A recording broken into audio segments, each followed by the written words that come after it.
Chapter 44-57. You're right. Immortal Emperor Go-Chin praised, "This is a secret of my immortal palace. Even the officials of the immortal palace don't know about it. It's rare for your Nangong family to have such a clear record." "Your Majesty." Nangong Jingyin's expression changed slightly, and she hastily bowed. "I know that this is a secret, but I don't dare to not report it. The rise of the demon race is a nightmare for our human race. I would rather report it than be punished by your Majesty." I'm not that muddle-headed."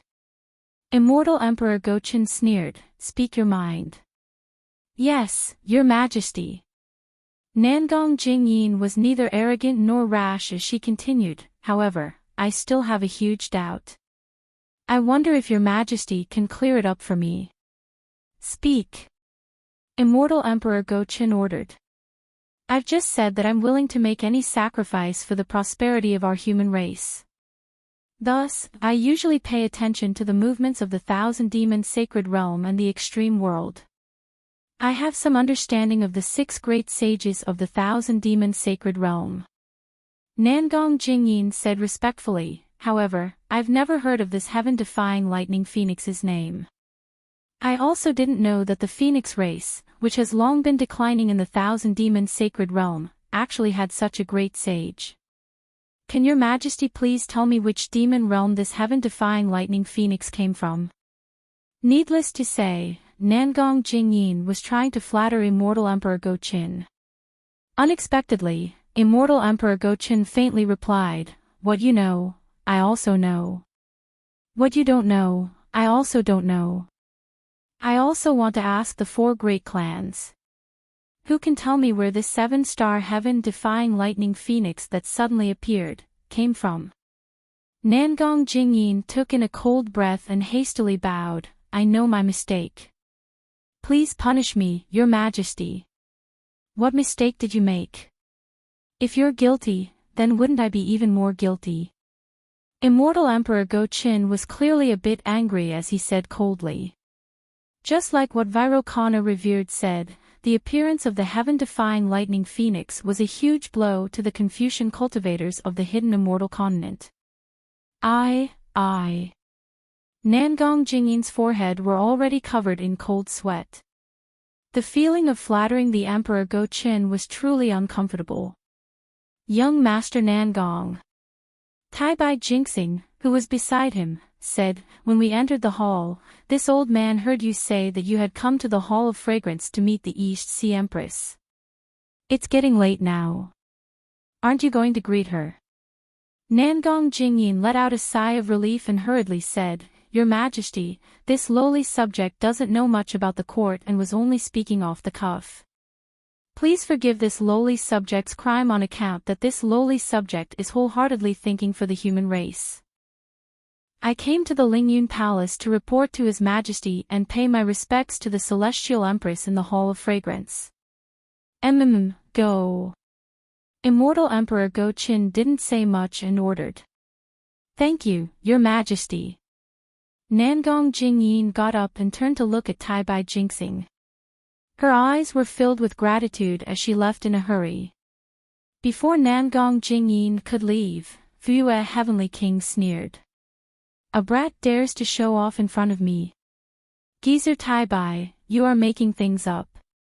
I want to see how this brat is going to deal with this." Taibai Jinxing innocently waved his horsetail whisk and replied, "I don't dare to make things up in front of His Majesty. He came to pay respects to the Celestial Empress." Damn it, why is he paying respects to the Celestial Empress for no reason? Fuyue Heavenly King snorted. Truly a weasel paying respects to the chicken. Qin Yu quickly interrupted Fuyue Heavenly King and said to Immortal Emperor Go-Chin, "This lowly subject has 3 questions. Your Majesty, please tell Heaven's Secret Hall to quickly investigate." "Speak." Although Immortal Emperor Go-Chen's face couldn't be seen clearly, this one word contained a myriad of thunderbolts. He was probably pissed off by Fuyue Heavenly King. Firstly, the origin of this heaven-defying lightning phoenix. Secondly, what exactly was that constellation transit just now? Thirdly, why did the Great Sage Hall's 5-colored sea god shell suddenly drop from the 4th Great Sage to the 7th Great Sage? Qing Yu explained in detail. As long as Heaven's Secret Hall can investigate these 3 matters, the situation in the Thousand Demon Sacred Realm will be clear. Immortal Emperor Gochen nodded and said, "Summon Heaven's Secret Hall's Xia Axian. This lowly subject is here." A voice came from outside the Overcloud Palace. Then, the Heavenly Secret Hall's Palace Master Xia Axian appeared in front of everyone. "Did you hear what Heavenly King Qin Yu said?" Immortal Emperor Go Qin went straight to the point. Xia Axian bowed and said, "This lowly subject knows. This lowly subject has already sent elite disciples to the Thousand Demon Sacred Realm. They will return in a few days." Immortal Emperor Go Qin was very satisfied and asked, "What is the matter? Why are you waiting outside the palace?" "Your Majesty, this lowly subject has an important matter to report," Xia Axian said in a low voice. Immortal Emperor Go Qin looked around and said, "Can everyone hear me?" Xia Axian thought for a bit and nodded. "Yes." "Okay, speak." Immortal Emperor Go Qin ordered. "Your Majesty, this lowly subject has 3 important matters to report. First, there are several 100,000 high-level cultivators from the Tao Gate inside the Thousand Demon Sacred Realm that are drawing upon the worldly origin energy." Before Xia Axian could finish, Heavenly King Qin Yu interrupted him in shock and shouted, How is this possible?" "Palace Master Xia, how many 100,000 are you talking about? Your so-called high-level cultivator, what kind of cultivator is he?" Heavenly King Qin Yu. Although Xia Axian was interrupted, he was not angry at all and continued to answer slowly, "It might be between 150,000 and 250,000. As for their realm, it should be above the nascent soul realm or even below the body integration realm. This is the funniest thing in the world." Heavenly King Qin Yu laughed and waved his hand. "There aren't that many Tao Gate cultivators in the entire hidden immortal continent. This is impossible." Unfortunately, Xia Axian ignored Heavenly King Qin Yu and continued to report, "Second, before the stars illuminated the sun, a large-scale worldly law appeared in the Thousand Demon Sacred Realm. This law far surpasses the inscription chains of my immortal palace. It can't be." Tai Bai Jinxing was even more shocked than Heavenly King Qin Yu. "Far surpasses the inscription chains of my immortal palace. Then it surpasses the worldly law of the 3 continents. How is this possible?" Third, at the Thousand Demon Sacred Realm's Chitty River, there was an abnormal spatial ripple. The Xingyue palace that Xingyue is looking for should have appeared there. Xia Axian still ignored Tai Bai Jinxing and finished the last matter. After Xia Axian finished speaking, the entire Lingyun palace was silent.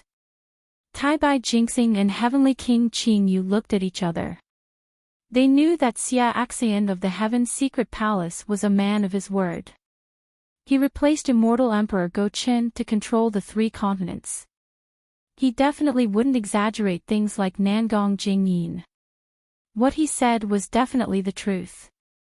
After a while, Immortal Emperor Go Qin said, "Xia Axian." Hearing Immortal Emperor Go Qin directly call his name, Xia Axian's expression turned serious. He bowed and said, "I'm here. From today onwards, you will temporarily be in charge of the Hall of Enlightenment. Increase the intensity of monitoring the Thousand Demon Sacred Realm and the Pure Land world. You must investigate the Great Sage Palace's heaven-defying Lightning Phoenix and Thunder Temple's Namo Maitreya Buddha's foundation." Immortal Emperor Go Qin ordered, "If there is any movement, immediately report to me." "Yes, I understand." Xia Axian nodded. "I'll take my leave." "Go." Immortal Emperor Go Qin ordered.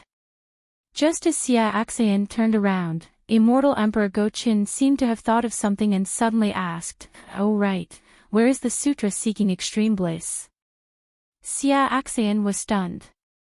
He could only stop and report, "Your Majesty, according to what I know, Chunzong and his group have already reached the northern part of the Pure Land world.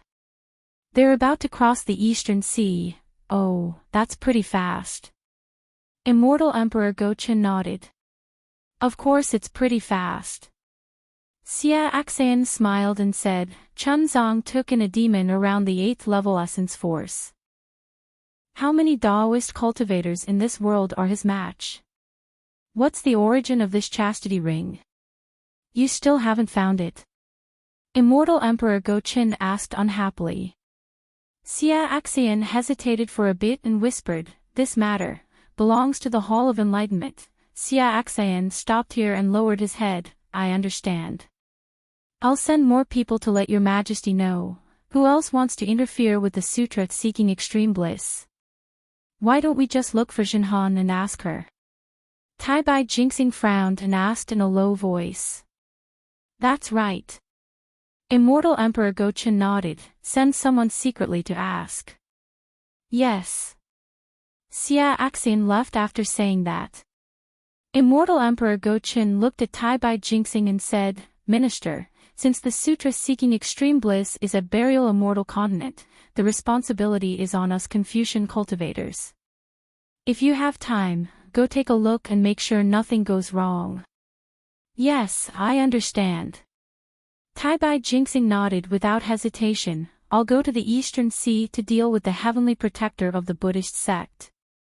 Immortal Emperor Go-Chin nodded and looked at Heavenly King Qingyu. "Heavenly King Qingyu, the 7 great saints of the demon race have sworn brotherhood. Regardless of whether it's just a formality, it's undeniable that the unity of the great saints of the 1,000 demons sacred realm is unprecedented. If nothing goes wrong, the demon race will stabilize and they'll think of making a move. Our 1,000 demons sacred realm will be the first to be affected. Regardless of whether the hundreds of thousands of Daoist cultivators are primordial chaos ancestors' subordinates, our immortal palace must be prepared for war." "Yes, I understand." Heavenly King Qingyu cupped his fists and said, "I'll prepare the troops after the court session ends." "Your Majesty." Tai Bai Jinxing hesitated for a moment as if he was thinking. Then, Tai Bai Jinxing said, "Since perfected cultivator Qing Yuan was mysteriously killed, the position of General of the Sun Palace has been vacant. Our immortal palace needs a general who can fight in battles. What do you have in mind, Your Majesty?" Sigh, perfected cultivator Qing Yuan's disappearance is strange. I can't find him even with the supreme heavenly mirror. Immortal Emperor Go-Chin sighed. "I haven't thought about the position of General of the Sun Palace." "Oh, since my beloved subject mentioned this, does my beloved subject have any suggestions?" Chapter 4458. Your Majesty, there's something you don't know. Tai Bai Jinxing bowed and said, Sun Palace's general, Sun Jian, was extremely loyal but not strong enough. First, he had an affair with a Daoist remnant, then he went missing while guarding Black Ruins Mountain. I feel that the position of Sun Palace's general must be strong enough to intimidate the Daoists and conquer the world. I've been visiting the famous mountains and rivers a while ago and met a remnant of my school of the military. I saw a void refinement and heavenly fusion general, so I've brought him to the immortal palace for your majesty to make a decision. A void refinement and heavenly fusion martial saint. Heavenly King Fuyue couldn't help but shout, how is that possible? There's a martial saint in this world that I don't know about. Heavenly King Qing Yu's expression also turned ugly. He stared at Tai Bai Jinxing and said, Old man Tai Bai, the position of Sun Palace's general, requires absolute loyalty. Where did you find a martial saint? How dare you make him the Sun Palace's general? This person is from one of my school of the military. His name is Sun Cho. Tai Bai Jinxing smiled and said, I can vouch for Sun Chao's loyalty. Of course, whether or not he can become the Sun Palace's general depends on your majesty's decision. Summon. Immortal Emperor Gaochen didn't say much and only ordered. Not long after, a burly general holding a three-pointed, double-edged sword strode up to the Lingyun Palace. This general was wearing a golden chainmail, and the two thick eyebrows on his face that were exposed outside of the armor contained a murderous aura. His round eyes flashed with murderous intent. Above the armor, rays of righteous aura shuttled like sharp swords. Before the general even got close, Heavenly King Fuyue felt his body turn cold. He couldn't help but feel like he was being stared at by a ferocious beast. Three-pointed, double-edged sword. Heavenly King Qin saw the weapon in the general's hand and couldn't help but exclaim, "Isn't that Sun Jian's weapon?" Sun Cho greets the immortal emperor. The general walked to the front of the palace and bowed. "Rise." Immortal Emperor Go-Chin said indifferently. He waved his hand and a ray of light as bright as the sun flew out from his hand, illuminating the entire overcloud palace. Then, another ray of light shot out and covered Sun Cho. Rumble. A series of thunderbolts came out from the light pillar. Then, the entire Lingyun Palace was engulfed in darkness except for the light pillar. Looking into the light pillar, Sun Cho's figure gradually became transparent. Then, his figure fluttered like a butterfly. Strings of illusory images were elongated, and within each of these illusory images, there were thousands of mountains, rivers, and stories of people. After half a cup of tea's time, the light gradually dimmed.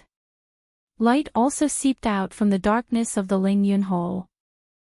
By the time the light pillar completely disappeared, Sun Cho's body had once again returned to its original state. Tai Bai Jinxing, Heavenly King Qinyu, Heavenly King Fuyue, and the others all had the ability to clear their eyes. Even though Sun Cho's silhouette appeared in the supreme heavenly mirror like a flash of light, and the scenes that each silhouette depicted flashed by, everything that Sun Cho had experienced in this life was still vivid in their minds.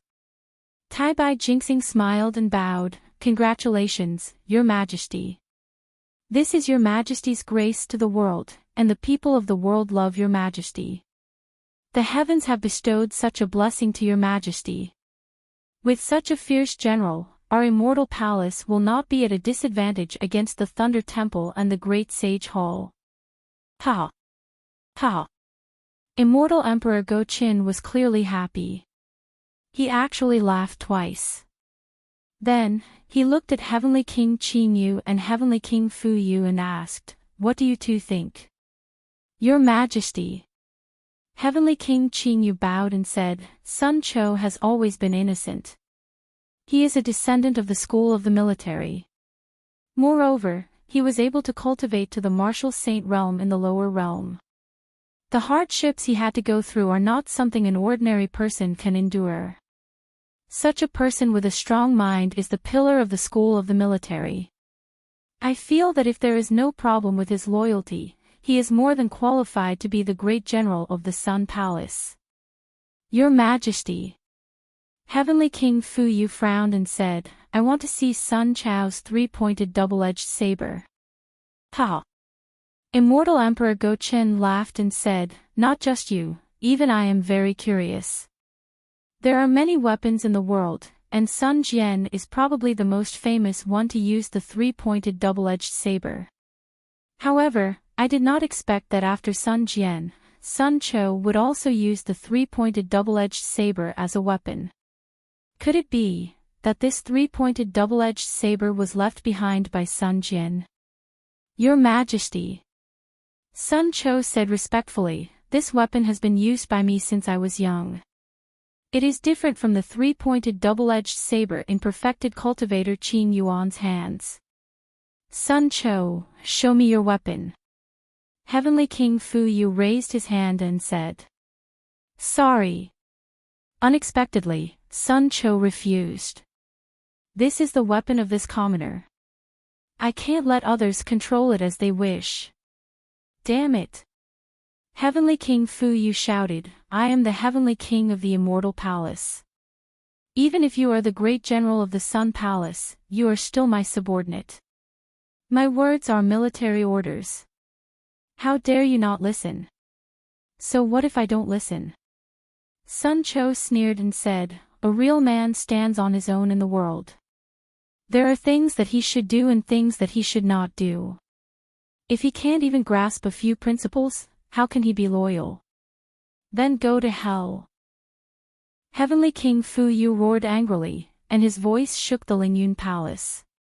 The space around Sun Cho cracked inch by inch, and pillars of Aoran Chi shot towards Sun Cho like flying swords. At the same time, Heavenly King Fu Yu raised his right hand, and a curved saber that looked like a silver moon strangely appeared from his waist. Everyone felt their vision blur, and the moonlight on the curved saber flashed past space and landed behind Sun Cho's neck. The cold moonlight was hidden in the lightning. In an instant, Sun Cho's eyes narrowed into needles. He muttered, Heavenly King of the Immortal Palace, is nothing more than this. Although his voice was low, it contained grief and anger. The moment the words came out, they also condensed into 8 balls of Aoran Chi. Boom boom boom. They all burst in front of Sun Cho's eyes. The balls of Aoran Chi first shattered the space around Sun Cho, and the thin cracks in space were like spider webs that affected the space that Heavenly King Fu Yu shattered.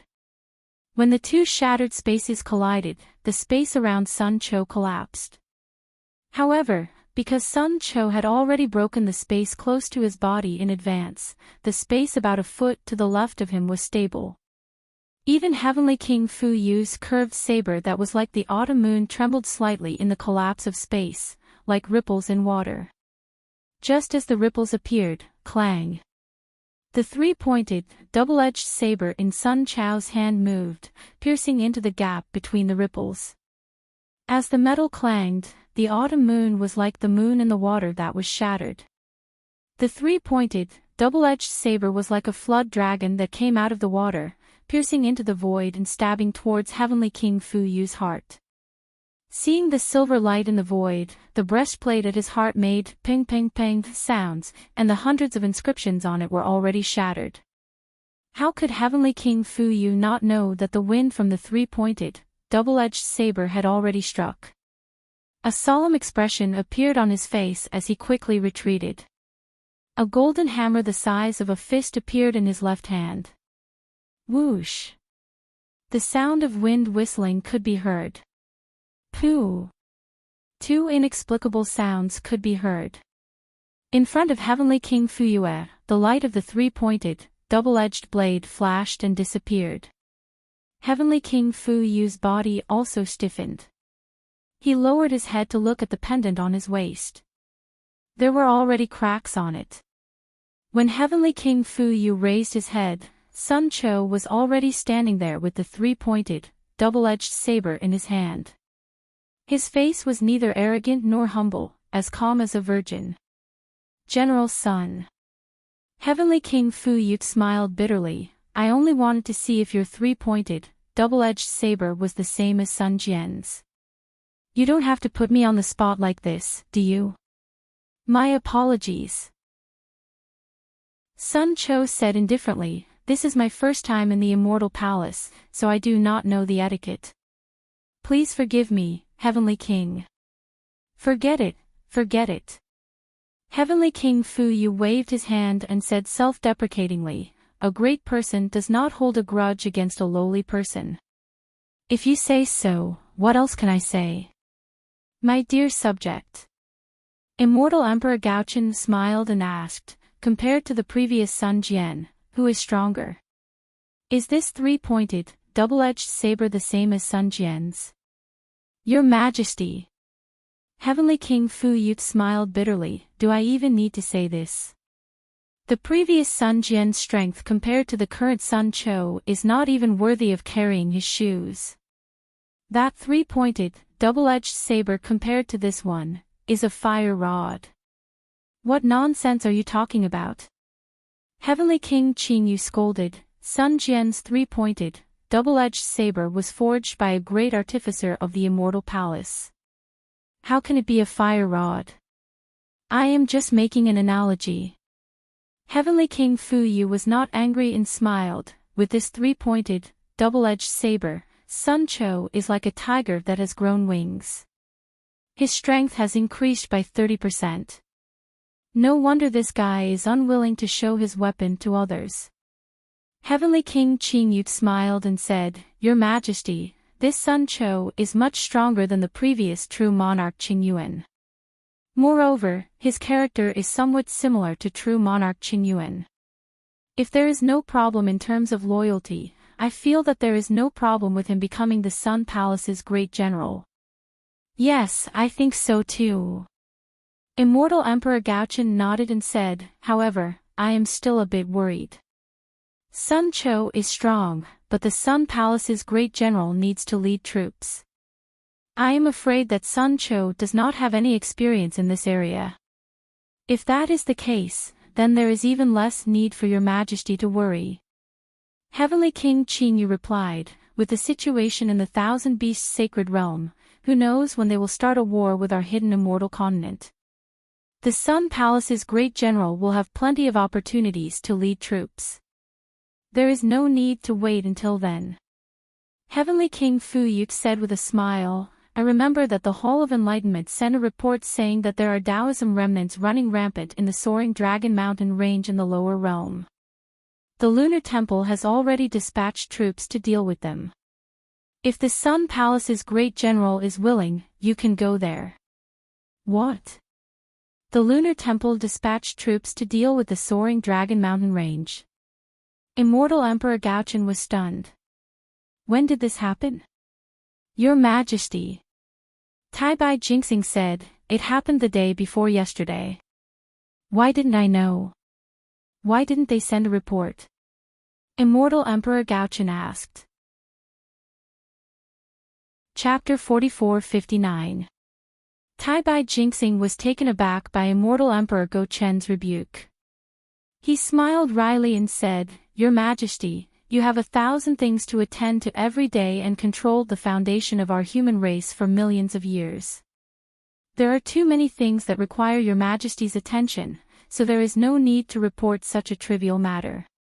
After receiving the report from the Hall of Enlightenment, the Lunar Temple has already sent out their troops. After they sent out their troops, this lowly official has already approved the reports that they sent out. Ha! Immortal Emperor Gochen chuckled and said, I'm also confused by the Thousand Demons Sacred Realm. Tai Bai Jinxing. Yes, Your Majesty. Tai Bai Jinxing said anxiously. Write a decree for Sun Cho to temporarily assume the position of Sun Palace's great general. Announce it to the world when he has military merits. Immortal Emperor Gochen ordered. I understand. Tai Bai Jinxing bowed and said. Sun Cho hurriedly bowed and said, Thank you, Your Majesty. Okay, General Sun, wait at the side. I still have some things to ask you about the military family's descendants after the discussion. Immortal Emperor Gochen ordered. I understand. Sun Cho stood up and stood beside everyone. Then, Immortal Emperor Gochen discussed the Immortal Palace and the hidden Immortal Continent with Tai Bai Jinxing and the others. However, Sun Cho was obviously absent-minded as if he had something important on his mind. After the discussion, everyone dispersed. Immortal Emperor Gochen looked at Sun Cho, who was frowning, and raised his hand. Boom! The entire heavenly palace surged and changed again. A study-like palace appeared. At this moment, Immortal Emperor Gochen's huge body had returned to normal. The golden brilliance faded away, revealing his original appearance. Oh! Sun Jian. Immortal Emperor Gochen stood up from his golden chair and walked to Sun Cho. He said curiously, You look like you have something on your mind. Sun Cho was obviously Sun Jian, who had disguised himself. Sun Jian, who was proficient in the 9 transformations, could easily disguise himself as Sun Cho. Under Immortal Emperor Go Chen's disguise, how could the illusion realm and the supreme heavenly mirror be real?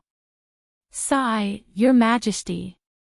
Sun Jian sighed and said, when I returned to the Immortal Palace, the first thing I told Your Majesty was that you don't have to worry about the Taoism cultivators for now. Especially that place called the Soaring Dragon Mountain Range. No matter what happens, Your Majesty must wait and see. After all, Xiaohua of the Dao sect. At this point, Sun Jian hesitated. This Xiaohua. Immortal Emperor Go Chen's brows furrowed as he asked, even if it's as you say, he's only a human Grand Ascension stage being. Even if he founded the Fortune Gate, how can it compare to the Immortal Palace? Your Majesty. Sun Tian said with a wry smile, I've said what I can say. Your Majesty, please don't embarrass me for what I can't say. I'm loyal to Your Majesty and the Immortal Palace. Similarly, I have to make some compromises for some things without affecting Your Majesty's safety. Yes, I understand. Immortal Emperor Go Chen nodded. A loyal person with his own principles is a true loyal person. However, the matter of the Soaring Dragon Mountain Range. I truly didn't know about it. It was my slip of the tongue, and I also made you break your promise. Sigh. Sun Jian sighed. Since they've already sent out their troops, it's no longer appropriate for me to go out and stop them. Even His Majesty could not change his orders. I can only wait for an opportunity in the future to explain to Xiaohua. I hope he can understand. If it's possible. Immortal Emperor Go Chen smiled, you should also express my goodwill. Xiaohua was able to save you, and he is indeed a benevolent person. You didn't get to know him in vain. Your Majesty is wrong. Sun Tian corrected, a cultivator like Xiaohua still needs Your Majesty to personally recruit him. If I could recruit him, why would I wait until now? Oh, right. Immortal Emperor Go Chen smiled when he heard Sun Jian describe Xiaohua as a rare person. He felt that Sun Jian was making a mountain out of a molehill, so he changed the topic and asked, what's the progress on Sun Hao's matter? Sun Jian and Immortal Emperor Go Chen's thoughts were completely opposite. He felt that Immortal Emperor Go Chen was too dismissive. However, he couldn't say anything more to Immortal Emperor Go Chen, so he could only reply, Your Majesty, there are some clues. However, these clues don't seem to be much. It seems like there are traces of the gray serpent worm thread. However, when I really investigated it, there were actually too many clues. I simply couldn't find the source. There are only a few literary stars in the Immortal Palace. Immortal Emperor Go Chen's face became gloomy. Why can't you find it? Your Majesty. Sun Jian smiled bitterly. However, all the literary stars are my seniors. Moreover, I can't expose my whereabouts, so naturally, it's not easy to find. Also, who knows if the one who occupied Sun Hao's body was a literary star in the Immortal Palace or a literary star in the hidden Immortal Continent. Maybe it's a ploy by some aristocratic family to divert the disaster. Humph, there are only a few people who can covet my position. Immortal Emperor Go Chen snorted and said, actually, even if you don't say it, I can guess who it is. Unfortunately, that Sun Hao is too cunning. I only borrowed the power of the 3 provinces of thunder. The moment I saw him, he immediately realized it and didn't allow me to attack. He immediately self-destructed. He didn't give me a chance at all. Your Majesty. Sun Jian reminded, you must be careful. Sun Hao knows Your Majesty's methods very well. His self-destruction was completely aimed at Your Majesty's magic power.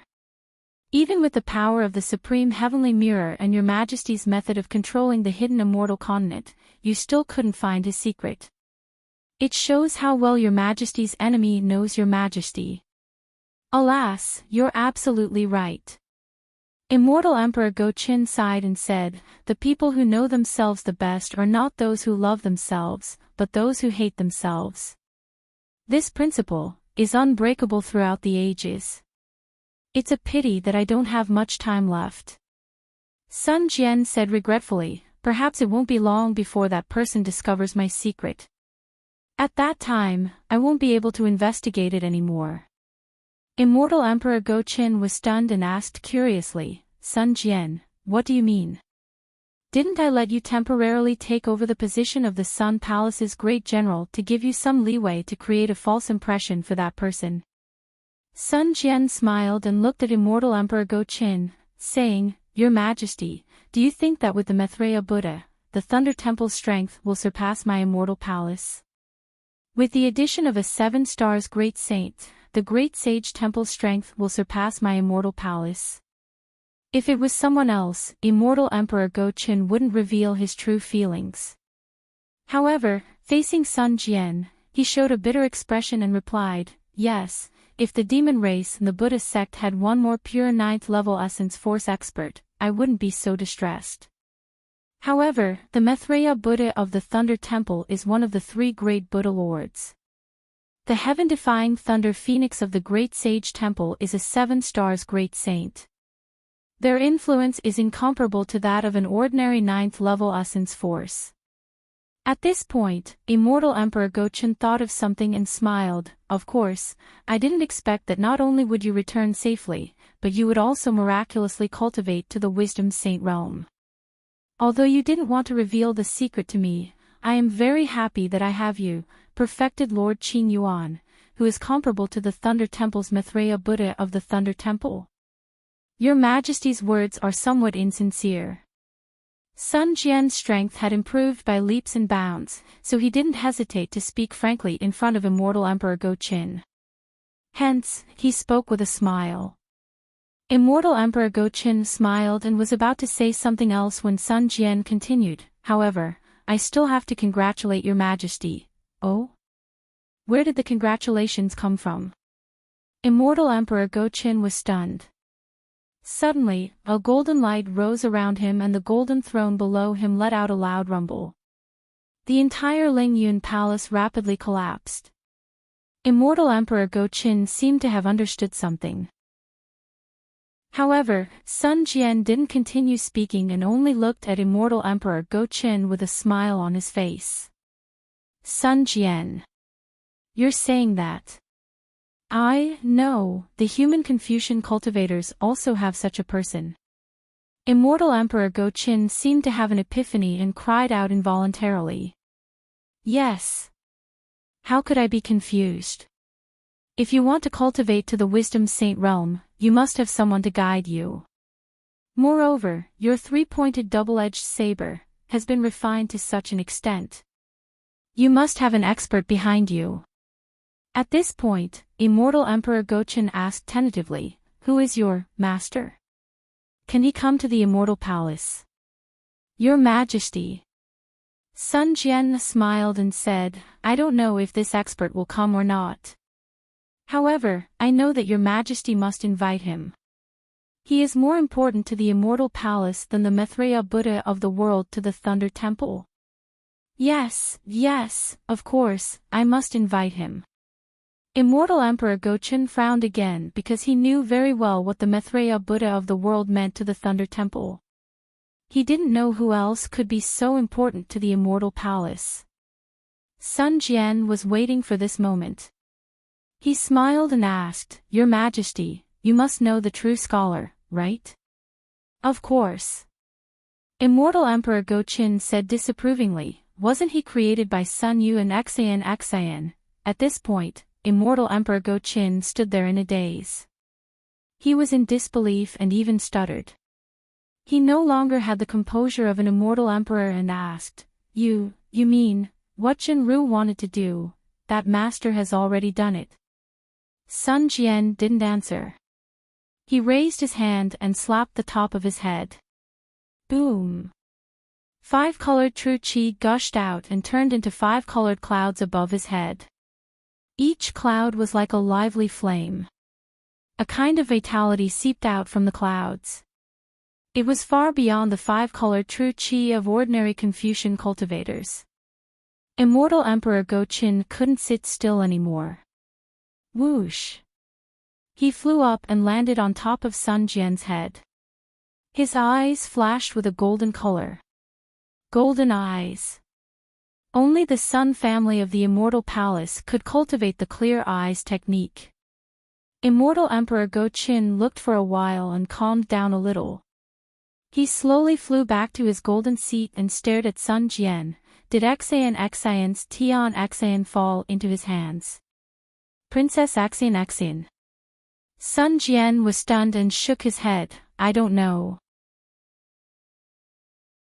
Chapter 4460. Only by understanding the heaven's heart can one cultivate the true five Chi's unification. Immortal Emperor Go-Chin says, if he didn't get Xian's half of the heaven's heart, how would you know the cultivation method of the five Chi's unification? I don't know how that senior got the five Chi's unification. Sun Jian answers, however, even if he got Princess Xian's half of the heaven's heart, he still has the other four half of the heaven's heart. There are only four half of the heaven's heart in this world. Immortal Emperor Go-Chin says, the other half is in the heavenly court. Oh, so that's how it is. Then I'm ignorant. Sun Jian nods. Only the previous masters of the Immortal Palace know about this. It's normal that you don't know. Immortal Emperor Go-Chin laughs. Seeing Immortal Emperor Go-Chin laugh, Sun Jian understands and answers, I'll explain this to that senior. That's what you said, it has nothing to do with me. Immortal Emperor Go-Chin's eyes flash with fervor and asks, what I'm concerned about is this five Chi's unification. I've already asked that senior before returning to the Immortal Palace. Sun Jian says. Immortal Emperor Go-Chin looks at Sun Jian's mouth and really wants to take the words out of his mouth. However, he already has a premonition in his heart. After all, Sun Jian has already displayed the five Chi's unification in front of him. Sun Jian says word by word, that senior agreed for me to return the five Chi's unification to the Confucian cultivator. After all, this five Chi's unification was originally a lost cultivation method of the Confucian cultivator. Good. Immortal Emperor Go-Chin claps his hands and laughs, with the five Chi's unification, why would I fear the demon race? However, Sun Jian says, I feel that cultivation methods are dead, but people are alive. Although this senior doesn't care about fame and fortune, the ancients are still willing to spend 1,000 gold coins to buy horse bones. Your Majesty, why can't you invite this senior to my immortal palace? Of course, of course. Immortal Emperor Go-Chin makes up his mind and says, what's this senior's name and where is he now? I'll go down to the lower realm to search. This. Sun Jian hesitates again. Actually, he wants to recommend Xiao Hua. However, he also understood that Xiao Hua believed that he was a Daoist cultivator and that it was impossible for him to come to the Immortal Palace. At this time, he revealed the five Chi's unification's cultivation method because he heard the news about the heaven-defying Thunder Phoenix and the Maitreya Buddha. On the three mainlands, other than Xiao Hua and the Fortune Gate's disciples, no one knew more about the heaven-defying Lightning Phoenix and Maitreya Buddha than him. Since Feng Wu and Subhuti could go to the Great Holy Hall and Lightning Tune Temple, why couldn't Wen Chu come to the Immortal Palace? Therefore, Sun Wu hesitated for a moment before he smiled and said, this senior's name is Wen Chu. Naturally, he was already a literary star. As for where he went, I don't know. However, Your Majesty should know that the day this senior appears will be the day I reveal myself. I hope to stall for as long as possible. Wenxiu. Good name. Immortal Emperor Go-Chin clapped his hands and laughed, my Immortal Palace's Wenxiu Palace does not have a master yet. What do you think if I invite him to be the master of the Wenxiu Palace? Sun Wu smiled and said, Your Majesty is right. Although the Wenxiu Palace is not comparable to the Pure Jade Palace, High Purity Palace, and Grand Purity Palace, the name of the Wenxiu Palace is too special. Even the masters of the three pure palaces do not dare to call themselves Wenqiu. This senior can pass down our orthodox 5 cheese unifications cultivation method. He is indeed worthy of being the master of the Wenxiu Palace. Not only that. Immortal Emperor Go-Chin said excitedly, since Wenqiu can disclose the 5 cheese unifications cultivation method to the Immortal Palace, he is qualified to be the master of our Confucian cultivators. I want to give him the title of Immortal Master and announce it to the entire hidden immortal continent. Your Majesty is wise. Sun Jian prostrated himself in admiration. In just a short moment, Immortal Emperor Go-Chin had tied Wenqiu to the chariot of Immortal Palace. Wenqiu's title as an Immortal Master wouldn't be any weaker than the Maitreya Buddha of the Thunderclap Temple and the heaven-defying Lightning Phoenix of the Great Sacred Hall. The entire hidden immortal continent would be shaken. Motherfucker. At this time, Sun Jian was shocked again. Daoist Shao is now the Dragon Master of the Dragon Clan, Wenqiu is now the Immortal Master of our Confucian cultivators, Bodhi has become the Buddha Maitreya Buddha, and Feng Wu has become the first great saint of the Demon Clan. This Fortune Gate is now the place where all things flow into one place. The Fortune Gate and the Fortune Dao Palace are truly places of fortune awe.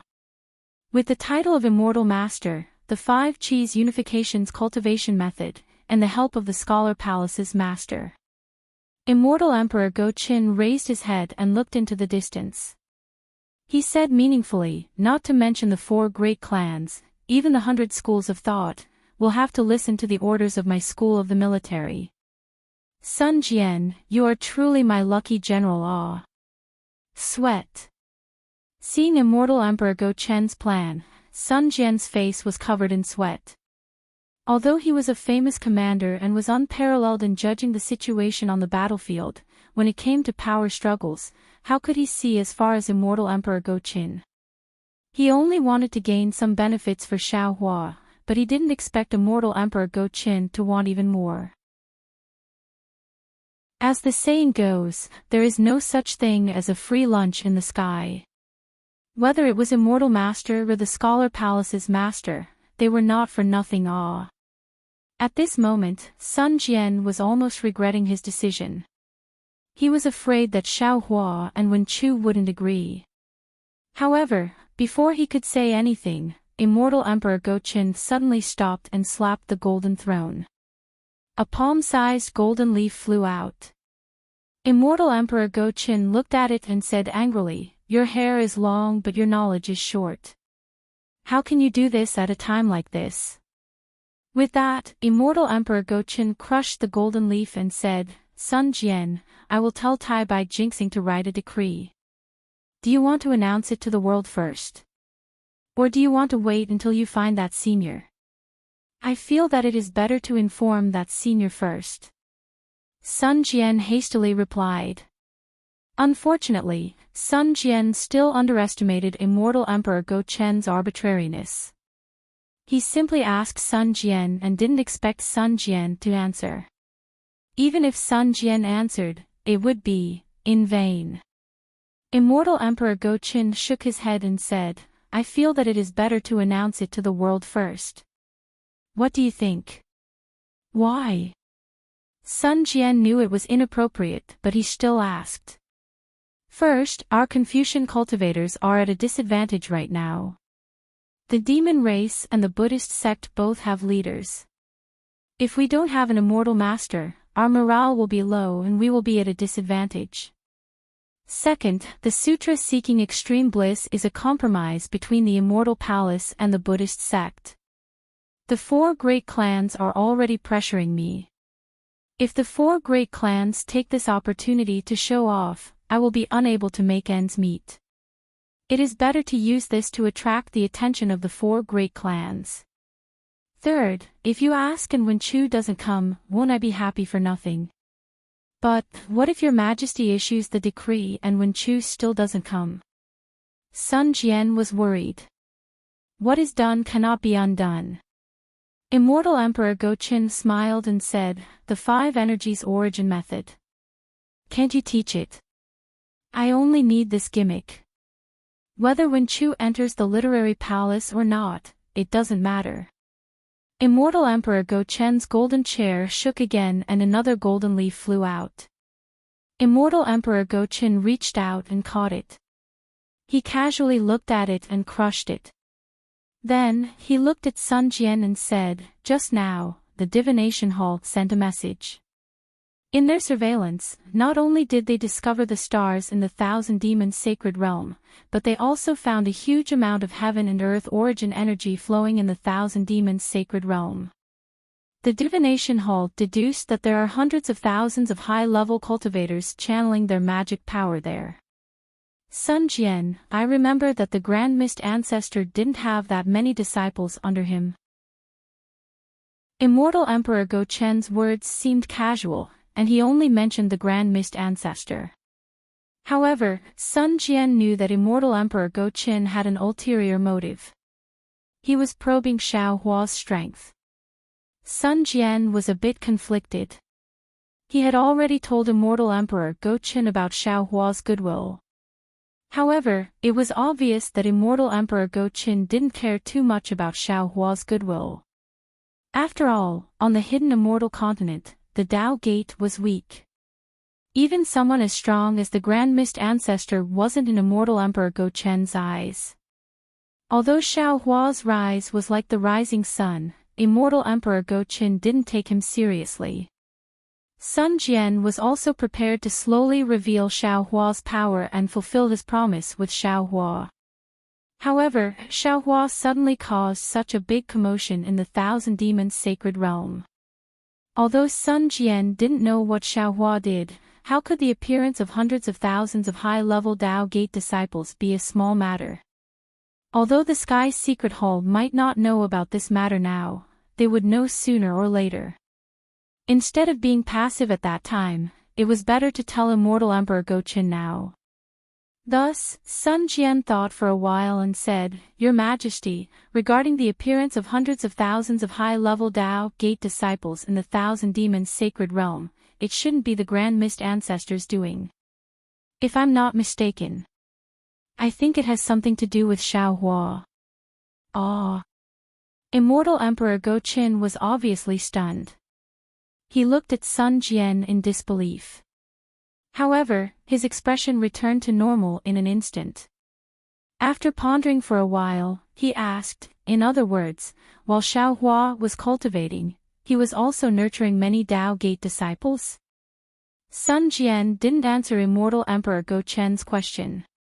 Instead, he cleverly changed the topic. Your Majesty, I have already told you about Xiao Hua's intentions. According to my understanding, Xiao Hua isn't an ambitious person. To put it bluntly, he is perhaps a village farmer who is content with a small fortune. However, his luck was extremely good and his strength reached his current level. The situation of the 3 continents forced him to come to the front. In fact, he only wanted to cultivate peacefully and didn't want to be distracted by other things. In addition, I have also come into contact with those disciples of his, and I even have a life and death friendship with them. As for the outer disciples, I can't say.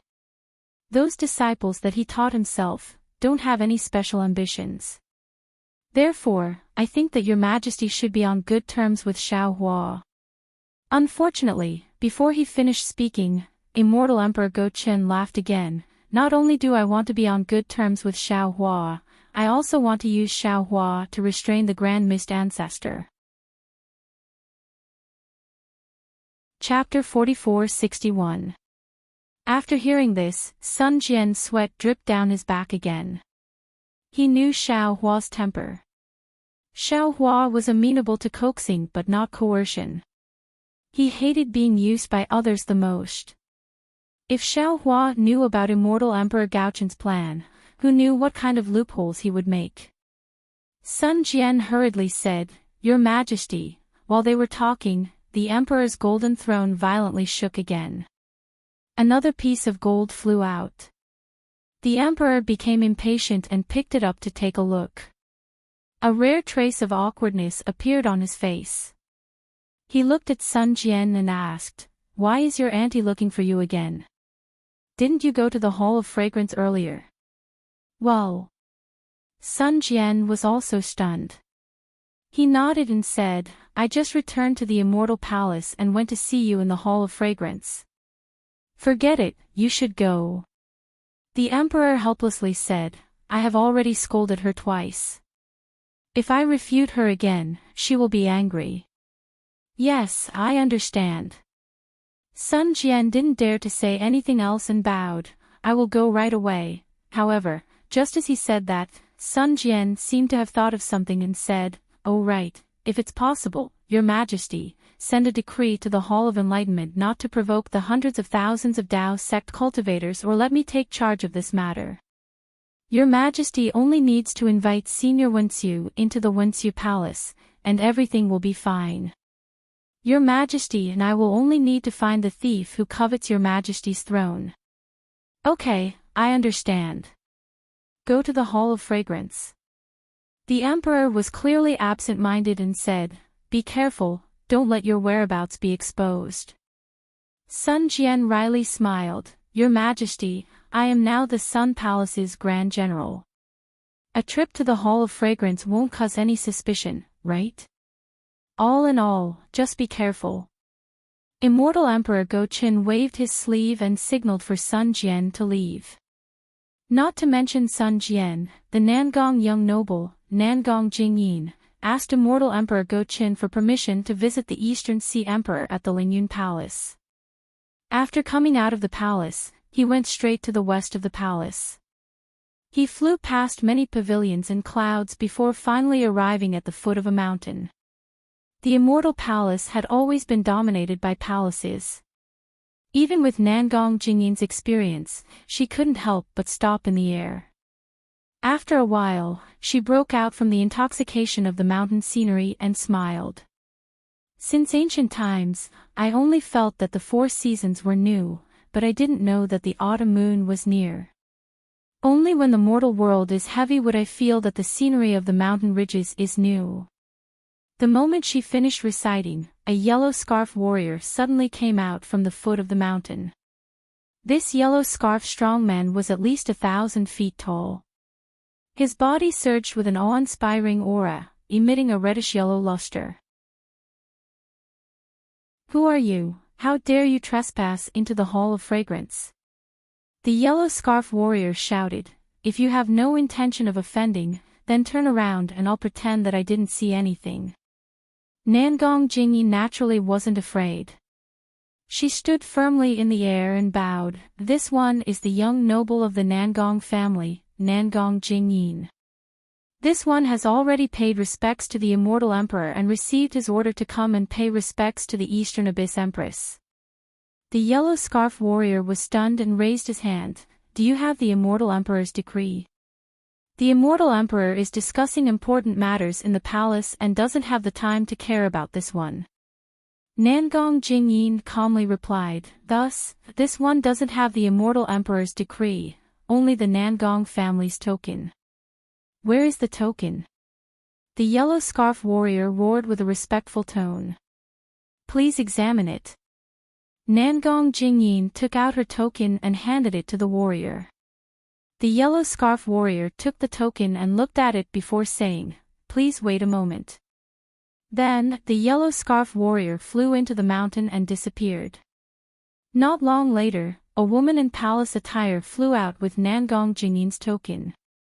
When she got close, she handed the token back and bowed with a smile. "Young Master Nangong, the Empress invites you in." "Many thanks, sister, please lead the way." Nangong Jingyin took the token and carefully held it in his hand before returning the greeting. That woman covered her mouth and smiled. "Young Master Nangong, please."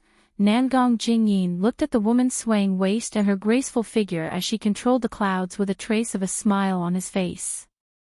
Then, he lowered his head and followed behind. After flying over the mountain, 5 colored clouds covered the entire mountain range. Moreover, in the air, strands of elegant fragrance entered his nose. Nangong Jingyin lightly breathed in, and when that fragrance entered his body, a refreshing feeling appeared in his mind. Not only did his limbs and bones feel comfortable, even the qi in his middle dantian sped up. Sister. Nangong Jingyin said, the fragrance-spreading palace is indeed the most beautiful place in the immortal palace.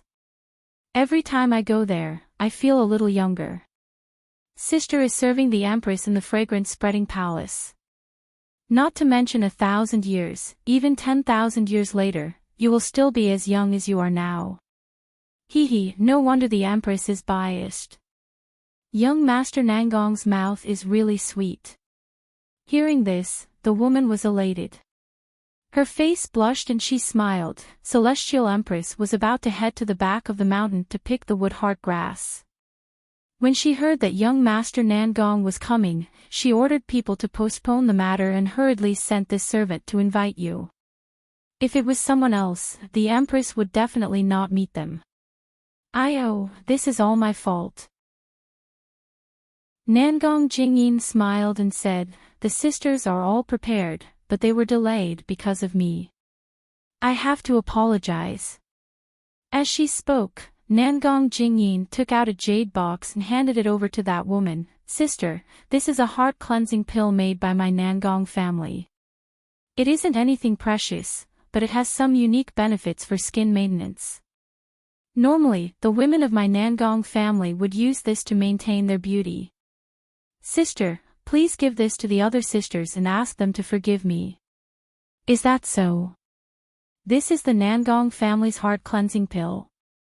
That woman's figure stopped as shock appeared in her eyes. This servant has long heard of this heart-cleansing pill.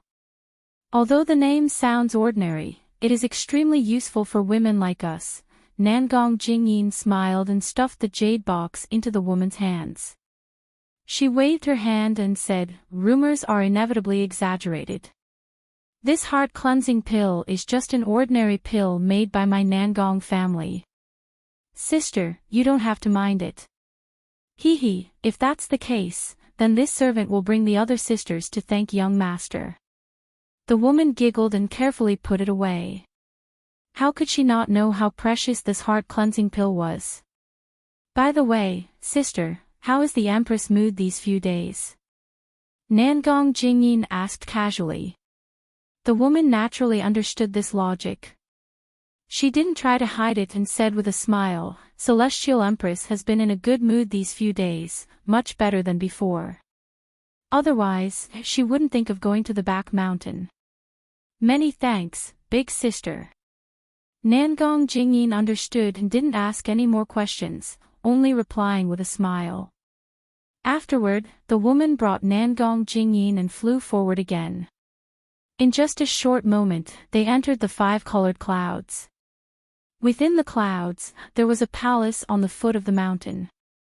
This palace's style was simple and unadorned, and auspicious aura surged into the sky. Immortal birds were leisurely circling around the palace, and immortal beasts were leisurely pacing around the palace. The palace was extremely large and seemed to cover the entire foot of the mountain. However, there were layers of clouds above the palace, and the majority of it couldn't be seen with the naked eye. There was a door in the palace, and there was a group of female generals in front of it. These female generals wore armor and held imperial artifacts. They all looked valiant and formidable. When the female generals saw someone flying over, they immediately went on guard. The 2 female generals in front even used eye-clearing techniques to examine Nangong Jingyin. Nangong Jingyin had a smile on her face as she nodded at the 2 female generals. She didn't stop and followed the woman who led the way to the palace.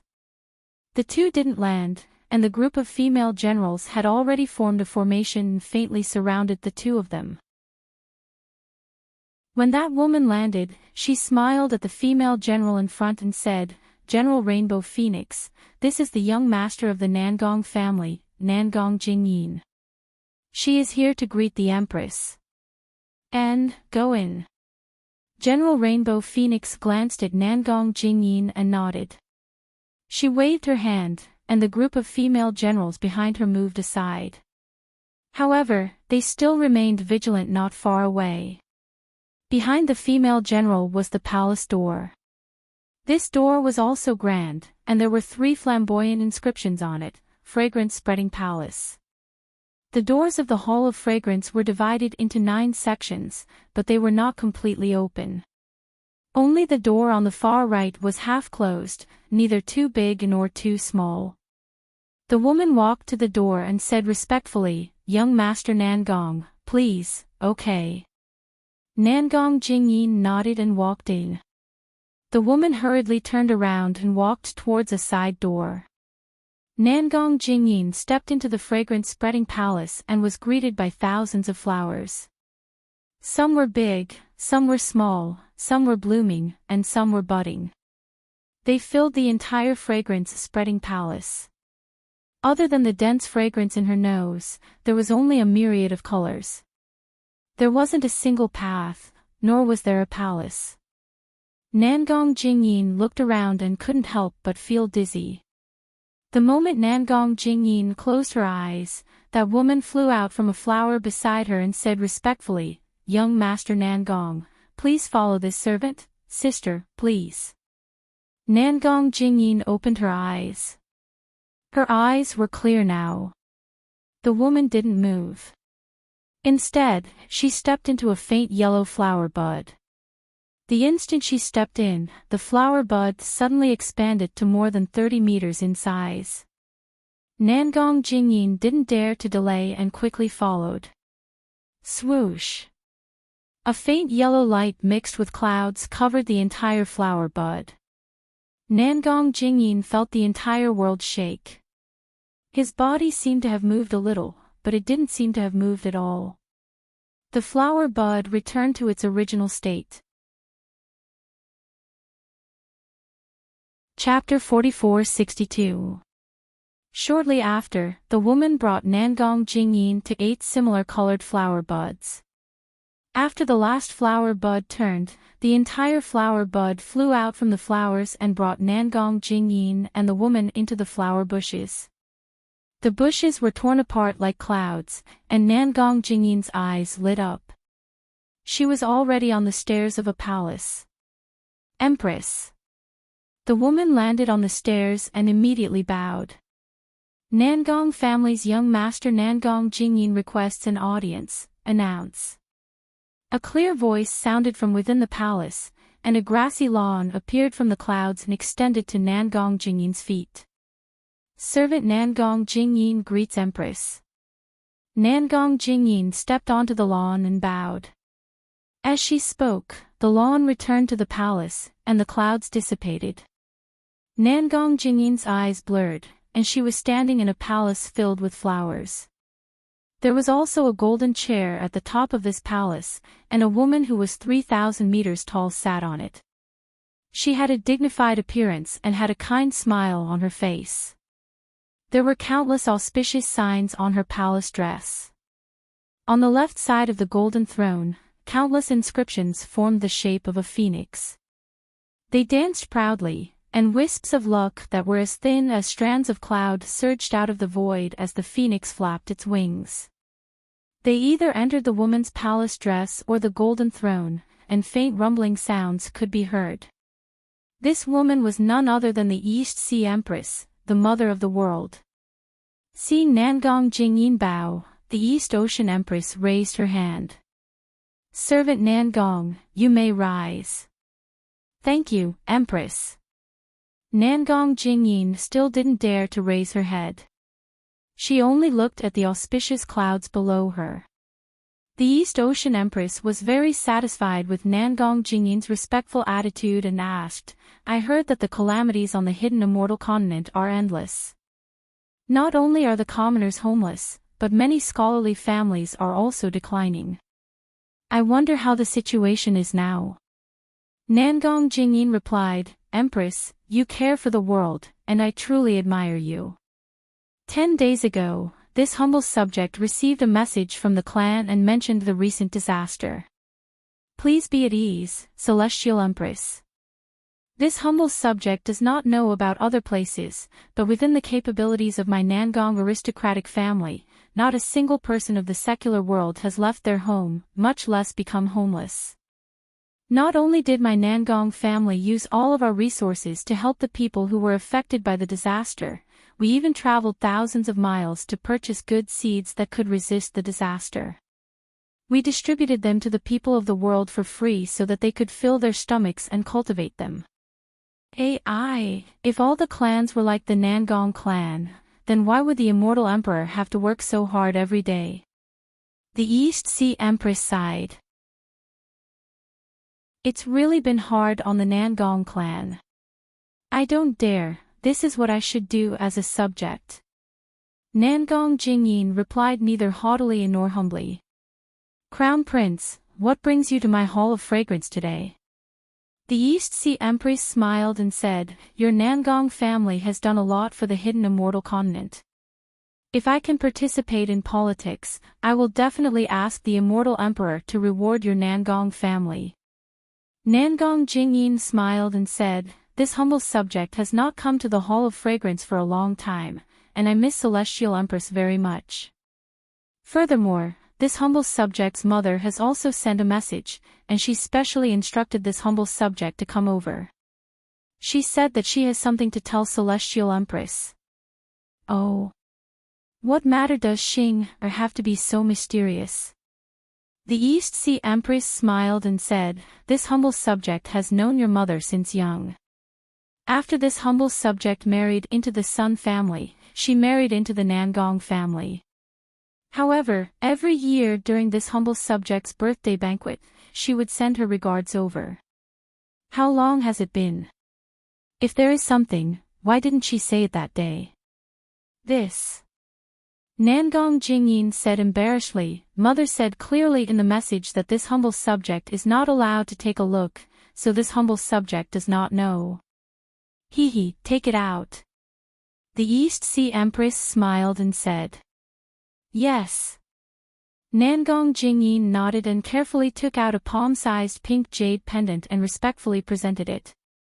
At this moment, a female official walked out from the nearby clouds.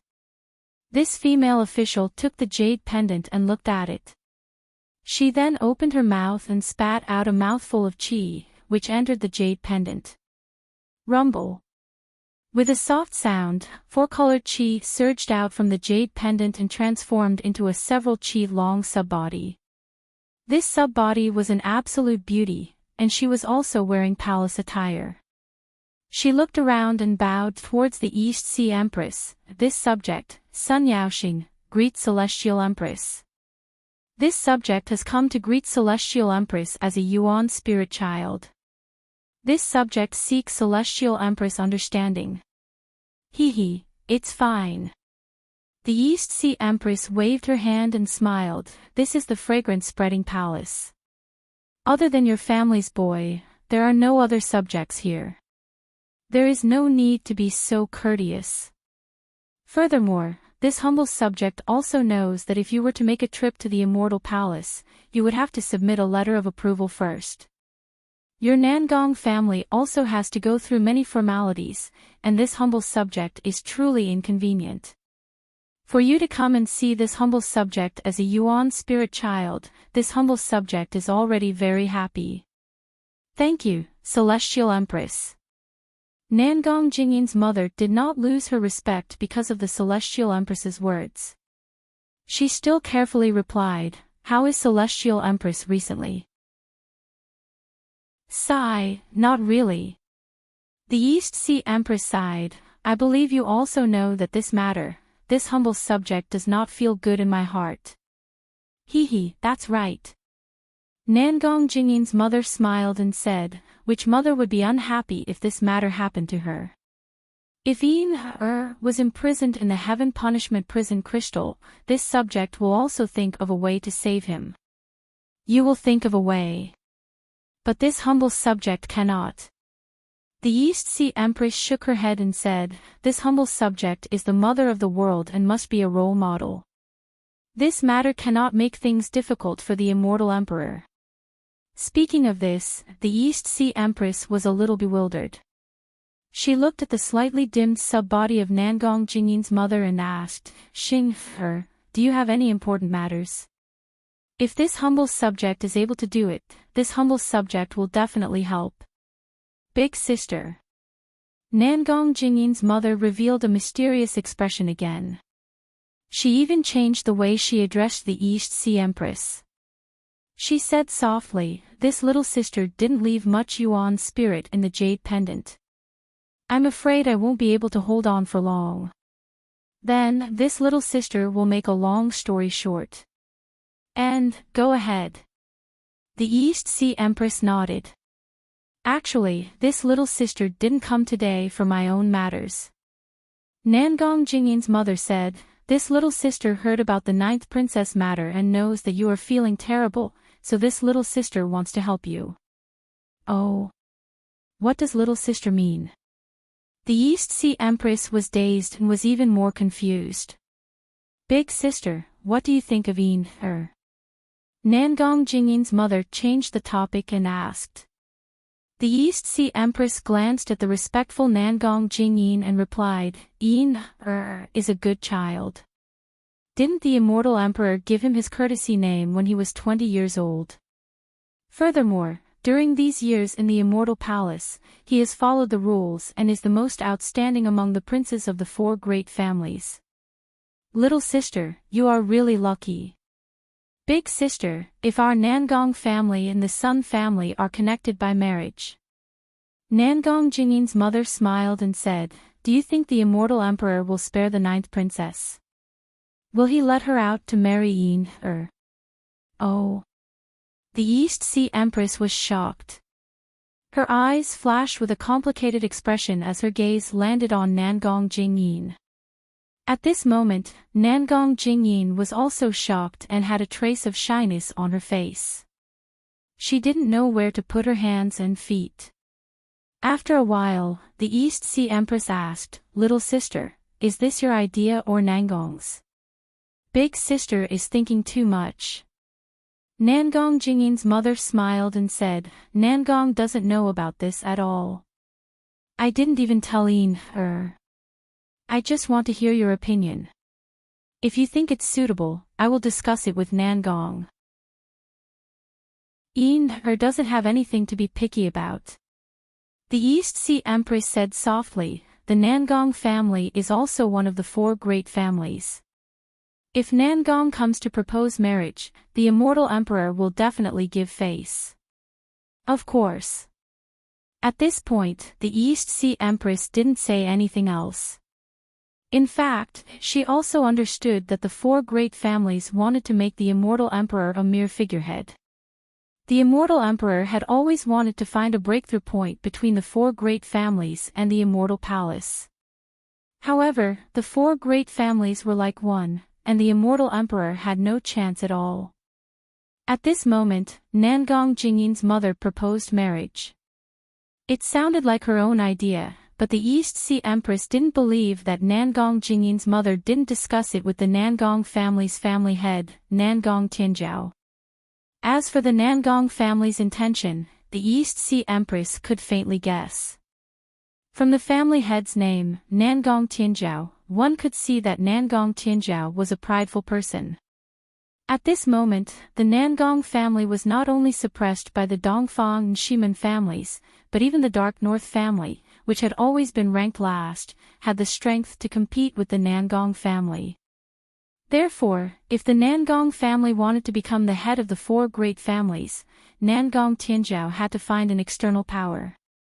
The Immortal Palace's military school was his best choice. Of course, when the Nangong family proposed marriage, it was unavoidable that they would hit the East Sea Empress when they were down. However, this was also a sore point for the East Sea Empress, so she had to consider it. On the day of the East Sea Empress' birthday banquet, the Immortal Emperor invited the Thunder Temple's Vairocana World Sovereign and the Great Sage Hall's Golden-Winged Great Peng Great Sage to discuss the Sutra seeking extreme bliss. He also invited them to watch the Immortal Palace's Heaven's Choice Gathering. The so-called Heaven's Choice Gathering was the battle to choose the Heaven's Heart. Because in the previous Heaven's Choice Gathering, the ninth princess Xinshin won, and the immortal palace's half-heaven's heart was given to her to comprehend. However, in order to save Xiaohua at the bottom of the Saint River, Princess Xinshin took out half of the heaven's heart. That half of the heaven's heart fell into Xiaohua's dantian and couldn't be taken out again. Therefore, in the heaven's choice gathering, Princess Xinshin couldn't take out the only half of the heaven's heart. This caused the immortal emperor to lose all his face, and he was furious. Ignoring the East Sea Queen's pleas, he ordered the 3 provinces to bring the new princess to the hidden immortal continent and punish her severely. He also sent more people to find Tian Xian's whereabouts. Chapter 44-63. Princess Xian was the youngest daughter of the East Ocean Empress.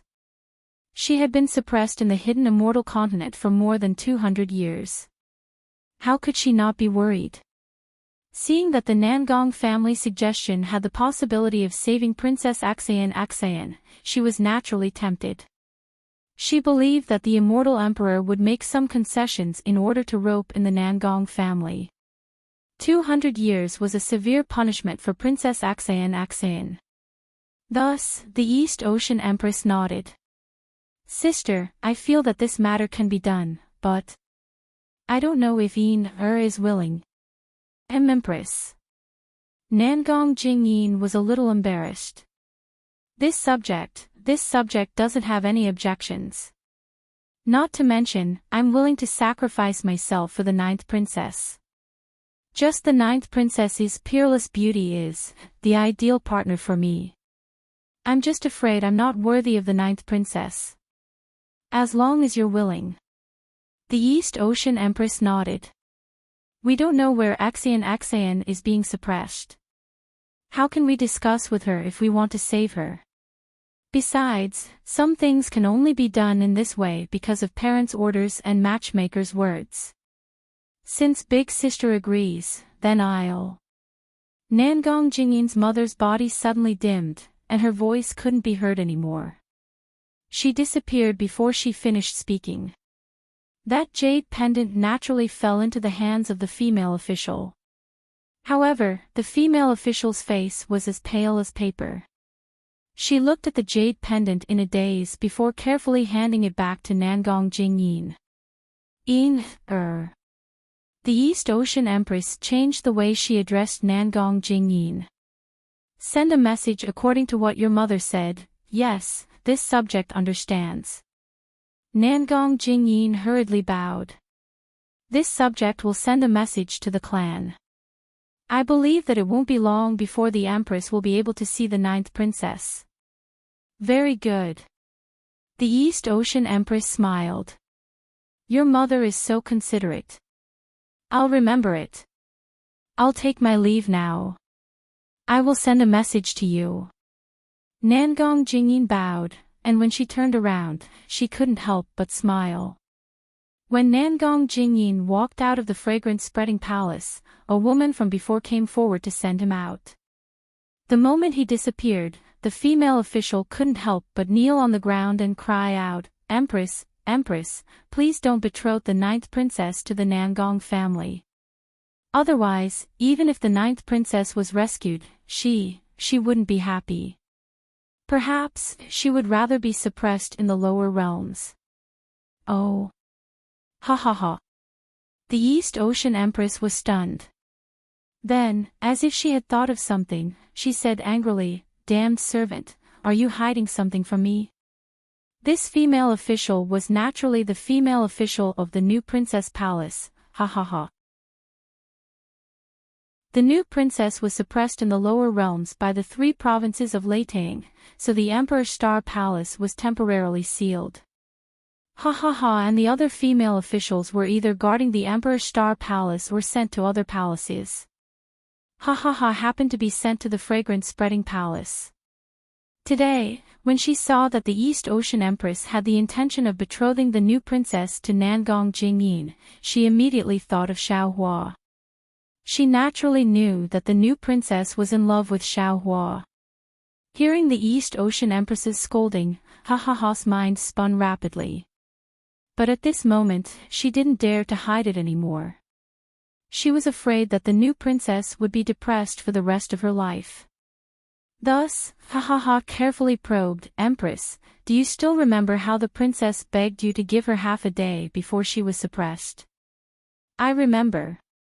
The East Ocean Empress said impatiently, "I thought she wanted to deal with Jinru's matter, so I begged the Immortal Emperor." "The Immortal Emperor only gave her half a day." Damn it, could it be that she...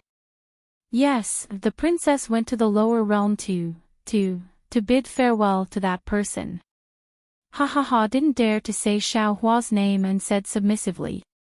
Damn it, she's actually from the lower realm. The East Ocean Empress was furious. Which family is this person from? Why didn't I know anything about this? He's not a Confucian cultivator. Was about to cry. She knew better than anyone that as the 9th princess of the Immortal Palace, how could Xin marry a Daoist cultivator? Not a Confucian cultivator? Could it be a monk? Could it be a demon? The East Ocean Empress was even more surprised. Didn't the little monk that Xin befriended in the past attain Nanwa Wisdom Manjushri Buddha fruit? No, it's not monk Ci Hui, it's a Daoist cultivator. Squeezed out another sentence. Damn it. This is another trick of that Grand Mist ancestor, right? The East Ocean Empress immediately thought of the Grand Mist ancestor. Quickly said, "This servant doesn't know, but it shouldn't be. Hurry up and tell me." The East Sea Empress panicked. Her body glowed brightly, and the golden throne shone as brightly as the sun. She had wanted to save her daughter, but she had not expected her daughter to betray the Tao to such an extent. She had actually gotten involved with a Daoist cultivator. Had no intention of resisting the East Ocean Empress's power. She told her everything she knew in detail. In the end, she didn't forget to say, "This servant pleads with the Empress that the princess and that person are connected by heart. Although she hasn't told that person, but this servant can see that she's always thinking about that person. She's often in a daze with a smile in her eyes. If the Empress marries the princess to the Nangong family, I'm afraid the princess will never be happy. If that's the case, it's better to let her be suppressed in the lower realm." Damn it, damn it, damn it. The East Ocean Empress was furious. Why didn't you say so earlier? Empress, this servant didn't have the princess's permission. How would I dare to say it? Argued. Moreover, that person is a Daoist cultivator. If the Empress finds out, won't she beat this servant to death? Aren't you afraid that I'll beat you to death now? The East Ocean Empress sneered. This servant is afraid, but this servant is more afraid that the princess will be sad for the rest of her life. Replied hurriedly. Even if this servant is beaten to death by the Empress, I don't want the Empress to hurt the princess's life because of your love for her. Previously you were suppressed because of Gusu Chodi's relationship with a Daoist cultivator. Now, you're really a troublemaker. The East Ocean Empress was so angry that she trembled and almost cursed. This servant doesn't dare. Felt wronged. This servant doesn't know how the princess met that person. Who is that person? The East Ocean Empress snapped out of her anger and scolded, "Tell me." He. Bit her lips and said softly, "His name is Xiao Hua." Xiao Hua. The East Ocean Empress was stunned. She thought for a while and said, "This name is familiar. It doesn't seem like he's a subordinate of the Grand Mist ancestor?" The Empress knows Xiao Hua's name. Was shocked. "I think I've heard it somewhere before." The East Ocean Empress thought and asked, "Where is this Xiao Hua and the hidden immortal continent? What's his cultivation? How does he know?" At this point, the East Ocean Empress stopped. How could Ha Ha Ha know so much about the new princess?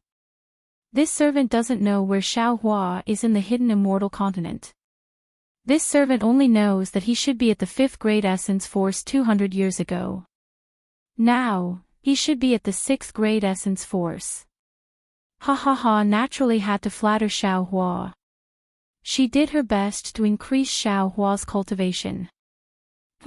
He is merely a 5th grade origin power. How could he possibly reach 6th grade origin power in 200 years? The East Sea Empress scoffed. However, as she spoke, she suddenly exclaimed in shock, "I remember now." As she spoke, the East Ocean Empress thought for a while and muttered, "He should still be in the Lingyun Palace at this time." As she spoke, the East Ocean Empress raised her hand and patted the golden seat. A piece of gold leaf flew out from the golden seat. The East Ocean Empress said a few words and pointed. The gold leaf fell into the golden seat and disappeared. "What does Xiao Hua look like?" the East Ocean Empress asked. Ha Ha Ha hesitated for a while and waved her hand. A tricolored cloud flew out and condensed into Xiao Hua's image in the air. He's just an ordinary cultivator." The East Ocean Empress looked and waved her hand, shattering Xiao Hua's image. She said, "Do you know what Axayan said to Xiao Hua in the lower realm?" "This servant doesn't know." Ha Ha Ha smiled and said, "The princess only brought this servant along as a companion. What else do you know?" The East Ocean Empress was a little angry. Ha Ha Ha said, "This servant also knows that Xiao Hua is a rare merciful person. His cultivation is also very profound. In the future, his name will shake the world." There's no need to wait. The East Ocean Empress couldn't help but snort again. "If I'm not wrong, his name will soon shake the world." Ah! Ha Ha Ha was stunned. She looked at the East Ocean Empress in confusion. "Why isn't he here yet?" The East Ocean Empress was a little anxious. She patted the golden seed again and sent out another piece of gold leaf. This time, the East Ocean Empress didn't ask Ha Ha Ha anything.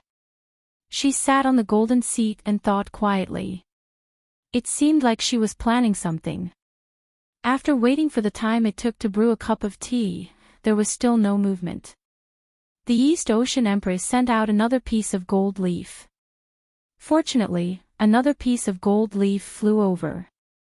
The East Ocean Empress looked at it and ordered, "In a while, the new Sun Palace Great General Sun Cho, who is in charge of the Immortal Palace's defense, will come to visit me. Go and bring him here." "Yes, Empress." Someone outside the palace answered and left. The East Ocean Empress looked at Ha Ha Ha and said, "You can leave first." "Yes." Ha Ha Ha didn't dare to say more and obediently left. Not long after, Sun Jian entered the Hall of Fragrance. He looked at the East Ocean Empress in confusion and bowed.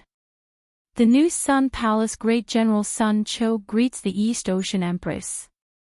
"My beloved subject, you may rise." The East Ocean Empress pretended to wave her hand, indicating for Sun Jian to rise. She said, "My beloved subject, what brings you here?"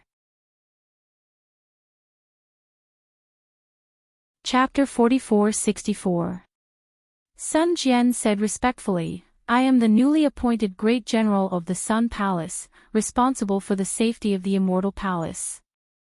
However, I do not know much about the Immortal Palace, so I am here to ask for your guidance." "Oh, the Immortal Emperor has entrusted the heavy responsibility of the Immortal Palace's defense to you. Looks like he has high hopes for you." The East Sea Empress nodded slightly and replied, "If we're talking about the defenses of the Immortal Palace, then that should be the greatest secret of the Immortal Palace." At this point, the East Sea Empress raised her hand and patted the golden chair beneath her. Call! Several phoenix cries rang out, and dozens of phoenix-shaped inscriptions flew out, covering the entire Hall of Fragrance. When the clouds surged out, the East Sea Empress' figure slowly shrank until she turned into an ordinary woman with a kind face. Although the East Sea Empress had a smile on her face and her eyes were filled with concern and anxiety, the elegance she exuded was still unbearable. "Aunt, why did you call the boy over?" Sun Jian smiled and said, "You sent 3 messages in a row, which made Uncle very unhappy." "Humph, it's up to him whether he's happy or not." The East Sea Empress snorted coldly. "Only he is allowed to uphold the dignity and face of the immortal emperor, but not the feelings of husband and wife. Can't I be a little angry?" Sun Jian naturally knew what the East Sea Empress was angry about. He could only comfort her. "Aunt, if it's just about the 9th princess, Uncle did not do anything wrong. After all, he is the immortal emperor, and there are 8 other princesses above the 9th princess. Not only does he have to face the Thunder Temple and Great Sage Hall, he also has to answer to the other 8 princesses. If he doesn't punish the 9th princess, how can he lead the Confucian cultivators? Even if he wants to punish her, he doesn't have to be so cruel." The East Sea Empress knew that Sun Jian's words were reasonable. She sighed and said, "Poor Axian. She has been suppressed in the lower realm for more than 200 years. I wonder how she is doing in the Heaven Punishment Prison Crystal." "Aunt, don't worry." Sun Jian was still comforting her. "The 9th princess controls the Thunder and Thunder provinces. Even if she is imprisoned, the law enforcers will not dare to make things too difficult for her. As long as there is a chance in the future, Uncle will definitely find a chance for the 9th princess to atone for her crimes." The East Sea Empress sneered, "He only cares about his throne. Ever since the Heaven's Choice Assembly, he hasn't come to the Hall of Fragrance." "Oh right, Jean, you have to keep an eye on the immortal emperor for me. I heard that he's been going to the Flower Medicine Palace recently. If there's any movement, you have to inform me as soon as possible." Flower Medicine Palace. Sun Tian was slightly taken aback as he asked curiously, "Isn't that Fairy Yu?" At this point, Sun Jian smiled bitterly. He knew he couldn't continue. Sure enough, the East Sea Empress' face turned cold when she heard Fairy Yu. She said coldly, "That's right, it's Fairy Yu. What do you think the Flower Medicine Palace has to do with? Was it worth him going there again and again? Does he think that I won't be able to find him just because he's invisible?" Ahem. Sun Tian coughed lightly and said, "Auntie, boy understands. Boy will definitely patrol the Flower Medicine Palace diligently in the future and give Uncle some warnings." That's good." The East Sea Empress nodded and said, "Auntie didn't raise you in vain. In this immortal palace, you're the only person I care about the most. Auntie, if there's nothing else, Boy will take his leave first." Sun Jian smiled and said, "Boy's enemies haven't discovered the boy's true identity. Boy has to quickly find out who harmed Boy." "Oh, don't be anxious." The East Sea Empress hurriedly said, "Auntie called you over to ask you something." "Auntie, please speak." Sun Jian was a little confused. He thought that the East Sea Empress had called him over to keep an eye on the immortal emperor. "Auntie, do you remember that when you just came back, you said that you fell into the Heaven's prison with a Dao sect cultivator called Xiaohua?" The East Sea Empress stared at Sun Jian and asked. "Yes, why?" Sun Jian was even more confused because the East Sea Empress was looking at him strangely. "What does that Xiaohua look like?" the East Sea Empress hurriedly asked. When Sun Jian revealed Xiaohua's appearance in the air, the East Sea Empress' eyes revealed a look of realization. She pondered for a moment and said, "In other words, before this Xiaohua fell into the Heaven's prison, he was a level 4 or 5 elemental energy. Now, he's a level 8 elemental energy like you." Sun Jian was a little hesitant. He didn't talk much about this with the East Sea Empress. However, after thinking for a moment, he answered honestly, reporting to Auntie, Xiaohua's aptitude is rare in this world. Many of Boy's sacred arts were taught by him. Moreover, his current strength should be at level 9 elemental energy. Level 9 elemental energy. Then isn't he a Dao sect Mahayana realm cultivator? The East Sea Empress was shocked, but her eyes revealed a kind of joy. Yes. Sun Jian didn't dare to be too secretive in front of this auntie who was similar to his mother. He said, Xiaohua's current strength is at least level 9 elemental energy. Good. The East Sea Empress clapped and smiled. Then, she asked, that's right, what's Xiaohua's character like? Auntie, why are you asking about this? Sun Jian was rather confused. He felt that the East Sea Empress didn't look like an empress at all. She was practically like a matchmaker in the marketplace. Hurry up and tell me. The East Sea Empress asked impatiently. Xiaohua's character is too good. He has too many good points. Sun Jian thought for a moment and said, Boy, it's not good to list them one by one. In any case, it's best to describe him as unparalleled in chivalry and benevolence. Is he really that good? The East Sea Empress couldn't believe it. She asked curiously, Jian, you're not lying to Auntie, right? Why would Boy lie to Auntie? Sun Jian said with a smile. Auntie doesn't even know him. There's no need for that boy, right? Then. The East Sea Empress' eyes turned again, and she asked, does he have a dual cultivation partner? Sun Jian was completely stunned. He also looked at the East Sea Empress in disbelief. Auntie, why are you asking this? It's nothing.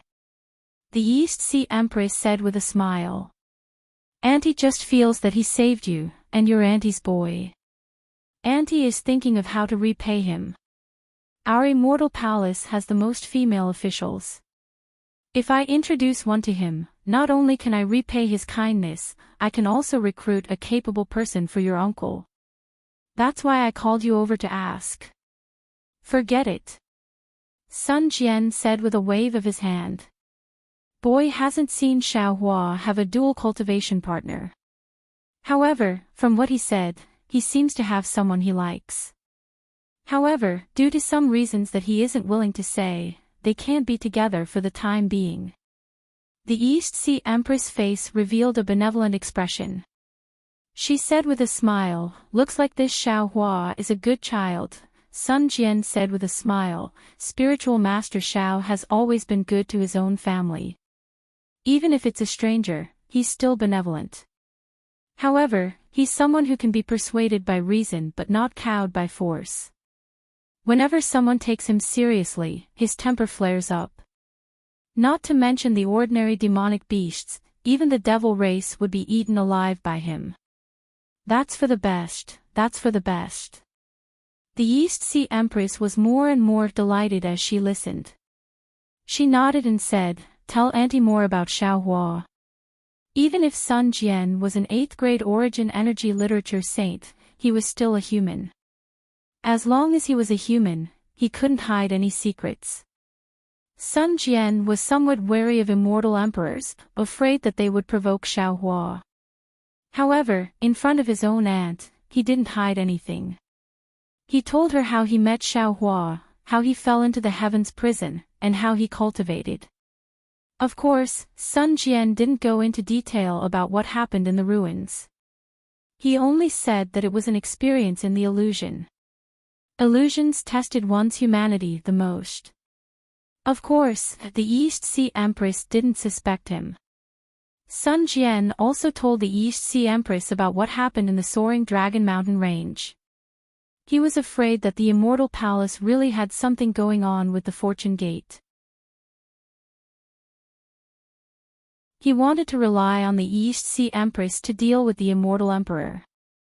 Sun Jian spoke for almost an hour before he bid farewell and left. After Sun Jian left, the East Sea Empress sat on the golden throne and pondered for a long time. Then, her expression changed. The joy on her face turned into coldness. She said in a low voice, "Escort Bai En to the palace." "Yes, Empress." The female general outside the Hall of Fragrance immediately answered. In just a moment, Bai En was brought in. Bai En's face was pale. She had only left the Hall of Fragrance for an hour, and now she was being escorted by a female general. She was terrified. Bai En. The East Sea Empress looked coldly at Bai En and said, "As female officials of the Emperor's Star Palace, you knew that the ninth princess' actions were wrong. Not only did you not remind her, you even hid it for her. Now that the ninth princess has been severely punished, you can't escape punishment either. Seeing that you have worked hard and that you have just been punished, I will not let the 3 provinces imprison you in the Heaven's Punishment Prison Crystal. I will only banish you to the lower realm. Do you accept this?" When Bai En heard this, she couldn't help but tremble. She opened her mouth to explain, but the East Sea Empress didn't mention any other mistakes. She only said that she hid it and didn't punish her too severely. She was only removed from her position as an immortal official and banished to the lower realm. She really had nothing to explain. After thinking for a moment, Bai En lowered her head and said, "I accept." At this point, Bai En looked up and said, "However, I ask that Empress reconsider what I said earlier. Don't let the ninth princess regret it for the rest of her life." "Humph." The East Sea Empress snorted. "You don't need to worry about my matters. Just worry about yourself." "I understand." Bai En lowered her head, not daring to say more. "Take her out," the East Sea Empress ordered. The female generals beside her immediately rushed forward, took Bai En, and pushed her out. Rainbow Phoenix. After the female generals left, the East Sea Empress asked again, "Which part of the hidden immortal continent is the most chaotic right now?" "Empress." The Rainbow Phoenix general hurriedly replied, "Right now, the 9 states of the hidden immortal continent are suffering from famine and war. I can't say which part is the most chaotic." "Oh." The East Sea Empress glanced at the Rainbow Phoenix general and said calmly, "Just now, the new Great General of the Sun Palace, Sun Cho, said that the Great General of the Lunar Temple has already gone to the Soaring Dragon Mountain Range to suppress the remnants of the Tao sect." "Yes, that's it. Banish Bai En to the Soaring Dragon Mountain Range."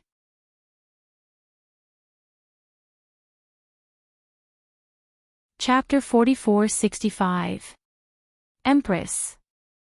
General Colored Phoenix was shocked and hurriedly said, "Although Tao Wu has some strength, she is a woman after all.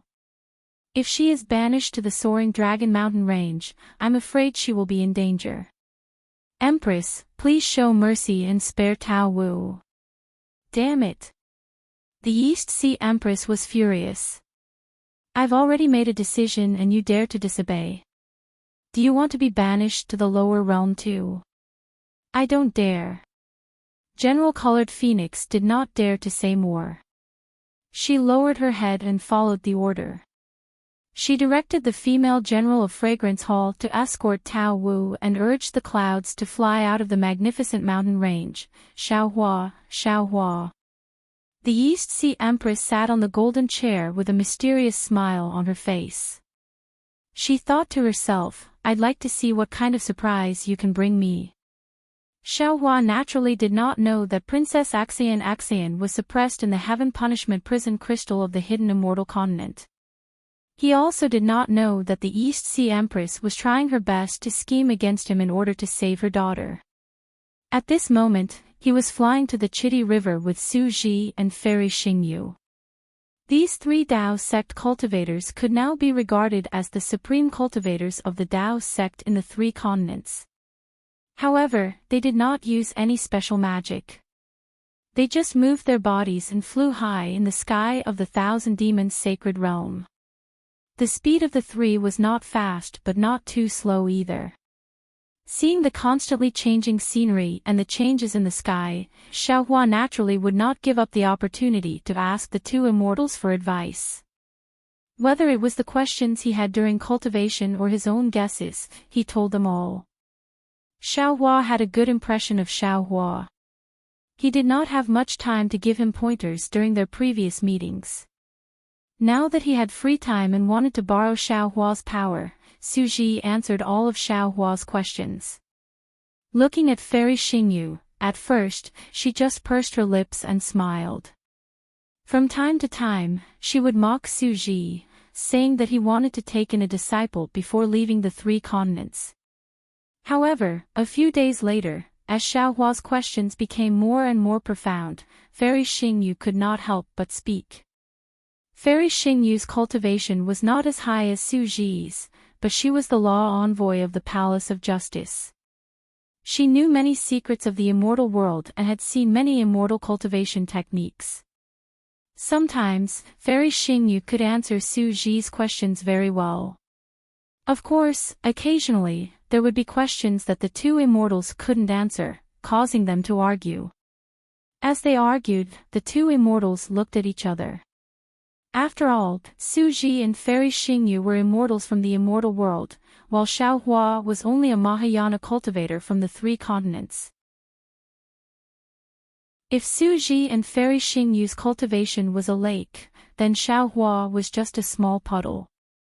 However, when faced with Xiaohua's question, Suji and Fairy Xingyu felt that Xiaohua was no longer a small puddle. He might also be a lake.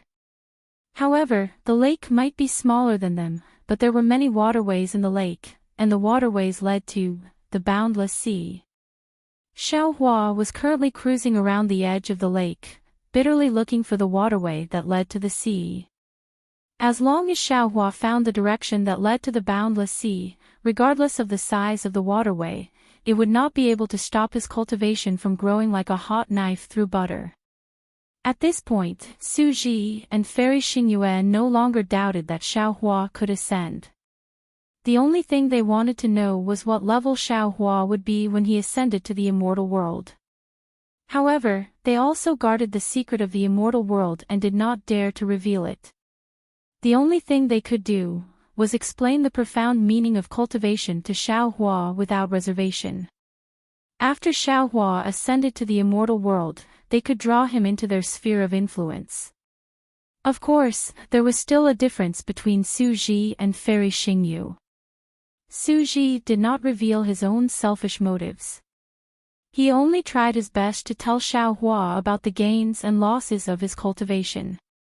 On the other hand, Fairy Xingyu often revealed some of the benefits of the Palace of Justice. Xiaohua was not in the mood to think too much.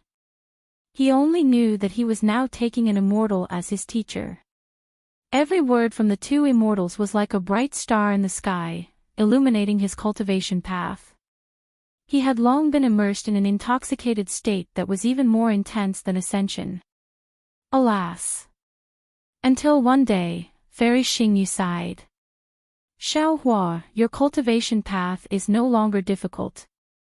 All you need is time. From now on, even if you don't cultivate and sleep every day and night, your strength will slowly increase until the laws of the three continents can no longer tolerate you. They will wake you up and kick you directly to the immortal world. As for the tribulation, I can see it even with my eyes closed. How could the thunderbolt technique taught by the punishment envoy of the Palace of Justice not be able to withstand the thunder tribulation of ascension? If it weren't for the fact that entering the immortal world is a big crime, I would almost want to take you back to the immortal world. Xiaohua's eyes flashed with starlight.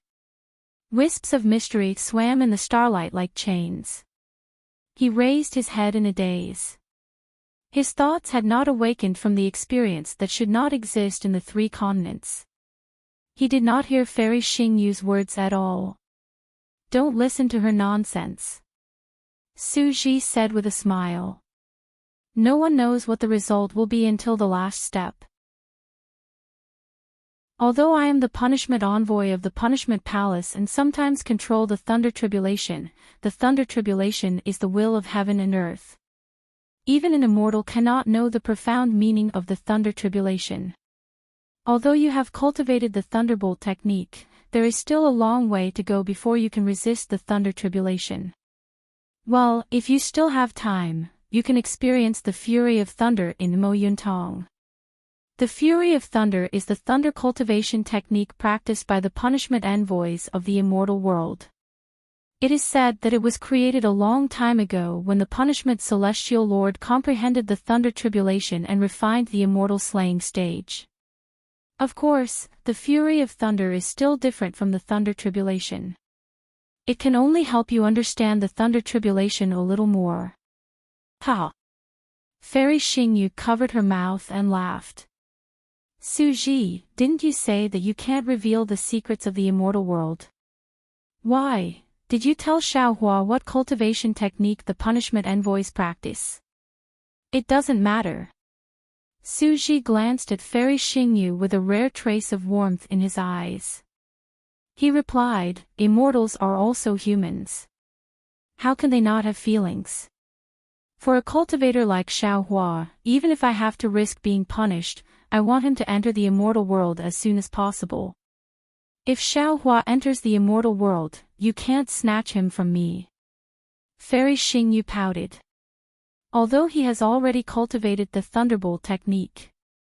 Suji smiled but didn't say anything. Fairy Xingyu hurriedly said to Xiaohua, Xiaohua, many of the cultivation methods I gave you are for the master of law of the Palace of Law to cultivate. For example, the light and cloud light technique, the swift and lightning technique. Thank you, seniors. Xiaohua blinked and the strange phenomenon around him disappeared. He bowed and said, in the past few months, I have gained too much. To put it bluntly, this junior has been cultivating for such a long time, but there has never been a professor who has been so kind to me. This junior's heart is filled with gratitude. You don't have to be so polite. Fairy Xingyu said with a smile. When you go to the immortal world in the future, just listen to me. Suji said seriously, Xiaohua, your aptitude is extraordinary, and we like you very much. But it is not your aptitude that makes me want to teach you. It is your mind and temperament. Not every cultivator of the Dao sect can take the dignity of ordinary people to heart, and they don't care about the life and death of the people in the world. You let Jai Xing Lu and the Luo Yi Merchant Union broadcast good seeds on the hidden immortal continent, and let the Fortune Gate in the soaring Dragon Mountain range plant good seeds. The food you cultivated in the original Fiend God blood pool alone has saved countless people in the secular world. In today's hidden immortal continent, the Confucian cultivators and the Buddhist sect may not know who Daoist Shao is, but ordinary people in the secular world know. Of course, they may not know that Daoist Shao is Xiaohua, but they really put Daoist Shao in their hearts and are grateful to him. With this kindness, I can't not teach you what I have learned.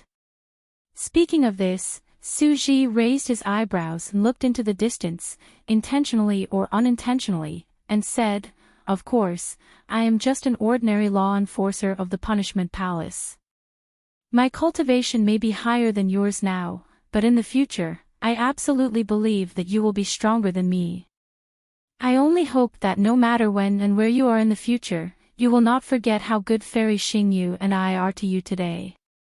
Also, don't forget, the root of these good things, don't forget your original heart and the justice you pursue. Boom. It was unknown whether it was because Suji's words came from the bottom of his heart and caused Xiaohua to feel the same way, or because Xiaohua had been comprehending an extremely profound cultivation technique for the past few months and it had triggered his memories.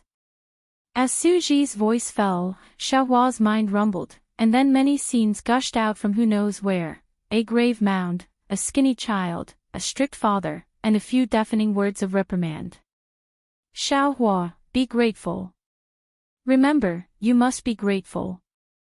Our family is relatively poor, and you left early.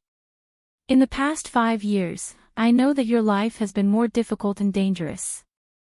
I didn't fulfill my responsibility as a father and didn't teach you well. This isn't your fault. It's all my fault. Our family has received a lot of kindness from the Misty School. As they say, a drop of water should be repaid with a gushing spring.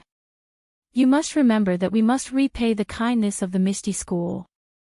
Alas, last night, you talked about human nature in the Lee family. Your father didn't know much about it. At that time, he didn't dare to disrespect you and didn't interrupt you.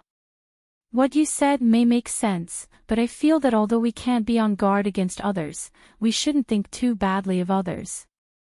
I also know that the people in the martial arts world are sometimes very scheming, but justice lies in the hearts of people. Even if there is no heart, God is watching. Also, now that you have the ability, I don't want you to become a hero who is loved and respected by others. I just want you to become a righteous person who can face everyone with a grateful heart, a compassionate heart, and a chivalrous heart. These words seemed to be very far away, but Xiaohua felt as if they were right in his ears. Tears welled up in Xiaohua's eyes as a sense of homesickness inundated him. Father, grandmother, mother, are you all right? A grand ascension stage human, the center of attention of countless people, had finally found a trace of his lost memories in this faraway land. Chapter 4466. That's right. All law enforcers must have justice in their hearts. They must face all living things in the immortal world with a grateful heart, a compassionate heart, and a chivalrous heart. Only in this way can they face the thunder tribulation and their own immortal slaying stage with a pure heart. When Xiaohua's memories gushed out, he was extremely emotional. Wherever his thoughts reached, the immortal slaying stage in the space released faint lightning. This lightning killed all things and also gave birth to all things. In the midst of life and death, a suction force that made Xiaohua's mind feel extremely close was born. Xiaohua didn't need to think too much. His mind had already fallen into the space.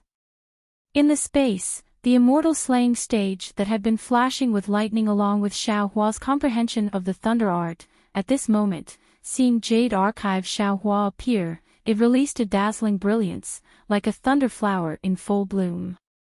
Jade Archive Xiaohua couldn't help but turn into a stream of light and fall into this thunder flower. Xiaohua's emotions were slightly shaken, and ring-shaped thunderbolts immediately appeared around his body. Crack, crack, crack. They rushed out in all directions. Su Ji and Fairy Xingyu were stunned.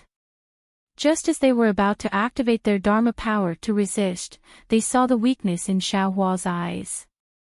Their hearts skipped a beat. The two of them looked at each other.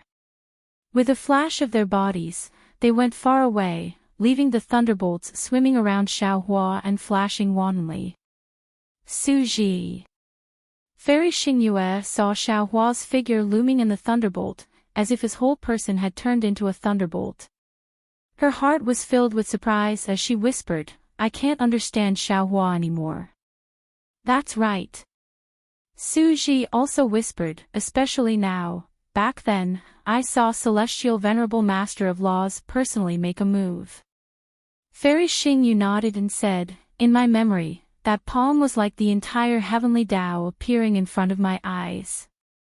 I feel that, even if I cultivate for another 100,000 years, I won't be able to compare to a grain in the Celestial Venerable's hand. Although Xiaohua's strength is not as strong as ours, from the thunder he turned into. I actually saw that kind of vague feeling, a feeling of the heavenly Tao overflowing. Could it be that he is the reincarnation of a celestial venerable? Sure. Although Su Ji knew that he was talking to Fairy Xingyu, he hurriedly stopped her from guessing. Xiaohua is Xiaohua. A celestial venerable is a celestial venerable. Even if it's an immortal king, it has nothing to do with us. We formed a relationship with Xiaohua in the 3 continents, but now that we've arrived at the celestial realm, I really don't know if this is fate or not. Let's just do what we need to do. Don't say too much. Fate. Fairy Xingyu's eyes were also watery. She raised her hand to hold Suji's arm, tilted her head slightly to Suji's shoulder, and whispered, I'm really grateful to the heavens. If it weren't for this fate, my soul would have been destroyed long ago. Well. Suji's body stiffened slightly, and he slowly withdrew his arm. He forced a smile on his face and said, actually, as long as it's an immortal from the immortal realm, if they encounter such a situation, anyone would help. Humph. How boring. Fairy Xingyue snorted coldly. Not as interesting as Xiaohua. Sigh. Suji sighed and shook his head slightly. However, after a while, Fairy Xingyue smiled again and whispered, Suji, you've never told me about your hometown. Since you've told me, tell me more about it. Suji looked at Xiaohua's figure flickering in and out of the lightning. This figure was sometimes in human form, sometimes in the form of lightning, and sometimes even in the form of a heart. Suji could feel the familiar aura of thunderous fury emerging from the core of this heart. Suji suppressed the surprise in his heart and didn't dare to disturb Xiaohua too much. He flew another 100 kilometers and released his divine sense. While guarding Xiaohua, he said, my memories of my hometown have faded, but there are many interesting things that happened there. I remember when I was young. Fairy Xingyue cupped her cheeks with both hands and stared at Suji with a smile on her face. Weren't the memories that Suji was talking about her memories as well? She didn't know how long it had been since a man had been so patient and talked so tirelessly. He opened up the memories of time bit by bit, and gradually filled the cracks in her heart with love. Love was never an expression of ordinary people. The demon clan, cultivators, and immortals, no matter how long they had been cultivating, when love came, they had no power to resist. Because love was destined. It was irresistible and inexplicable. More than a month had passed, and the cold wind was gradually blowing. Suji frowned and looked at the flashing lightning in the distance. At this time, the lightning was different from before. The unruly and arrogant feeling was gradually gone, and the anger contained within was gradually born. Similarly, Xiaohua's figure had completely turned into a thunderbolt, but this thunderbolt was condensed into the shape of a heart. Suji. Fairy Xingyue was also a little impatient. She secretly whispered, it seems that the time for the Star Moon Palace to appear is coming. Why don't we wake Xiaohua up? No. Suji spoke resolutely and decisively. Even I've only encountered the lightning transformation stage twice in the immortal dimension. Xiaohua has just come into contact with the fury of thunder, and he can have such a realization. His future thunder cultivation technique is limitless. We'll go there ourselves. There's no need to wake him up. But Fairy Xingyue was puzzled. Didn't your divination say that he is your hope? The mystery of opportunities is not something that can be understood by divination. Suji replied faintly, if I ruin Xiaohua's opportunity for the sake of my opportunity, this opportunity, I'd rather not have it. Okay. Fairy Xingyue bit her lip and said, I'll listen to you. You go first. Suji glanced at Xiaohua, as if he was worried. Fairy Xingyue stamped her feet in mid-air and said reproachfully, you're so scheming. I didn't think of waking Xiaohua up. With that, Fairy Xingyue moved her body and left, taking advantage of the north wind. Suji thought for a while and set up a few simple restrictions. His body flashed with a blue watery light and disappeared in mid-air. However, just as the two of them flew 1,000 miles away, an earth-shattering sound of thunder came from behind them. Su Ji and Fairy Xingyue hurriedly stopped. Without releasing their divine senses, they saw that in the distant sky, a bolt of lightning shot straight into the sky like a jade pillar. In that bolt of lightning, Xiaohua's godlike figure appeared. Looking at the space above Xiaohua's head that had been torn apart by the lightning, layers of shadows fell. That shadow was like an inkstone, but also like a tombstone, exuding a kind of silence and desolation. Immortal. Immortal slaying stage. No, this is the sound of thunder from the fury of thunder. Su Ji could not help but exclaim, is Xiaohua really a genius? He can comprehend the sound of thunder just by relying on the catalogue of the immortal slaying stage that I gave him. Buzz, buzz, buzz. As they spoke, an inexplicable sound rushed to them. Wherever this sound passed, not only did the ancient trees and withered grass on the ground turn into powder, but even the rocks and gravel on the surface of the ground were shattered. Whirlpools appeared on the water surface. Even the two immortals felt as if they were being whipped by thousands of whips. Fairy Xingyue said with a wry smile, I also want to deny it, but he doesn't have the aura of the immortal slaying stage on him. He can't cultivate the fury of thunder with the help of the immortal slaying stage. While the two of them were overestimating Xiaohua's divine senses swept over. In just a moment, Xiaohua's figure turned into a bolt of lightning. He asked curiously, Seniors, why didn't you wait for me? Fairy Xingyue rolled her eyes at him and said, we didn't dare to wait any longer. If we waited any longer, you would have become a celestial master. Sorry. Xiaohua said with a smile, I haven't been in closed-door cultivation for a long time. It's rare for me to be in closed-door cultivation today. I've kept you waiting. Oh. Fairy Xingyue hit the nail on the head and exposed Xiaohua's lie. Haven't you been in closed-door cultivation in the heavenly prison for tens of thousands of years? How can you say that you haven't been in closed-door cultivation? Ouch! Xiaohua touched his nose, as if he suddenly remembered something.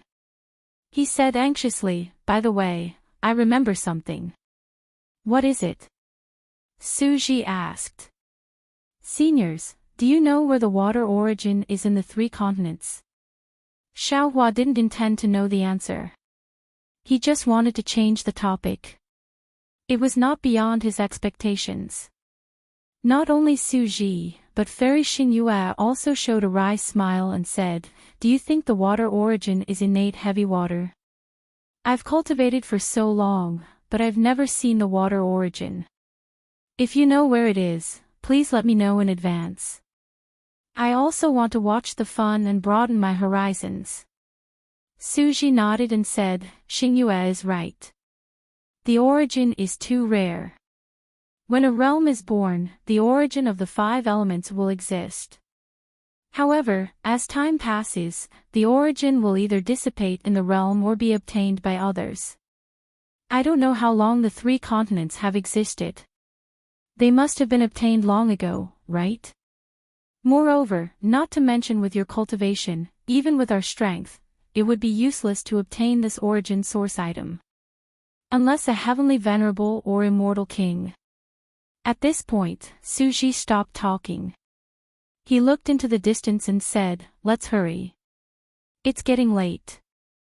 I'm sure the disciples of Zhai Xinglu are waiting anxiously, all right. Xiaohua successfully changed the topic. Although there was regret on his face, he didn't care. Let's go. Fairy Xingyue turned into the wind. Su Ji and Xiaohua were like lightning, flying into the distance. In less than 10 days, there were more and more crimson rocks around the 1,000 Demons' sacred realm. Sometimes, the crimson rocks almost covered the entire mountain range. Xiaohua understood that they were about to reach the Chitty River. On this day, the sky had just brightened. The pale sun peeked out from the horizon. Fairy Xingyue's floating figure slowly slowed down. She raised her hand and pointed at a place that was almost invisible to the naked eye. We've reached Jai Xinglu. It seems that Xingyue Palace hasn't appeared yet. Let's go to Jai Xinglu to rest first. Chapter 4467. As her fingers moved, Fairy Xingyu's face gradually changed, finally turning into the appearance of a graceful woman. Xiaohua glanced at it and couldn't help but ask, "Senior, is this your original appearance?" Fairy Xingyu smiled and said, "Why? Are you reluctant to part with Princess Baihua?" "No." Xiaohua stole a glance at Su Ji and replied, "Junior is just curious and casually asking." "Then what do you think?" Fairy Xingyu had no intention of answering Xiaohua at all. Xiaohua shrugged, indicating that he couldn't guess. Su Ji said indifferently, "Neither Xingyue nor I have our original appearances. Our appearances can't be revealed on the 3 continents. What you see is an illusion." "Alright, this junior understands." Seeing that Su Ji's appearance had also changed, Xiaohua tactfully shut his mouth. While they were talking, several divine senses and clear eyes swept over. When they landed on the 3 of them, they retracted their gazes happily. After a short while, a dozen or so Confucian martial grandmasters around the 7th grade of Origin Energy flew over. They were either dressed in Confucian robes or armor. When these martial grandmasters saw Fairy Xingyu, they bowed respectfully and said, "Subordinate greets Palace Master." N. Fairy Xingyu nodded and waved her hand to signal them to get up. She raised her hand and pointed at Su Ji and Xiaohua, saying, "These are my good friends, Senior Su and Spiritual Master Xiao. When you see them, it's like seeing me." "Yes." The dozen or so Confucian cultivators didn't dare to be negligent and hurriedly bowed to the 2 9th-level cultivators, saying, "Greetings, Senior Su and Spiritual Master Xiao." However, when the 3 words, "Spiritual Master Xiao," came out, several Confucian cultivators came to their senses and exclaimed, "Spiritual Master Xiao? Xiaohua. Spiritual Master Xiao of the Fortune Gate." Xiaohua touched his nose, regretting that he didn't disguise himself. He nodded slightly and said, "Yes, it's me. It's really Spiritual Master Xiao. It's really Spiritual Master Xiao." At this time, the dozen or so Confucian cultivators were all excited. Junior thought that Spiritual Master Xiao had returned to the hidden immortal continent. "I really didn't expect to see Senior here."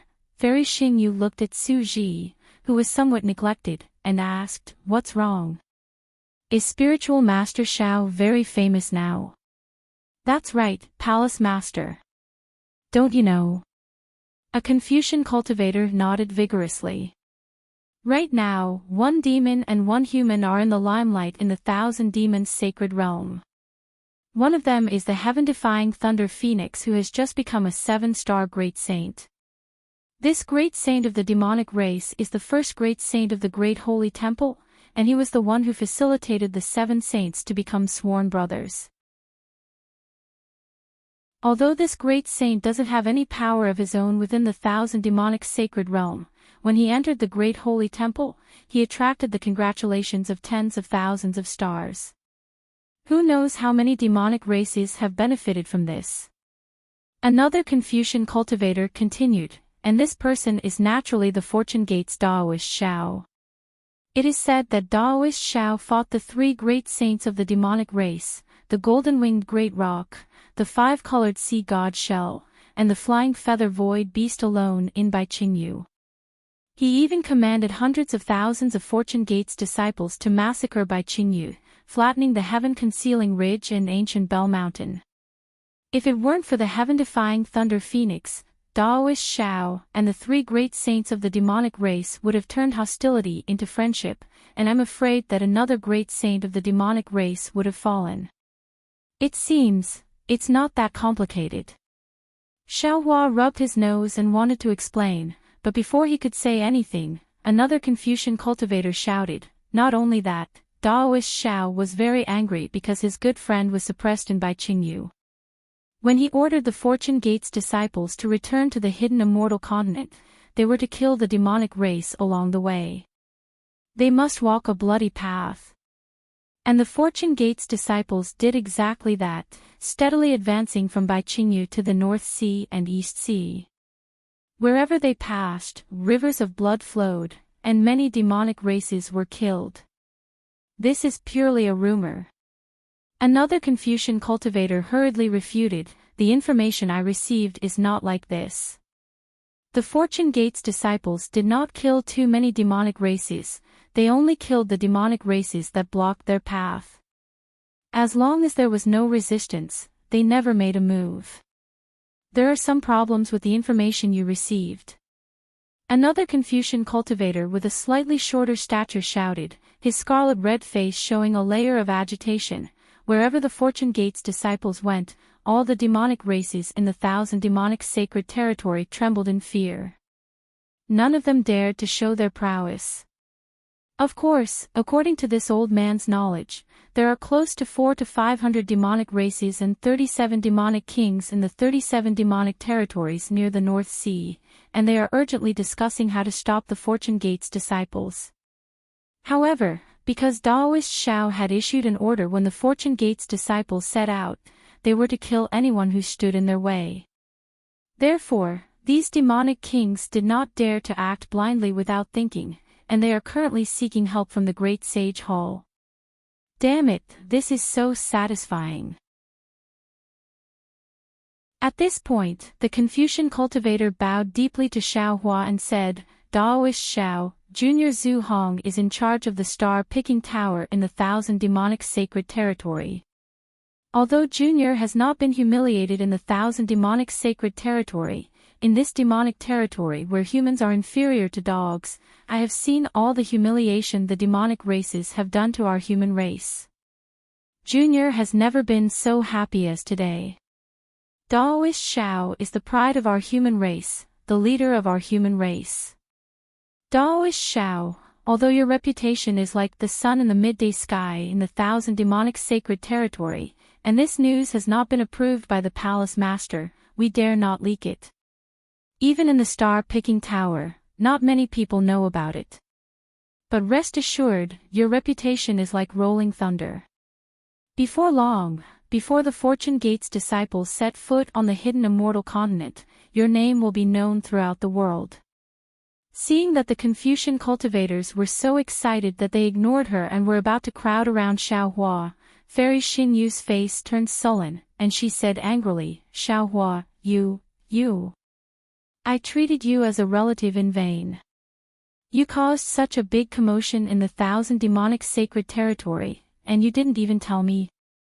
Xiao Hua was speechless, and he argued, Senior, it's not that Junior didn't want to tell you. But this matter of fighting and killing really spoils the mood. Moreover, no matter how big of a commotion Junior caused, isn't it not as powerful as Senior Xingyu? Senior, look at your subordinates. Which one of them isn't an all-powerful figure? Which one of them isn't capable of doing earth-shattering things? It's just that they can't act casually for the sake of Xingyu's development. Junior didn't have such scruples and dared to act. Humph, your mouth is smeared with honey. Fairy Xingyu curled her lips in disdain, but her face was smiling like a flower. Su Ji frowned and asked, I forgot to ask you. Who is that little white dragon whose soul is similar to yours? Oh, his name is Xiao Bai. His original body was a giant python. Later on, he cultivated into a python dragon, and his physical body was destroyed. His primordial spirit cultivated with Junior, and after he took over Junior's body, it was somewhat similar to Junior's. The ancient Bell Mountain's Demon King coveted Junior's fortune gate, and the seven-colored sea god Shell also had some matters to discuss with Junior, so they took Xiao Bai as Junior and captured him. Xiao Hua concisely explained the cause of the matter, but when Su Ji heard Xiao Hua mention the seven-colored sea god Shell, a look of shock appeared on his face. He raised his hand and said, it's not too late to talk about this in the star-picking tower. Yes, Senior. Xiaohua hurriedly shut up. Let's go. Fairy Xingyu ordered and flew to the front. Su Ji naturally ignored the Confucian cultivators and followed behind. Xiaohua was about to follow when he saw the dozens of Confucian cultivators looking at him eagerly. He thought for a moment, slowed down, and raised his hand. Fellow immortals, let's go together. Yes, Senior. Zhu Hong was overjoyed and flew over first. A few other Confucian cultivators hurriedly followed, and the rest flew at the back with smiles on their faces. Those who surrounded Xiaohua were basically generals in armor. They were straightforward, and Xiaohua's massacre of Bai Qingyu was very satisfying and greatly boosted the morale of the human race. They admired Xiaohua greatly, and some of them became familiar with Xiaohua in less than half a cup of tea. Seeing that Xiaohua was not arrogant and was also Fairy Xingyu's relative, they soon talked about everything. Xiaohua had always been curious about this mysterious Xingyu. It seemed that Xingyu's tentacles were spread all over the 3 continents. Not to mention anything else, even Fairy Xingyu and Su Ji didn't know that Xiaohua massacred Bai Qingyu and led the troops south. But Xingyu had already received the news, and most of the news was true, which made Xiaohua really admire her. Yingpe and Xiongyi could be considered outstanding in this regard, but the Fortune Gate and the Continuous Merchant Union were far inferior to Xingyu. Therefore, Xiaohua himself also became acquainted with these Confucian cultivators. Looking at the mountain-like pavilion in front of him, Xiaohua had already chatted a lot with these generals. Xiaohua already knew that these dozens of Confucian cultivators were the masters of the star-picking tower in the Thousand Demons Sacred Realm. They had gathered here because Fairy Xingyu had closed the star-picking tower in the Thousand Demons Sacred Realm. It was also because they had made great contributions to Xingyu that Fairy Xingyu allowed them to enter the Star Moon Palace. Of course, these masters were puzzled by Fairy Xingyu's decision to close the star-picking tower. This was because the star-picking tower in the Thousand Demons Sacred Realm was different from the hidden immortal continent and the pure land of ultimate bliss. There were many demon races in the Thousand Demons Sacred Realm who were willing to trade with the star-picking tower in exchange for what they wanted. Similarly, the star-picking tower could also obtain demon fruits, demon herbs, and other things that the human race couldn't normally obtain from the demon races. It could be said that the star-picking tower's profits in the Thousand Demons Sacred Realm were more than those of the hidden immortal continent and the pure land of ultimate bliss. Xiaohua naturally understood Fairy Xingyu's plan. If the Star Moon Palace was as Su Ji had divined, it would be her and Su Ji's last chance. Moreover, it would also be her most confident chance. Therefore, Fairy Xingyu had to wrap things up well. Although the Star Moon Palace was huge, it might not have any supreme cultivators. At most, it might have some 9th grade Essence Force worshippers.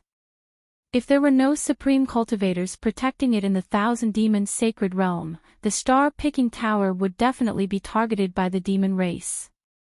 If one of the many star-picking towers was invaded by the demon race, then there would be a snowball effect. Not only all the star-picking towers in the Thousand Demons Sacred Realm, but even the star-picking towers in the hidden immortal continent and the pure land of ultimate bliss would also be affected. Fairy Xingyu wouldn't let the star-picking tower fall to such a state. Therefore, she had made such a plan.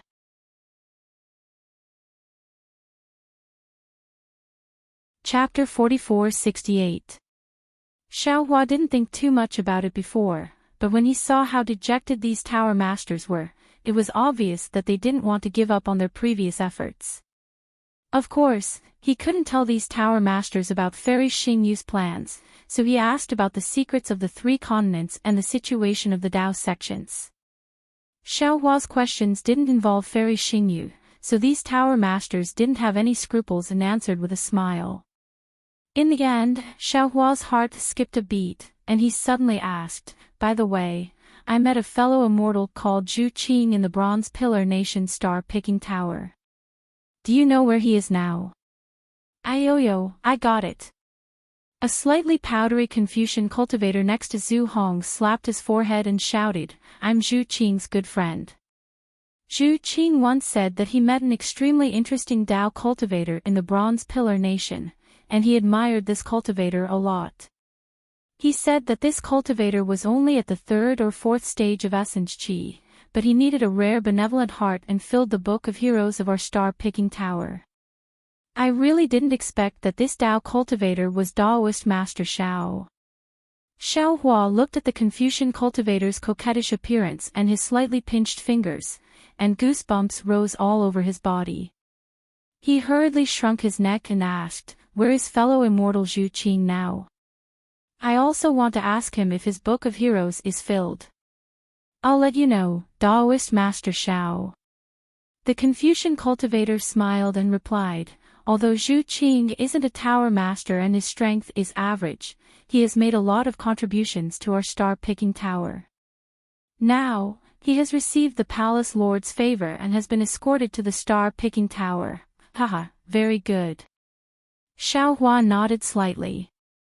He also understood that the so-called contribution should be the body of Princess Baihua. However, it was also because of Zhu Qing that Princess Baihua didn't die in the countryside. This drinking and pecking was really wonderful. While they were talking, the star-picking tower of the Thousand Demons' sacred realm was already in sight. This star-picking tower was different from the one Xiao Hua had seen in the Bronze Pillar Nation. It was in the shape of a tower. This pagoda was different from the ordinary pagodas of the Buddhist sections. It was very fat and large. Just from afar, it looked like a square. The tower-shaped Zhai Xinglu was divided into more than 10 levels. Each level had a different color, and each level was slowly rotating. Because of the different speeds and angles of the rotation, the light and shadow of the entire Zhai Xinglu was constantly changing. Sometimes it was flames, sometimes it was colorful lotuses, sometimes it was flower buds. This light and shadow was really dazzling in the cold red mountain range. Xiao Hua, this is Star-Picking Tower's jade pendant. Fairy Xingyue, who had been flying in front, suddenly raised her hand and a stream of light flew over. She said, take this jade pendant and you can freely enter all the pavilions in Star-Picking Tower. Okay. Xiao Hua didn't mind and casually took it. The group of Confucian cultivators next to him raised their eyebrows and showed surprise in their eyes. However, this surprise disappeared in a flash and they didn't even exchange glances with each other. Boom! Just as Fairy Xingyue finished speaking, a layer of fiery starry flames suddenly appeared in front of her and Su Ji. This starry flame completely enveloped the space within a few miles. A wave of air mixed with cold ice immediately emerged from the void. Moreover, amidst the biting cold wind, the power of the stars and moon fell out of thin air. A chilling intent spread all over the place, hee hee. Xiao Hua, what do you think of my waning moon chilling star array?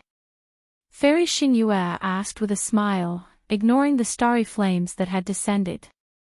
She turned her head to look at Xiao Hua contentedly. Upon hearing this, Xiao Hua almost fell from the sky. He had been surprised when he saw the starry flames appear. Logically speaking, it was impossible for Fairy Xingyue to trigger a large array outside his Zhai Xinglu. Now that he heard Fairy Xingyue's words, he understood that Su Ji had praised the capital star array of Black Wind Ridge very much. Xiao Hua had replied with a little self-satisfaction, and Fairy Xingyue had remembered it. She was actually showing off here. Elder sister. Xiao Hua held his forehead with one hand and said, You are the master of Xingyue. How can I compare myself to you? My large array can only resist cultivators of the 4th grade of origin energy, but your large array can resist great demons and demon kings of the 7th or 8th grade of origin energy. This waning star chilling moon great array is far from being comparable to my fortune gate's capital star array. Hee hee. Fairy Xingyue flicked her sleeve, and a brilliance like the stars gushed out and landed on the starry flames. The starry flames slowly extinguished and disappeared into the void. Then, Fairy Xingyue moved her body again. Just as she was about to move, Su Ji, who was beside her, said indifferently, although the waning moon chilling star array is sharp, it's much weaker than the capital star array. Fairy Xingyue's body also stagnated and fell a few feet before she flew up again. She turned her frosty face and stared at Su Ji, saying, Su Ji, will you die if you say something nice? After saying that, she ignored Su Ji and turned into a ray of starlight, disappearing instantly. Su Ji's expression did not change. He looked at Fairy Xingyue's back and moved his body. However, as soon as he moved, hundreds of meteor phantoms appeared from all directions, sealing off the area within 1,000 feet of Su Ji. Moreover, the space within this 1,000 feet swayed as if it was being blown by the wind. The meteors seemed to be dragging their tails as they struck Su Ji. Boring. Su Ji spat out 2 words indifferently. He raised his right hand and pointed his index finger at the void. Layers of water blue lightning surged out like a fountain, rushing in all directions at an extremely fast speed. Gotcha! Amidst the crackling sounds, all of the meteors were shattered and turned into nothingness. Then, Su Ji's body flew slowly and landed on the top floor of Zhai Xinglu in the distance. Sigh. Xiao Hua shook his head helplessly behind the two of them. He secretly cursed, damn it, he's an immortal who knows how old he is, yet he's still involved in these romantic affairs. It's really nauseating. Senior Su, you obviously have some feelings for Fairy Xingyue. Why didn't you make it clear? When you appeared as Do Shanjun back then, weren't you also extremely handsome? Didn't those women from the Bronze Pillar Nation go crazy for you? Could it be that the real Fairy Xingyue doesn't dare to confess? Oh, I understand. Xiao Hua came to a realization. According to Fairy Xingyue, Punisher Heavenly Venerate doesn't seem to get along well with Ruler Heavenly Venerate. If the two of them develop feelings for each other, I'm afraid it won't be easy to deal with. Damn it, it's really uncomfortable to be an immortal. Xiao Hua flew back to the place where Su Ji had shattered the waning moon chilling star array. The aura of the shattered void had not been completely annihilated. Xiao Hua's protective brilliance was still cut open. While Xiao Hua had witnessed Su Ji's strength, he was also quite convinced by him. That day in the Bronze Pillar Nation, Xiao Hua's bullying of Do Shanjun could be said to have caused Do Shanjun to lose face. Even during the battle at the Black Wind Ridge, Xiao Hua had not let Do Shanjun off easily. Xiao Hua now knew that Do Shanjun could have pinched him to death with a finger at that time. However, Su Ji had not taken out any special magical power. He had only used a Confucian magical power that was suitable for Do Shanjun to fight with Xiao Hua. Even though he had been defeated, he had still used any magical power of the Dao sect. Xiao Hua could not compare to his self-restraint and breadth of mind. It seems that the job of a punishment envoy is not something that any immortal can do. Xiao Hua sighed. I don't know how Senior Su cultivated before he became an immortal. What kind of place is his hometown? It can actually cultivate such an outstanding immortal. Naturally, there were restrictions around the star-picking tower.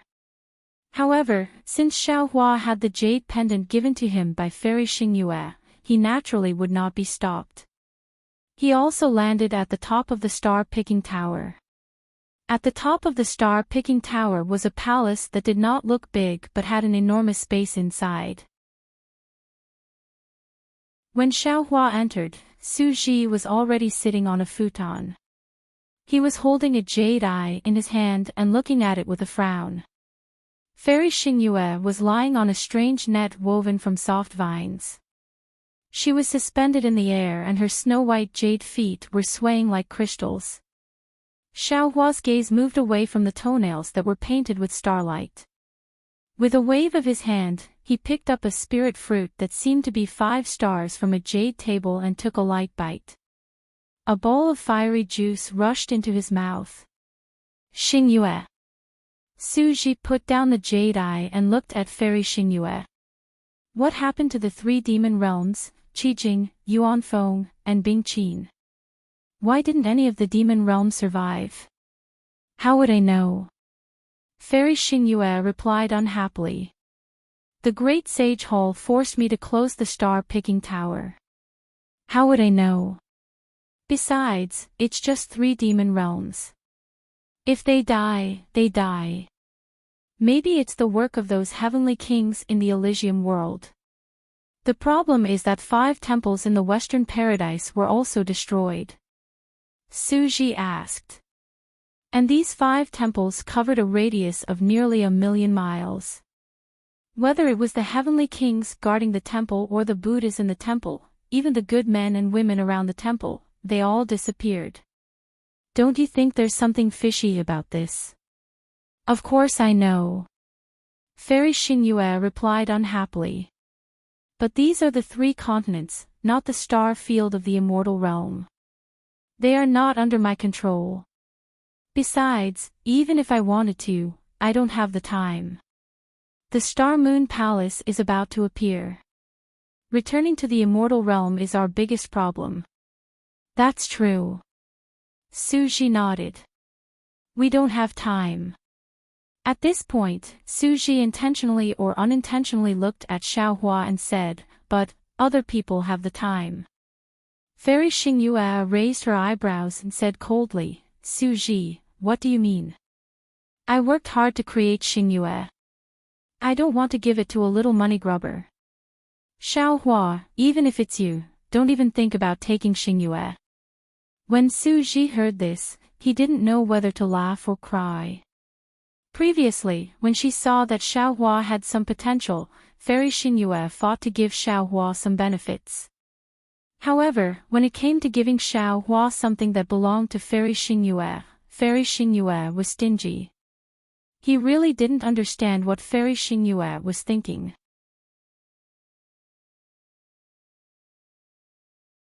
Chapter 4469. However, Fairy Xingyue's subsequent words immediately enlightened Su Ji. Don't think I don't know what he's thinking. Fairy Xingyue snorted coldly. Didn't he support the monster clan to establish the continuous merchant union to compete with Xingyu? I'd like to see how his continuous merchant union can develop to the same scale as my star moon. Then, Fairy Xingyu looked at Su Ji and said, could it be, you know that his continuous merchant union is just a child's play? At this point, you're encouraging him to pick the peaches. Forget it.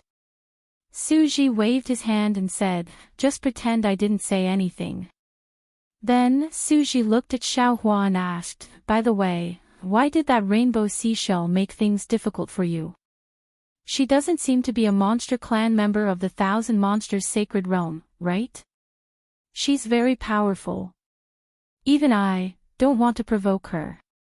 How did you get out of trouble? This. Xiaohua habitually touched his nose before lying and was about to speak. Fairy Xingyu saw it at a glance and shouted, he's going to lie again. When you met me earlier, you told me a lot about Bai Qingyu, but in the end, you still lied a lot. Elder sister. When did I lie to you? Xiaohua had to remove his hand from his nose and said, if I say some things in front of you, wouldn't I be showing off? Besides, there's nothing to say when dealing with a few monster kings. My fortune gate is far inferior to Xingyu's, so I don't dare to say more. That's more like it. Fairy Xingyu snorted coldly and didn't seem to be angry anymore. She shouted, tell me, how did you get rid of that female seashell? I met her back then. Her seashell was too strong, so I didn't have a good way to get rid of it. Actually, it's nothing. Since Xiaohua had already decided to lie, he had already picked up the brush in his mouth and said with a smile, I have some connections with this rainbow seashell called Basien. Didn't I tell you earlier? Junior wasn't born in the 3 continents, but in the Dawn Rain continent. Junior's sect is called Heartwarming. Then, Xiaohua briefly described the battle between him and Basien. He didn't talk about the divine punishment, he talked a lot about the feelings of kinship. In the end, he even embellished the matter between Little White Dragon and Bibo, making Basien look like an old woman looking for a relative. When she found Xiaohua, the disciple of her deceased relative, she was moved by Xiaohua's righteousness and was even more shocked by the love between Bibo and Little White Dragon. She pardoned Xiaohua's crime of killing Bai Qingyu's hundreds of thousands of demons and even bestowed Bai Qingyu to Xiaohua as a thank you gift for finding the 7-colored conch. Then, she took Little White Dragon and Bibo away and wanted to nurture them well. After Xiaohua finished telling the happy ending, he took a spirit fruit and put it in his mouth. In the end, Basien took the 2 descendants who had a lot to do with her and returned to her cave residence to live a happy life. Is that all? After listening to Xiaohua, who looked at her innocently, Fairy Xingyue was stunned. She asked curiously, You didn't do anything. She let you go. Yes. Xiaohua was also a dead pig that wasn't afraid of boiling water. He nodded and said, I've always convinced people with reason. Besides, I even brought her brother here. What else could she do? Yes, that's true. If it weren't for you, Basien definitely wouldn't have been able to see her brother. Suji didn't know if he really believed it or if he was faking it. He nodded and praised, She should be thanking you.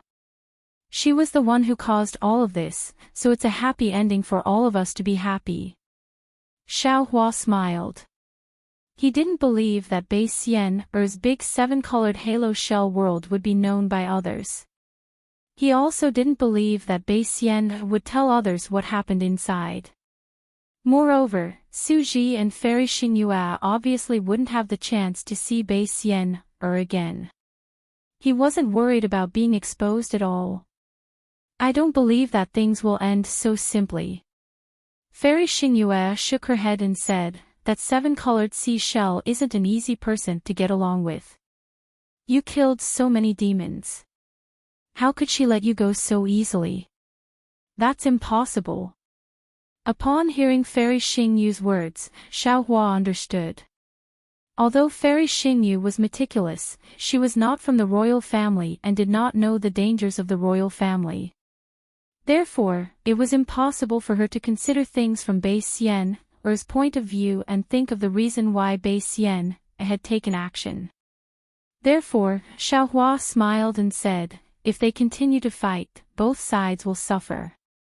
And Fairy Xingyue, do you think she will care about those juniors who are separated by who knows how many generations? Instead of offending a human clan Mahayana realm expert, it's better to take advantage of the situation and turn a bad thing into a good thing. After all these twists and turns were caused by her own actions, right? Suji ignored them and frowned. Xingyue, where is this so-called Red Sea domain? Why don't I have any impression of it? Fairy Xingyue glared at Xiaohua. She knew that Xiaohua wouldn't say much, but she couldn't find any clues. Fairy Xingyue said to Suji, Basien is from the Sea clan. Her so-called Red Sea domain should be in the demon realm. How could you know? Even I. This is the first time I've heard of it. Why is the 3 continents so chaotic? Suji smiled bitterly. I always thought that this Basien was from the demon realm, but I didn't expect her to be from another high-level world like us. From what Xiaohua said, I can't tell whether this Red Sea domain is from the upper realm or not. Fairy Xingyue shook her head slightly. However, from Basien strength, the Red Sea domain is not much different from the demon realm. I'll check it carefully when I return to the Palace of Justice. Seniors. Xiao Hua smiled and said, this junior will go for a walk and see my old friends. Seniors, let's discuss the matter of returning to the immortal realm. And, go ahead. Su Ji nodded. However, just as Xiao Hua walked out of the hall, Fairy Xingyue's voice sounded again. Xiao Hua, don't seduce the star-picking house master of Xingyue. Xiao Hua staggered and turned around helplessly. Elder sister, your Xingyue is not the Yihong brothel. Do you think this junior is interested in seducing them? Hee hee. Fairy Xingyue covered her mouth and laughed. She secretly glanced at Su Ji. Fortunately, Su Ji seemed to be thinking about something and frowned. He did not pay attention to what Fairy Xingyue said. The outside of the hall was empty, with only bare stone walls. There was no one around, and there was no exit. Xiao Hua released his divine sense, scanned the area, and walked towards a certain direction. Sure enough, when Xiao Hua arrived in front of the stone wall, a ripple appeared on the stone wall, and a moon gate appeared. Xiao Hua floated past the moon gate, and a ripple swept across the jade pendant in front of his chest. Outside the moon gate was the pavilion that Xiao Hua had seen outside the star-picking house. Layers of beautiful halos slowly flowed between the pavilions, and an unconcealable coldness emanated from the halos. This coldness not only spread outside the star-picking house, but also seeped into the bottom of the star-picking house. Restrictions that looked similar to defensive formations were born in this coldness. Xiao Hua walked to the edge of the pavilion and looked outside the star-picking house. In just a moment, it was already snowing outside. The snowflakes were beautiful, and when the brilliance of the star-picking house fell on them, they reflected a variety of colors. Xiao Hua felt a sense of contentment even without the company of a beautiful woman. Of course, this feeling of contentment only lasted for a moment. Xiao Hua lifted his gaze and looked towards the horizon covered by dark clouds. He said in a low voice, "Mother, has there ever been snow in Guizhuang?" Naturally, no one answered Xiao Hua's whisper. He looked for a moment and turned his head again. There was a flight of stairs in front of him that led to the next floor. Xiao Hua thought for a moment and walked over. However, just as he walked down the stairs, he saw Zhu Qing standing there respectfully, holding something that looked like a book. Fellow Daoist Zhu. Seeing Zhu Qing standing there, Xiao Hua hurried over and said with a smile, "It's really been a long time." Senior. How could Zhu Qing dare to let Xiao Hua call him fellow Daoist? He hurriedly replied, "It's enough for you to call this junior Zhu Qing. This junior doesn't dare to talk to senior as an equal." Hee hee, there's no need to be like this.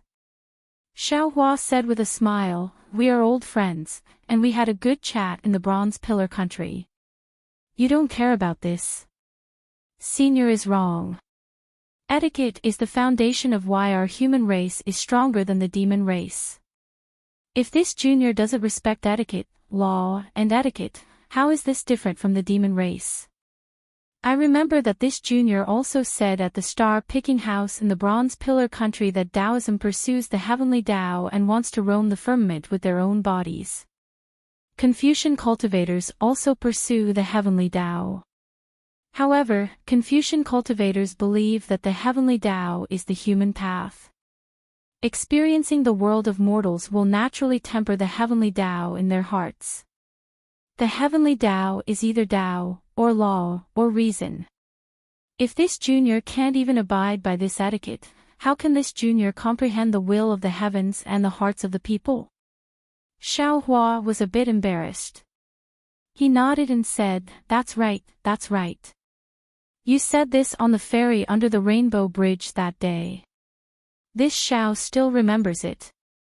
It's good that senior remembers it. Zhu Qing had a respectful smile on his face.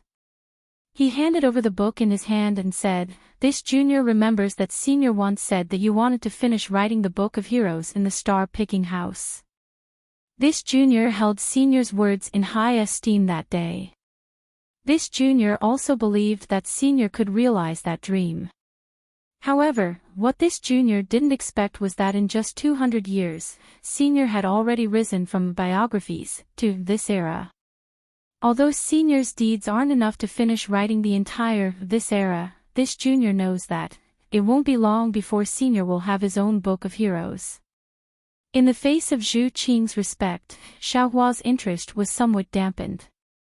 However, after some thought, he understood Zhu Qing's difficulties. Zhu Qing was only a Confucian cultivator at the beginning of the 5th grade of Essence Force. He was a human Mahayana cultivator. Even the palace master of the Star Moon Palace treated him as an equal. How could Zhu Qing, the tower master of the star-picking house, dare to address him as a brother? Of course, Zhu Qing wasn't that kind of person. Of course, he wouldn't do anything that crossed the line. Why should he make things difficult for him? Thus, Xiaohua smiled and took the book. He said, "Zhu Qing, back then you told this old man that the Book of Heroes in the star-picking house isn't a book. Why is this book fooling this old man today?"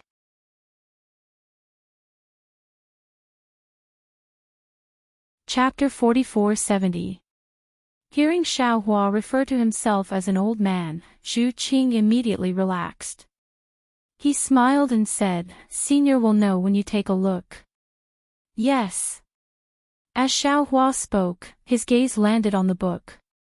He saw that the book was rough to the touch, similar to an ordinary book. There were even layers of paper-like imprints on the side of the book. But when he actually flipped it open, Xiaohua discovered that the book was completely made of jade. "Senior, use the eye-clearing technique." Minister Zhu immediately reminded as Xiaohua flipped through the book. "All right." As Xiaohua spoke, a faint green light appeared in his eyes. Under the light of his clear eyes, the jade began to glow. A book with a golden base and jade words appeared. And on the cover of this book, there were 2 lines of big words, which were respectively, Hero Book, Xiaohua's Chronicle. This era. Xiaohua laughed involuntarily. This old man remembers that this record is the emperor's biography. Because the emperor is the highest leader who manages the country's affairs, he wrote a record for them and called it this record. It's precisely because this record shows where the world's origin lies, so that the officials and the people all have a certain degree of discipline in their actions. On the other hand, aristocratic families recorded the affairs of the vassal kingdoms. This was because the vassals established the Qing family, and their descendants were hereditary. Thus, their biographies were called aristocratic families. Biographies recorded all kinds of historical figures other than emperors and dukes. At best, this old man can be considered a biography. How did I become a chronicle? Senior, you don't know. Zhu Qing said respectfully, Zhai Xing Lu's Book of Heroes is different from that of ordinary Confucian cultivators. The emperors and generals of the secular world are not included in the Book of Heroes. If their cultivation was profound and they had made great contributions to the hidden immortal continent, they might be listed in the biographies. The epic in the Book of Heroes of Zhai Xing Lu is specially prepared for the supreme cultivators of the hidden immortal continent. For example, the Chronicles of Immortal Emperor Go Qin, Vairocana Rolai, Golden-Winged Peng Grand Sage, and Octagonal Pentaceratops Grand Sage. Each of these chronicles recorded the achievements of immortal emperors, Vairocana Rolai World Sovereign, and Golden-Winged Peng Grand Sage. Aside from the chronology, the noble clans of Zhai Xing Lu are also different from the noble clans of ordinary Confucian cultivators. They record the noble clans of the 100 schools of thought, such as the Dongfang noble clan, the Shimen noble clan, the Nangong noble clan, the Dark North noble clan, etc. It records the history and deeds of these noble clans. The so-called biographies recorded the deeds of other cultivators besides the current era and the aristocratic families. There were many records in this biographies. There were Confucian cultivators, Buddhist sects, Taoist sects, and demons. It was the true book of heroes of Zhai Xing Lu. Senior was previously listed in the biographies, which should be the biographies of Xiao Hua. However, just a few days ago, Senior shocked the Thousand Demons Sacred Realm, and your name spread far and wide. The Book of Heroes that recorded Senior's deeds was also changed to the Chronicles of Xiao Hua. This junior was fortunate enough to be the first person to create a biography for Senior. This Chronicles of Xiao Hua was also personally created by this junior. Thank you, thank you. Xiao Hua looks at the respectful Zhu Qing and says with emotion, I didn't think that the joke this old man made that day would actually come true today. Thank you for your hard work. I don't dare. It is this junior's honor to be able to write this Chronicles for Senior. The pride on Zhu Qing's face doesn't seem to be fake, and he answers very happily. Xiao Hua slightly nods and looks at the big words on the jade. However, the Chronicles of Xiao Hua still has 4 words, and he doesn't see what's inside. Xiao Hua asks curiously, Zhu Qing, how do you see what's inside? Senior. Zhu Qing says with a smile, Zhai Xing Lu's Book of Heroes records the deeds of various heroes. Some are secret, and without a certain level of authority, you can't see them. This junior can only see a part of Senior's Chronicles. Didn't Palace Lord give Senior a jade pendant? Senior can just put the jade pendant on the Book of Heroes. Okay. Xiao Hua responds and puts the jade pendant on the Book of Heroes. Indeed, starlight appears on the jade pendant. In the starlight, the Book of Heroes starts to move by itself, page by page. Since it's his own chronicles, Xiao Hua originally wanted to read 10 lines at a glance. However, just as he reads the first page, he sees the first sentence, Xiao Hua of Dao Sect, origin unknown, first appeared in Yu Province's Longevity Town, only 3rd grade of elemental force. And next to this sentence is another line of small words, suspicious, origin of other realm, name of realm unknown, hiss. Xiao Hua inhales a breath of cold air and hurriedly continues to flip. Sure enough, at the place where Ci Hang appeared, there are 2 lines of small words, suspicious. This Ci Hang might be Xiao Hua in disguise, because the timing of Xiao Hua's coma is really too coincidental. However, Xiao Hua has never revealed his Buddhist cultivation, so it's impossible to confirm. Suspicious. There is a Ci Hang in Single Yang country, the name and appearance are all the same, but that day, Ci Hang didn't leave Single Yang country, so Ci Hang might have escaped detection. His granny. Xiao Hua's expression changed slightly. He raised his head and looked at Zhu Qing. Zhu Qing didn't show any surprise and said with a smile, Senior, this junior can only see a few places, but this junior knows, there might be many places that Senior can't think of. People often say, if you don't want others to know, don't do it in the first place. Many times, things that we think are undetectable are actually not hidden at all. That's right. Xiao Hua also shook his head and continued to read. The more he read, the more shocked he became. There were actually many secrets that he didn't want others to know. But fortunately, Xiao Hua didn't care about the secrets recorded in the Book of Heroes. When Xiao Hua flipped to the last page, he saw the record, Fortune Gate's 200,000 disciples massacred by Qingyu, then led the troops to heaven-concealing ridge in ancient Bell Mountain. In this battle, the Fortune Gate ascended the battle stage of the 3 mainland struggle for hegemony. Xiao Hua is qualified to be listed in this chronicles. Behind this was another line of slightly lighter handwriting, suspicious, these 200,000 disciples are Xiao Hua's iron army in the Kunlun immortal realm. Fortunately. Xiaohua saw this and let out a long sigh. This Xiao's biggest secret has yet to be revealed. Moreover, the secret of these clones has yet to be discovered. Granny, this star moon is too powerful. If this Xiao can obtain it in his hands. Of course, this thought flashed through Xiaohua's mind. Since Fairy Xingyu had already warned Xiaohua not to covet it, Xiaohua definitely wouldn't go and provoke a true fairy from the immortal realm. Xiaohua closed the Chronicles of Xiaohua in his hand and asked with a smile, Zhu Qing, is there any other book of heroes in this star-plucking tower? Reporting to Senior.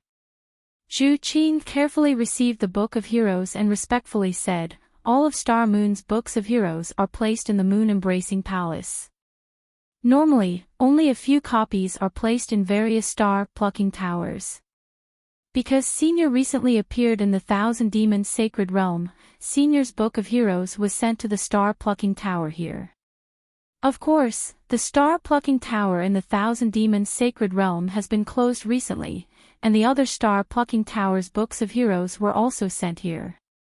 However, these books of heroes are mostly chronicles and biographies of the demons. If Senior is interested, you can head to the Hall of Heroes to take a look. Moon-embracing palace. Xiaohua was stunned and asked curiously, what kind of place is the moon-embracing palace? Senior, please no. Zhu Qing answered, the reason why Star Moon is called Star Moon is because the star refers to the star-plucking tower, and the moon refers to the moon-embracing palace. I'm sure Senior already knows what the star-plucking tower is. The moon-embracing palace is the palace where the palace lord resides. As for where the moon-embracing palace is, I don't know either. Oh, I see. Xiaohua smiled. Fairy Xingyu had told him so much, but she had never mentioned the moon-embracing palace. Of course, she was wary of him.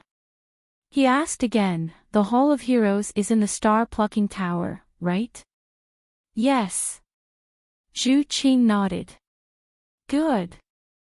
Xiaohua said with a smile, Zhu Qing, if you have the time, can you bring me to the Hall of Heroes? Of course.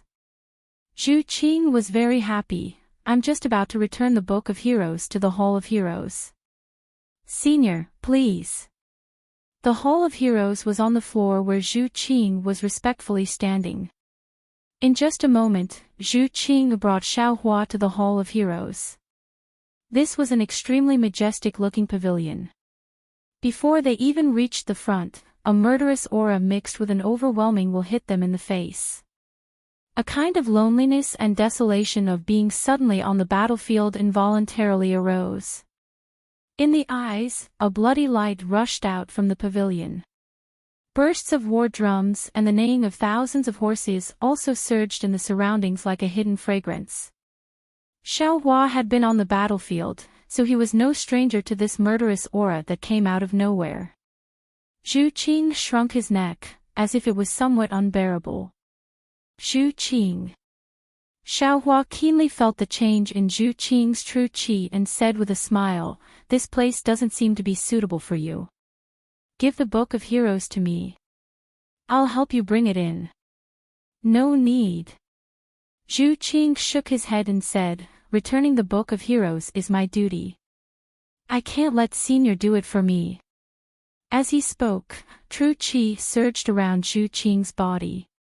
Thumb-sized clouds emerged from the surface of his body, protecting Zhu Qing as he stepped into the door of the pavilion. Clang! The sound of a sword rang out from above the pavilion. A flying sword flew out like a flying immortal from outer space, slashing towards the top of Zhu Qing's head. Xiaohua scanned with his divine sense and immediately sensed Fairy Xingyu's thoughts from the sword intent. He understood that this was the prohibition of the Hall of Heroes. Sure enough, with a soft boom, a faint starlight rushed out from the top of Zhu Qing's head. The flying sword fell on the starlight and instantly turned into nothingness. Zhu Qing's figure disappeared from the pavilion. Xiaohua had a jade pendant in front of his chest, so of course, he wouldn't care about this flying sword. When he stepped into the Hall of Heroes, he couldn't help but be stunned again. However, he saw that the Hall of Heroes was not a library like he had imagined. Instead, it was a space that resembled a starry sky. In the dreamlike night, the figures of the Yao clan adorned the starry sky. Not far from Xiaohua, a lifelike statue of Xiaohua flashed with golden light and stood there with a faint smile. Zhu Qing had placed the Book of Heroes in the hands of this statue. Next to Xiaohua's statue, Fengwu's demon body statue spread its wings, as if it was about to soar. Under Fengwu's phoenix claws, there was also a Book of Heroes flashing with golden brilliance.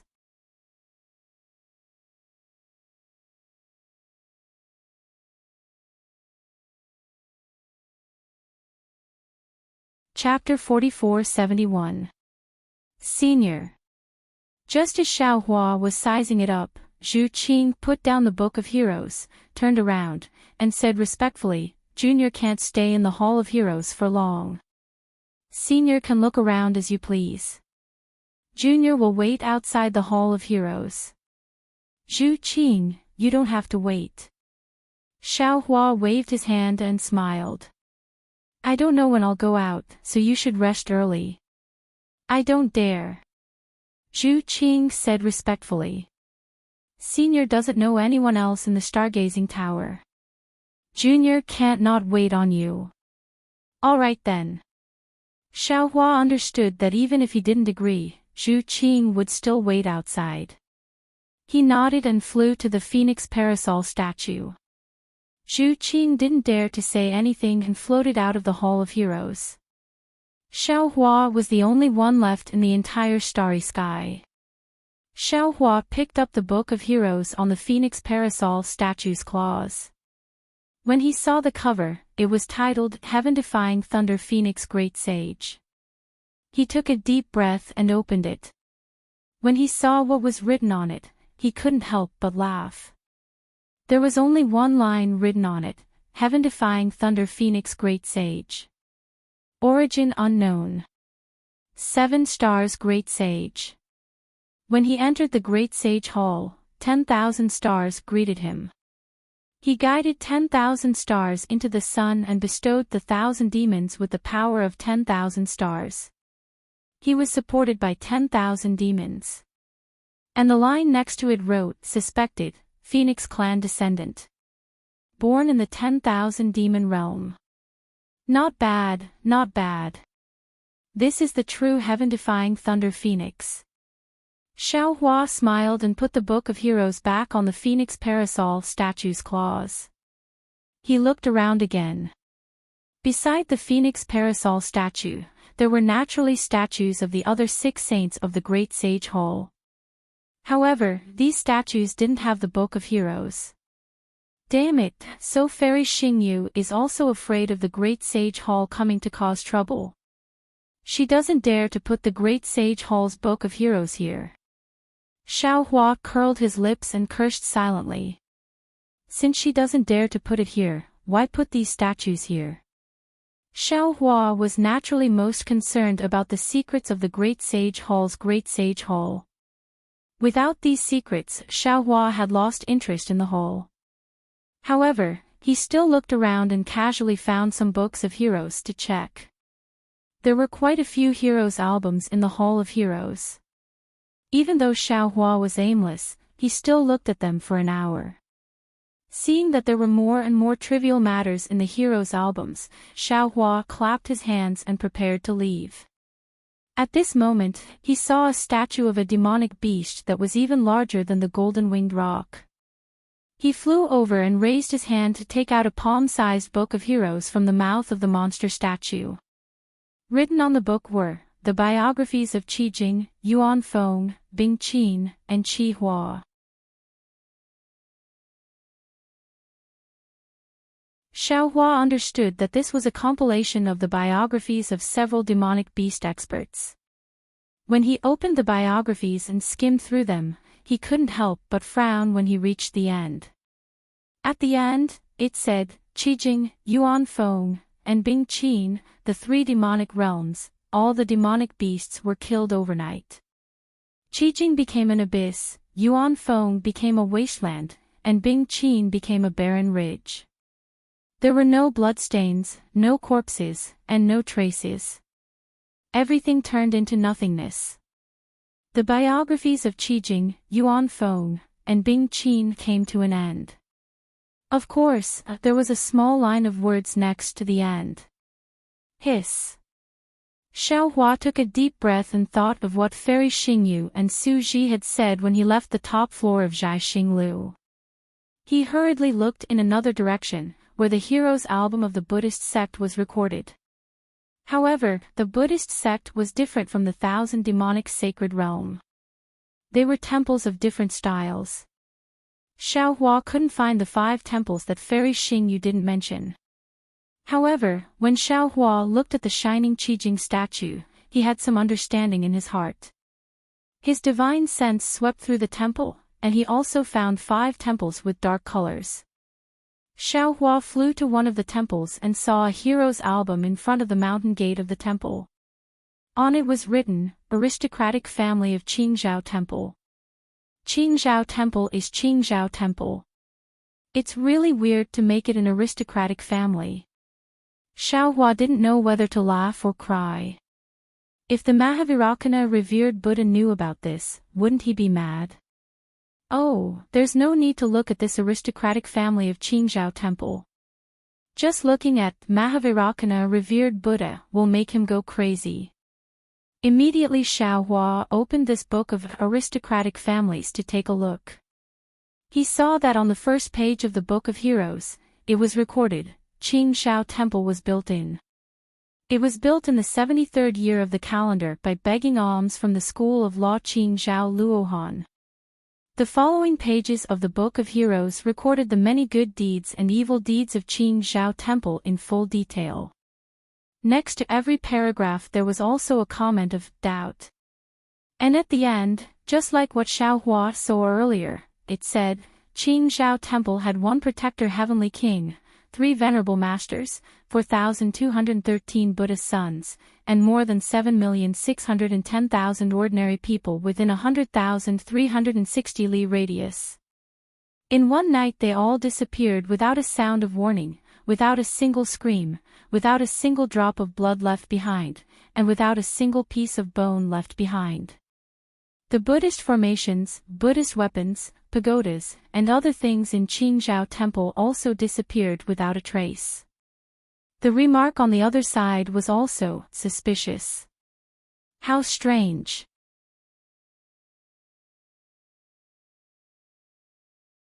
Xiao Hua's heart tightened when he saw the disappearance of 7 million people.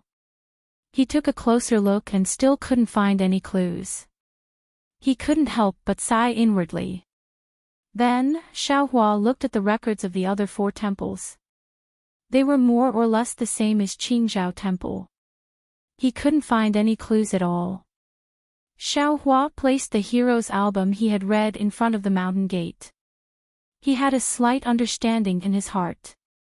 He pondered and said, I'm thinking too much. There are countless humans and demons in this world. Countless things happen at every moment. Who knows how much karma is involved in these things? If I want to understand all these things and karma, even if I have the exquisite 7 orifices heart, I won't be able to do it. Just like when I went to Bai Qingyu. I first met that great demon on the snowy mountain. If I'm not wrong, that great demon is related to Bai Qingyu's demon king, Bai Qing. I learned from that great demon that Bai Qingyu covets me. Then, I went to the southern sea dragon palace and learned from the dragon kings of the 4 seas that the little white dragon might be suppressed. Then, I met Shui Mingzi and the others. Only then did I know Bai Qingyu's exact location and why they wanted to save me, as well as their respective plans. Of course, at the same time, Zhai Xingzi, Xiong Yi, Yingpe, and the others were also preparing to save me. Bai Qingyu, Gu Zhongshan, and Canopy Ridge were also scheming against me. Everything was happening, and I was only trapped in a corner. I didn't know about the schemes and sacrifices. Only when I went to buy Qingyu and saw Qingbu's banquet did I understand the whole story. However, the whole story was still a show. Only when Bai Xian made a move did I see the real mastermind behind the scenes. And the mastermind's motive is bitter and pitiful. That's right, Jiuxia is right. Everything in the world that is complicated and enigmatic is indeed a beautiful scenery, but this scenery is nothing but nothingness. Only the source and the truth behind the complicated and enigmatic things are eternal beauty. Xiaohua instantly thought of that world-toppling beauty again. That face was truly refined. It was the first time Xiaohua had seen such a face in his life. Unless I can break away from these karma and jump out of the 5 elements, I'll be able to see the truth of the world. Xiaohua instantly had another realization. Cryptic waves flashed around his body. He was delighted and didn't dare to be negligent. He hurriedly sat cross-legged in the Hall of Heroes. That cryptic wave emitted from his body and landed on every book of heroes. Every time it passed by a book of heroes, thousands of inscriptions would fly out from the book of heroes and swarm into the wave. Furthermore, every inscription would turn into a stroke and disappear. Looking at Xiaohua's figure again, it was also swaying like light and shadow as the inscriptions entered. Every time it swayed, his figure would change a little. When the wave enveloped the entire Hall of Heroes, Xiaohua's figure had already turned into a karma hand. Swoosh! The wave immediately reverberated and it touched the stone wall of the Hall of Heroes. The karma hand formed by Xiaohua produced thousands of thin threads and fell into the thousands of sculptures one by one. The strokes that had previously fallen into the wave turned into a trickle and flowed into the karma hand along with the karma threads. In just a few breaths, the reverberating wave collided with the karma hand again. The wave was like a surging wave. Strange scenes of light and shadow flashed in this wave. At the same time, the wave spread out in all directions with the karma hand as the center. It rushed through the restriction of the Hall of Heroes and fell into the entire Zhaixing Lu. On the top floor of Zhaixing Lu, Fairy Xingyu and Su Ji seemed to be talking about something. The water-blue thunder mark between Su Ji's eyebrows suddenly flashed. Su Ji was shocked. Just as he was about to get up, the wave of the karma wave had already wrapped around Su Ji. Su Ji seemed to be imprisoned. Both his figure and expression were frozen in place. It was the same for Fairy Xingyu, who was opposite Su Ji. Her bare ankles flashed with a pure white luster and were slightly raised. The fluorescence from her toenails that were smeared with starlight also froze in midair. If the two immortals were controlled by the wave of karma, how could the other humans in Zhaixing Lu be spared? The entire Zhaixing Lu turned into a solidified light and shadow in the river of karma. Both time and space were still. Waves of karma surged out from the karma hand. The threads of karma were born from the thousands of sculptures. Through the records, they surged to various parts of the Thousand Demon Sacred Realm. It was unknown how long it took. Time was not the only and absolute thing in the river of karma. The area affected by the river of karma was also unknown. However, in the stillness of everything, the thunder mark between Su Ji's eyebrows flashed again. Swoosh! A spear-like object flew out of the thunder mark. As soon as it appeared, an extremely obscure wave fell into the river of karma. Kacha! A crack appeared where the ripple was. The stillness of the Thousand Demon Sacred Realm in Zhaixing Lu was shattered. At the same time, the seemingly endless river of karma was also cut off. However, it disappeared in an instant.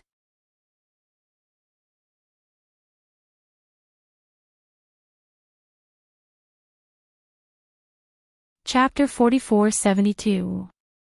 Ha! It was only then that Su Ji finished speaking. He stood up abruptly and looked at the Hall of Heroes. Fairy Xingyu lowered her raised ankle. She looked at Su Ji in surprise and asked, "What's wrong?" "I don't know." Su Ji's eyes flashed with lightning. He said hesitantly, "I have a strange feeling, as if someone is spying on us." Huh? Fairy Xingyu used her divine thought to check. After a moment, she shook her head and said, "That's impossible. Is there anyone in this world who can escape the detection of our divine ability? My punishment fairy weapon has been activated." Suji suddenly touched the thunder mark that had disappeared with his finger and shouted, "There's definitely something unusual. Otherwise, I would have known when the punishment fairy weapon was activated. Moreover, what on the 3 continents is worth the punishment fairy weapon activating itself?" Suji pointed in the direction of the Hall of Heroes and asked, "That place is in that direction?" "There?" Fairy Xingyu was puzzled. "Below is the Hall of Heroes. Below that is the Hall of Heroes. Below that is the auction hall." Suji's figure swayed. "Quick, the Hall of Heroes, damn it." How could Fairy Xingyu not know what had happened? She said angrily, "Could it be that the 7-star great saint sneaked into the Hall of Heroes?" The two ignored the restriction of the Hall of Heroes, crossed the space, and landed in the Hall of Heroes. Ripples flashed in a space in the Hall of Heroes. Amidst the lightning and starlight, Fairy Xingyu and Suji appeared. When the two of them saw everything in the Hall of Heroes, they were surprised again. Fairy Xingyu shouted, "Xiaohua! You! Why are you in the Hall of Heroes?" "Ha!" At this time, Xiaohua had just placed the hero book of the last temple in front of the statue's mountain gate and was about to turn around and leave. Hearing Fairy Xingyu's exclamation, Xiaohua was stunned. He turned around and asked curiously, "Seniors, why did you suddenly appear? Is there something important? Are you the only one in the Hall of Heroes?" Su Ji asked hurriedly. Xiaohua nodded and said, "Yes, it's me. Previously, this junior." Xiaohua was about to explain, but Su Ji wasn't interested in listening at all. His gaze swept across the entire Hall of Heroes like lightning, and his figure once again flashed with lightning and disappeared. "It's fine, it's fine." When Fairy Xingyue saw Su Ji heading to the assembly hall, she waved her hand at Xiaohua and said, "Do whatever you want." After saying that, Fairy Xingyu also disappeared. "I'm fine with anything." Xiaohua helplessly scratched his head and thought to himself, although there are many Book of Heroes in this Hall of Heroes, it is still limited. The hand of cause and effect that I have comprehended has only been comprehended once in all the Book of Heroes. If you don't mind, then tell this Xiao where the moon-embracing palace is. Xiaohua finished thinking. Just as he was about to take a step forward, he was startled again. "Oh, not good.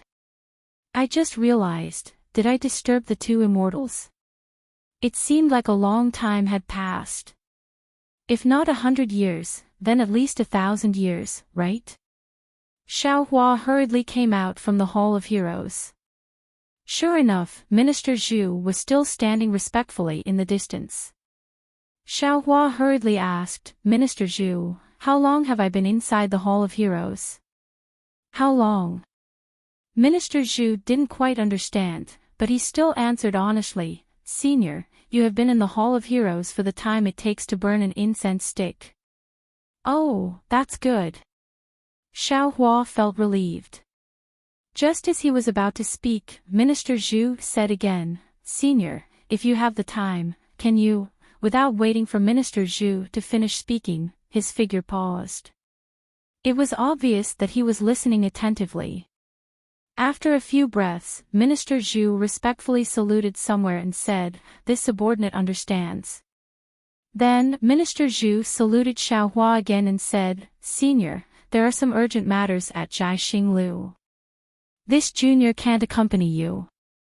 Senior can go to the top floor to rest or walk around as you wish. After this junior is done, I will come to find you." Alright, you can go now. Xiao Hua was originally excited to chat with Minister Zhu, but seeing Minister Zhu's unusually respectful manner, he was already a little tired. Seeing that he had something to do, he waved his hand and let him go. This junior will take his leave. Minister Zhu still saluted very politely and quickly left. Alas, etiquette is naturally necessary. But if you take etiquette too seriously, then it's meaningless. This Xiao originally wanted to have a good chat with you. Why is this Xiao still interested now? Xiao Hua looked at Minister Zhu's back and understood in his heart that he had only met Minister Zhu once. He wasn't even as familiar as Princess Baihua.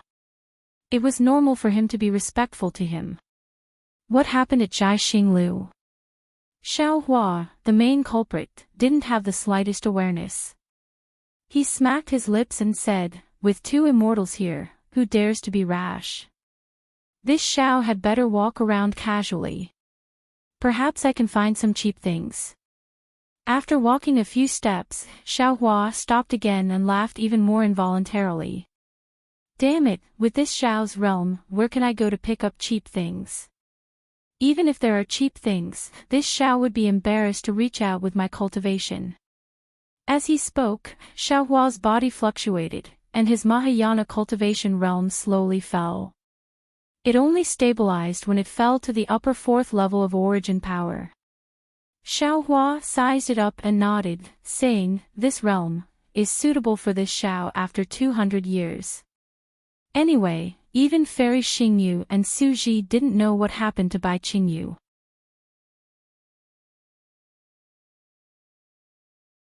Those human cultivators of Jai Xinglu probably only cared about entering Star Moon Palace and wouldn't know about Bai Qingyu's matter like those tower lords of Jai Xinglu, right? Otherwise, this Xiao will have to change his appearance. Xiao Hua finished his preparations and raised his head to look in the direction that Zhu Qing had left. There was a flight of stairs there. Xiao Hua walked over and walked down the stairs. There was no movement on the next few floors. Clearly, these were the pavilions that Jai Xinglu used for their own purposes. Xiao Hua wasn't in a hurry, he just walked down the stairs. After half a cup of tea's time, he saw a faint restriction fluctuation, and a burst of noisy aura came from below the pavilion. Xiao Hua smiled as if he saw a large pile of good quality spirit grasses appear in front of him. However, just as he turned around the stairs and saw the situation in front of him, Xiao Hua was a little disappointed. This was a huge hall that was thousands of feet wide and there were many cultivators clustered inside. These cultivators were either Confucian cultivators or Taoist cultivators. There were even some bald monks.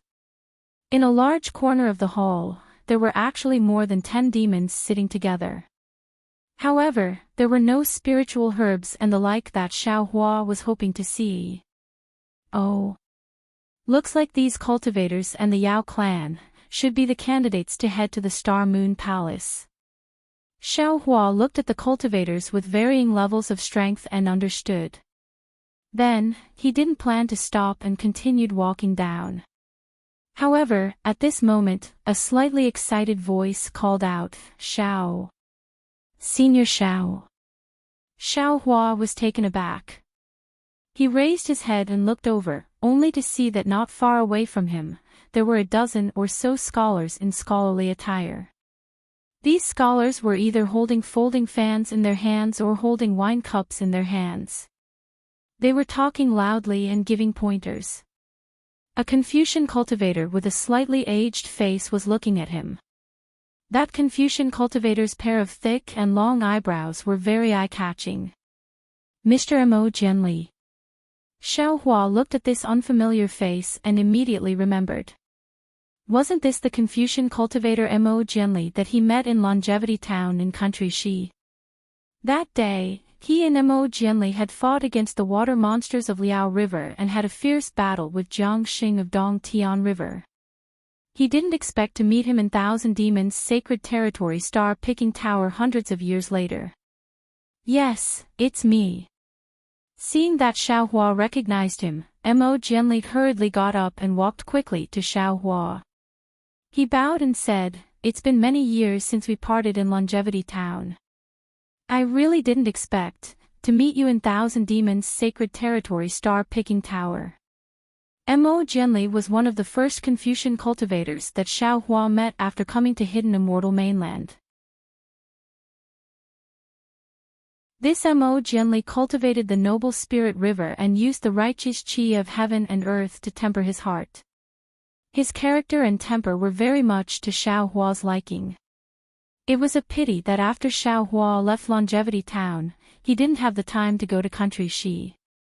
Although Mo Jianli had sent Xiao Hua a jade message, Xiao Hua didn't have the time to go to Chongyun's sect to visit Mo Jianli.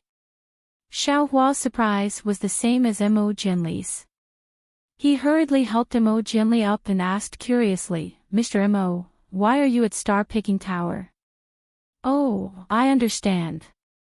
You're also qualified to go to Star Moon Palace. Congratulations." Entering the Star Moon Palace was originally a joyous occasion. Xiao Hua did not even think before he opened his mouth to congratulate Mo Jianli. However, when these words reached Mo Jianli's ears, a layer of red actually appeared on his face, as if he was very ashamed. Seeing this, Xiao Hua was a little confused. Mo Jianli's eyes flickered. He followed Xiao Hua's tone and asked, "Could it be that you're also going to Star Moon Palace?" "Yes, of course I'm going to Star Moon Palace. My purpose is the same as yours." Xiao Hua didn't hide it and said casually, "Mr. Mo, you and I are old friends. We've even experienced life and death together. There's no need to call me senior. Call me Xiao Hua or fellow immortal. This isn't too appropriate." At first, Mo Jianli called Xiao Hua fellow immortal. However, after Xiao Hua's battle with Jiang Xing, Mo Jianli felt that Xiao Hua's strength surpassed his and that he was a hidden expert. Therefore, when he sent Xiao Hua off, he called him senior instead. Now, it had been close to 300 years. Mo Jianli had already cultivated from a scholar who cultivated energy into qi to a scholar who cultivated qi into spirit. He wasn't far from becoming a grandmaster. Among his peers, his cultivation speed was considered fast. However, when he looked at Xiao Hua now, he still felt that Xiao Hua was stronger than him. How could he call Xiao Hua fellow immortal? There's nothing inappropriate. Xiao Hua smiled and said, "Why don't I turn around and leave?" "Ha, then we'll do as you say." Mo Jianli had always been carefree. When he heard Xiao Hua's words, he smiled and said, "Come, come, come. Fellow immortal Xiao, let me introduce you to a few old friends."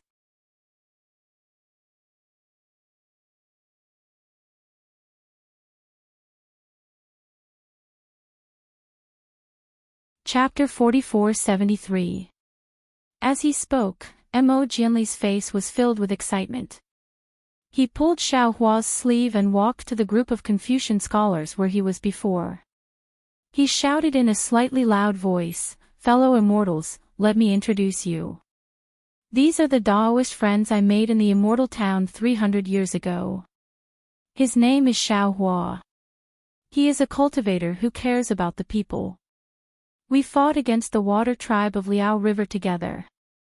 I remember now.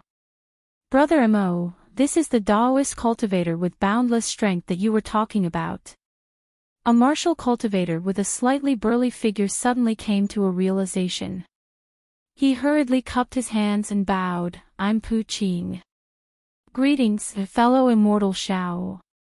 Thank you, thank you." Xiao Hua returned the greeting. "Greetings, Xiao Hua." Then, a few Confucian cultivators near Mo Jianli greeted Xiao Hua politely. Although they were not as close as Pu Qing, they were still polite. When it was the turn of a Confucian cultivator with a white face and no beard, Mo Jianli's face froze. He looked a little unnatural. But he only hesitated a little, then said to Xiao Hua with a smile, "Fellow immortal Xiao, this is Gongshu Minghu from the Gongshu family. He is less than 2,000 years old, but he is a master of the 5th level.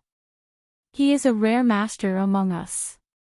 Mo Jianli was not flattering Xiaohua, but it sounded like he was flattering Xiaohua. Xiaohua did not understand why, but he still smiled and was about to say something. At this time, Mo Jianli said to Gongshu Minghu, Senior Gongshu, this is my good friend, Xiaohua. He is a Daoist cultivator with a good character. His future is limitless. You should get to know each other better. Gongshu Minghu had originally been whispering to a Confucian cultivator beside him, ignoring Mo Jianli's introduction. However, when he heard Mo Jianli's slightly exaggerated introduction, a smile appeared on his face. He had originally wanted to say a few words of encouragement. But when he heard Mo Jianli's last few words, his face changed. He looked at Xiaohua and said coldly, I don't like Daoist cultivators. There is no need to talk about helping, let alone getting to know each other better. As for good character, it sounds ridiculous. There are many people in the world with 2 legs, but there are not many Daoist cultivators with a heart. Mo Jianli's face turned pale as he gritted his teeth. Gongshu Minghu didn't care about Mo Jianli's expression. He turned his eyes from Xiaohua to Mo Jianli, and said seriously, Mo Yan, you have to remember what happened to the Chongyun sect. Remember why you lost your home. Your Chongyun sect was doing well in the country of Shi. Why was it destroyed? Why were you expelled from the Chongyun sect? Wasn't it because of the Buddhist sect and the Daoist sect? You are already a literary master, why don't you learn from your mistakes? From Xiaohua's point of view, this Gongshu Minghu definitely deserved to be taught a lesson. But from Mo Jianli's point of view, although Gongshu Minghu did not give him any face, he was still a Confucian senior after all. These words might sound unpleasant, but they were still the teachings of a senior. Mo Jianli gritted his teeth and finally lowered his head. Yes, Senior Gongshu is right. Junior should have learned his lesson from being expelled from the sect, and from the tragedy of Chongyun sect's destruction. That's great. Gongshu Minghu nodded. He glanced at Xiaohua and said, then in the future, don't hang out with these cultivators who don't know your background. They will ruin your reputation and bring shame to us Confucian cultivators. Xiaohua didn't care about Gongshu Minghu's words. In his eyes, Gongshu Minghu was even less than an ant.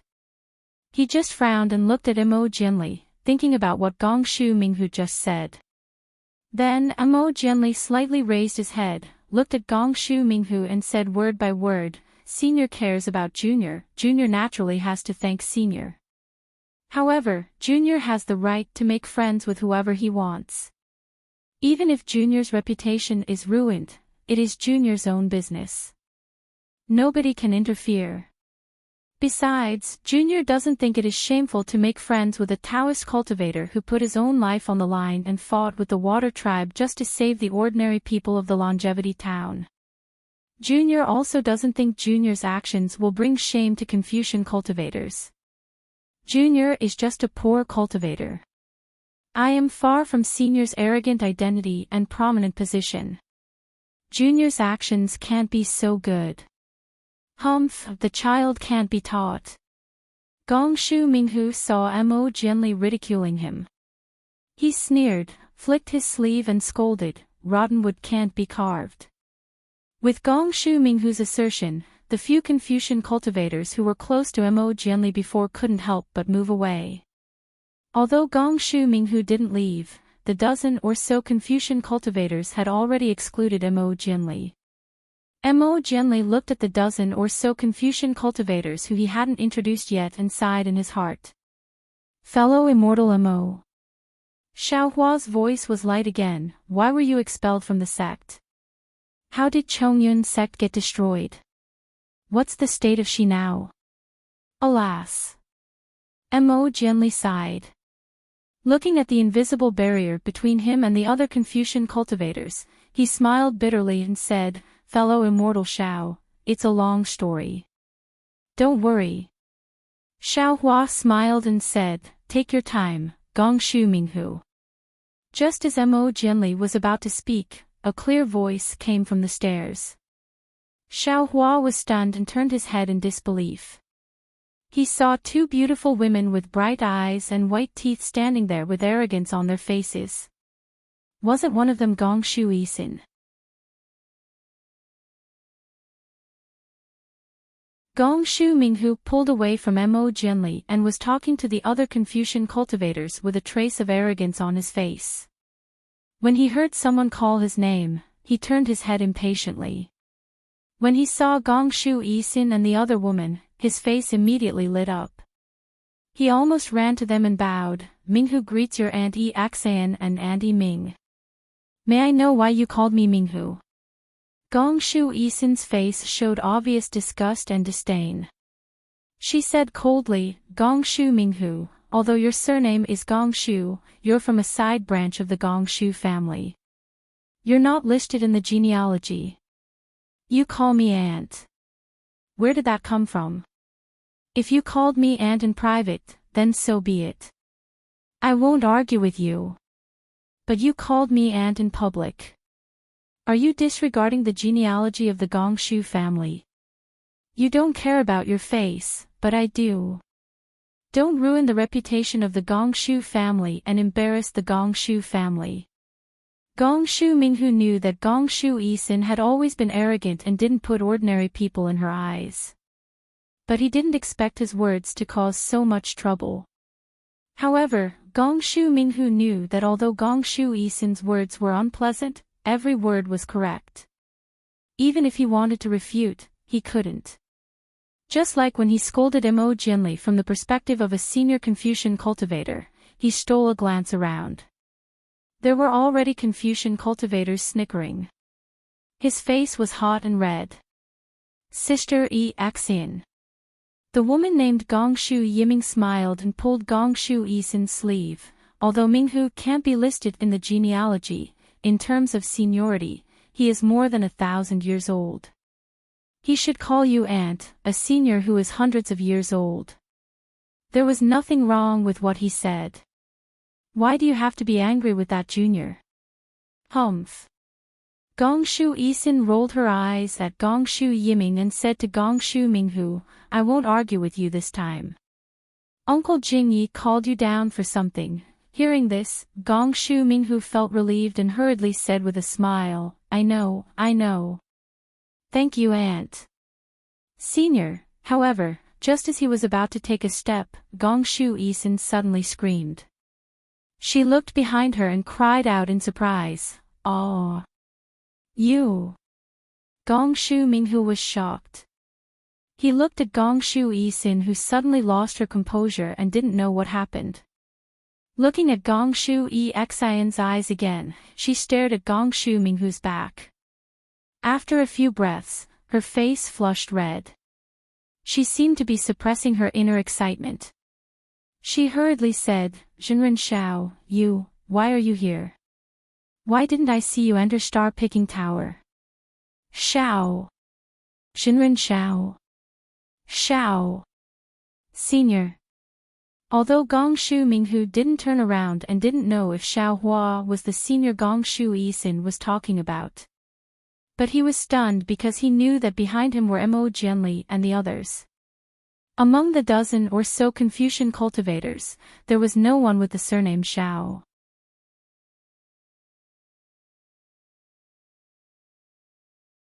And the special one, Jinren Xiao.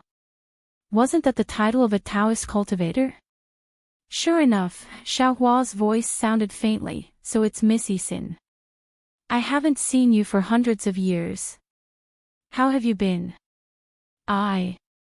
I'm naturally well. Gongshu Yisin's arrogance had long disappeared. Facing this Xiaohua who was only 600 years old, but his Taoist cultivation and formation skills were far higher than her, she really didn't have the right to be proud. And the question of whether he was only 400 years old also gave birth to a knot in her heart in these 200 years. How have you been? Gong Shu Yisin was like a little girl, foolishly asking back. But in an instant, she realized it was inappropriate. While blushing, she hurriedly turned around and grabbed Gong Shu Yisin, cheerfully saying, "Sister Yisin, this is my Chang." When she said the word Chang, Gong Shu Yisin's voice instantly lowered a lot. "This is the formation master I told you about, a Taoist expert. If it wasn't for him, I wouldn't have been able to step into the upper 5th level in 200 years. Oh, sister, don't look down on him because he's only at the upper 4th level. He's the best at deceiving people." That year, Sister Gusu was at the middle 5th level, but she admitted that she wasn't his match. "Oh, right, I forgot again. He's also a lightning cultivator expert. You can compare notes with him on the 5 Chi Righteous Thunder. Hee hee."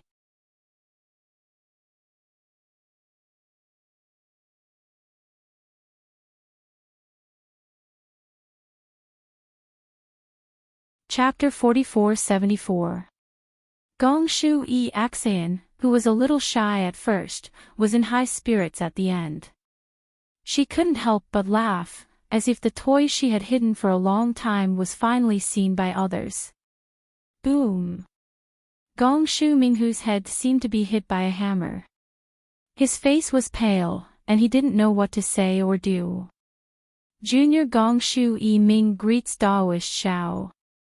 Seeing Gong Shu Yi Axian praise Xiao Hua so much, although Gong Shu Yi Ming was puzzled, he didn't dare to neglect and respectfully saluted.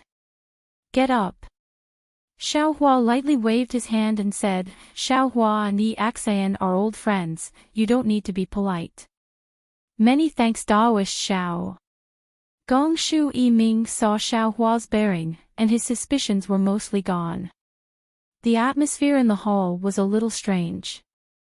After all, many people saw Gong Shu Minghu humiliate Imo Jianli, and at this time, these 2 girls from the Gong Shu family, who were called aunts by Gong Shu Minghu, actually called Xiao Hua Sr. This really stepped on Gong Shu Minghu's face to the ground. Daoist Xiao. Suddenly, Gong Shu Yi Ming seemed to think of something and respectfully said, "My Gong Shu family's granduncle Jing Yi is downstairs, would Daoist like to see him?" This. Xiao Hua hesitated and replied, "Xiao Hua and the Gong Shu family aren't familiar with the others, it's not appropriate." Don't worry. Hearing Xiao Hua say he wasn't familiar with the others, Gong Shu Yisin hurriedly called out, "Daoist Xiao, my family's granduncle Jing Yi is also proficient in some Daoist techniques. He's already a 7th level Daoist master, only 1 step away from becoming a sage of literature. If Daoist Xiao listens to granduncle Jing Ye's advice, perhaps your cultivation will improve even further." Xiao Hua looked around at the expressions of the Confucian cultivators. He knew that after Gong Shu Yi Axian and the others left, these Confucian cultivators would gather again, so he nodded and said, "In that case, Miss Yi Axian, please lead the way." "Good. Daoist Xiao, please." Gong Shu Yi Axian and Gong Shu Yi Ming looked at each other, eyes filled with joy, and quickly walked up the stairs. Xiao Hua turned to look at Imo Jianli and smiled, "Daoist Imo, come with me, I have something to ask you." This, good. Imo Jianli was even more confused when he heard that Xiao Hua's cultivation was even stronger than a 5th-grade origin energy. However, he didn't dare to delay and hurriedly followed after. On the other hand, Gong Shu Yi Axian had come to find Gong Shu Minghu. Now, he was left here. Gong Shu Yi Axian and Gong Shu Yi Ming had forgotten about him before they left. Gong Shu Minghu hesitated for a moment. Although he looked embarrassed, he still hurriedly followed Imo Jianli out of the hall. Gong Shu Jingye was already waiting for him downstairs. He did not dare to be negligent. Several people had just disappeared when the entire hall was once again filled with discussions.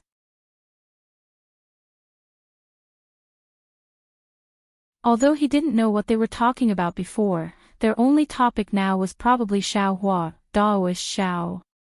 Xiaohua followed Gongshu-yi Axian and Gongshu-yi Ming to the stairs. Gongshu-yi Axian and Gongshu-yi Ming walked in front, whispering something. Occasionally, they would sneak a glance at Xiaohua, then pursed their lips and chuckled, looking very excited. Xiaohua looked on helplessly. He was embarrassed to eavesdrop. However, he and Gongshu-yi Axian had only talked about Zhang Langzi's cave residence. Presumably, the two were talking about the thrill at that time. Xiaohua nodded politely to the two, and also whispered to Mo Jianli about the state of Xi. As for Gongshu Minghu, he followed behind the four from afar, like a tail. The Gongshu family's floor was not close to here. There was no flying restriction in Star-Picking Tower. However, in order to show respect, everyone did not fly unless there was an urgent matter. Gongshu-yi Axian and the others walked down the stairs. After about the time it took to brew a cup of tea, they passed several floors of pavilions and walked out of the stairs. Along the way, there were many family disciples going up and down the stairs. Many people greeted Gongshu-yi Axian. Clearly, Gongshu-yi Axian's reputation was very well known among the family. Many family disciples almost ignored Xiaohua and Mo Jianli. Xiaohua naturally did not have time to look at their faces. He frowned as he listened to Mo Jianli's story. At this time, he also understood the reason. After Mo Jianli, Qiu Jian, Li Mo Ming and Ji Dong returned from the disaster relief in Xi, because of their contributions, they were rewarded. Mo Jianli was rewarded with a higher-level cultivation method. However, this reward was not fully implemented. Because there was no fruit of Guanyin Bodhisattva in Longevity Town, the entire Xi became the focus of Yu Province, and even the 9 provinces of the hidden immortal continent. Not only was Xiaohua's battle with Jiangxing not mentioned, even Mo Jianli and the others' rescue of the people in the town of Longevity was also erased. There were even Confucian cultivators who blamed Chongyun's sect for the lack of Guanyin Bodhisattva in the town of Longevity on the unfavorable inspection of the development of the Buddhism sect. They did not fulfill the responsibility of a Confucian sect, especially when the town of Longevity was slowly becoming the #1 town of the Buddhism sect in the Zhangxian continent. The Confucian cultivators made things difficult for the Chongyun sect. They demanded that the Chongyun sect be responsible for this matter and proposed countermeasures. Under such circumstances, the Chongyun sect could only push out Zhu Junfeng, Mr. Taiyin and the others from the Longevity Academy, as well as Mo Jianli, Qiu Jian, Li Mo Ming and Ji Dong.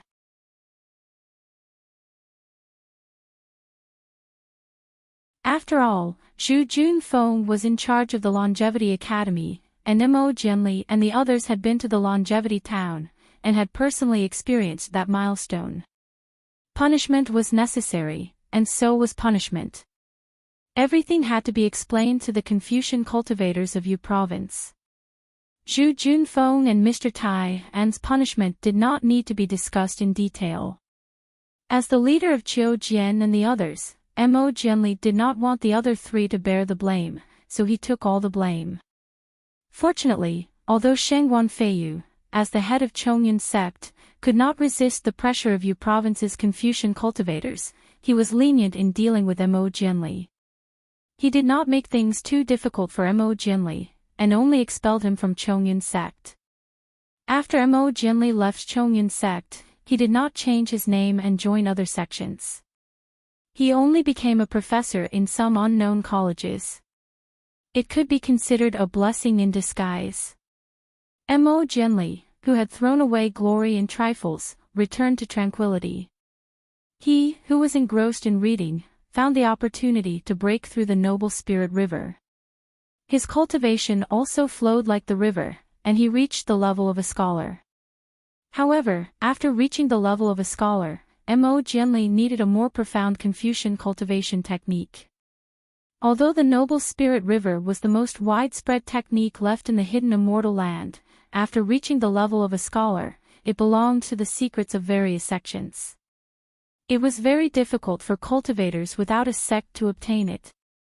Mo Jianli could only go to Zhai Xinglu to find a suitable technique. Later, due to a coincidence, Mo Jianli passed the test of Zhai Xinglu, and was listed as one of the candidates to enter Xingyue Palace. Unlike Xiaohua, Mo Jianli had an agreement with Zhai Xinglu.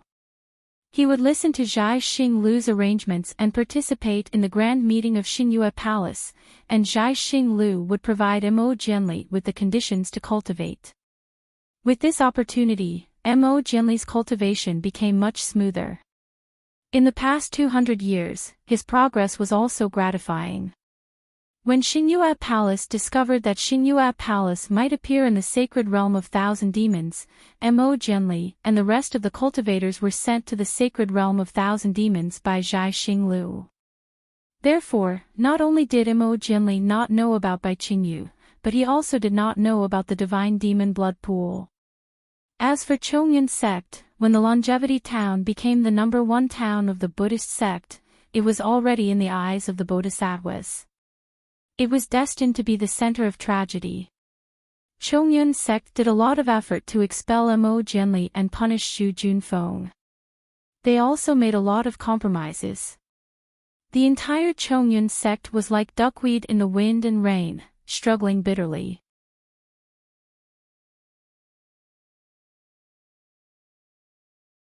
However, after the Longevity Town's Shaojin Temple's abbot, Lushan, who did not have any cultivation, was mysteriously killed, Chongyun sect could no longer hold on. Although this incident was the last straw that broke the Chongyun sect's back, it was also a heavenly tribulation that the small Chongyun sect could not withstand. Chongyun sect was annihilated by a bodhisattva who came out of nowhere.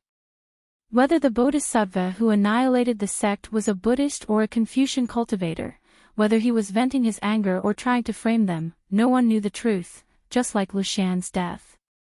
The death of the entire Chongyun sect was even more tragic than Lushan's death. Lushan's death almost led to a war between the immortals and Buddhas, which led to the Nirvana Sutra seeking. But the death of Chongyun sect was really like duckweed, falling into the wind and rain. Unless Mo Jianli mentioned it to Xiaohua now, who else would remember that unremarkable little Confucian sect 200 years ago? Seeing Gongshu Yisin and Gongshu Yiming slow down, Xiaohua stopped and looked at Mo Jianli, saying, "Jianli, when I first arrived at the Longevity Town, I encountered the Liaojiang incident. I also met a Confucian cultivator like you, who is as noble as a river. I have a very good impression of you. The Liaojiang incident, the root cause is related to a disciple of mine. How about this, as compensation, from now on, you will follow me?" At this point, Xiaohua hesitated again. He originally wanted to take Mo Jianli as his disciple. However, he also had a premonition that he could not casually take in his disciples. Previously, he took in Yuanya, Fu Jiwen, Lu Yi, Wang Bianfei, Wu Tian, Chang Yuan, Jiang Hong and Yu Zhongquan as inner disciples. But when they arrived at the ruins, Wu Tian chose to stay in the upper world for his own pursuit. Xiaohua's inner disciples stopped at 7. After that, he took in Li Xiang, Xiong Yi, Prince Lan, Chang Yu, Xian Songzi, and Reverend Jingting as outer disciples. In Bai Qingyu, Xiaohua took in Ao Zhantian and Su Tingzi as outer disciples. However, it was also in Bai Qingyu that Chang Yu died, Prince Lan's loyalty was doubted, and Xiaohua's number of outer disciples fell to 7. Perhaps it was because he had just experienced the hand of cause and effect, Xiaohua became alert. He felt that he could only accept 7 disciples and could not accept more. If he accepted Mo Jianli, then he would have more than 7 disciples. Even if there was really something wrong with Prince Lan, Mo Jianli had already taken the last disciple spot. But Mo Jianli was only a 4th-level literature master. With Xiaohua's strength, he probably did not have much time to teach such a low-level Confucian disciple. Moreover, Xiaohua already had a candidate in mind for the last disciple spot. Therefore, Xiaohua hesitated.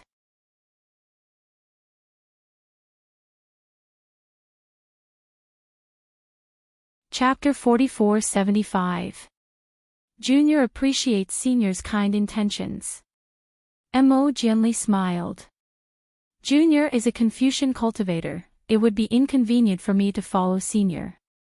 Moreover, Junior is a disciple of the Chongyun sect, which is related to the Longevity Town's conflict.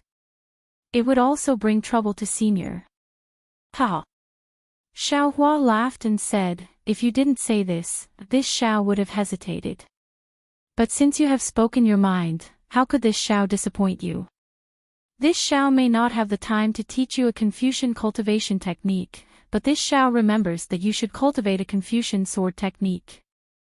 This Xiao has a disciple who is good at sword techniques. This Xiao thinks that he should take you as a disciple of the Fortune Gate. Fortune Gate. Mo Jianli was stunned. He couldn't believe his ears and shouted, when did senior enter a Confucian sect? This junior doesn't seem to have heard of a Confucian sect called the Fortune Gate. While the two were talking, Gongshu Minghu had already walked behind them. Xiaohua looked at Gongshu Minghu and walked towards the pavilion. He said, this matter is settled. When we come out of the Bright Moon Palace, this Xiao will take you to see him. Senior. Mo Jianli hurriedly chased after him, wanting to say something. Unfortunately, Xiaohua smiled and said, you don't have to say anything. If you see this Xiao's disciple and feel that it's not suitable, then it's fine. It's not too late to refuse.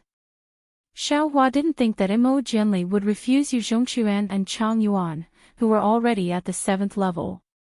Oh. Okay. Facing Xiaohua's arbitrary decision, Mo Jianli was helpless. He nodded slightly and followed behind Xiaohua. However, his thoughts were different from Xiaohua's. He didn't believe that Xiaohua's disciple would have any outstanding cultivation. Of course, he didn't complain about why Xiaohua didn't take him as a disciple. Mo Jianli was a grateful person. After being expelled and homeless, he felt that Xiaohua's kindness was a kind of enjoyment. Turning the corner, they came across a small hall.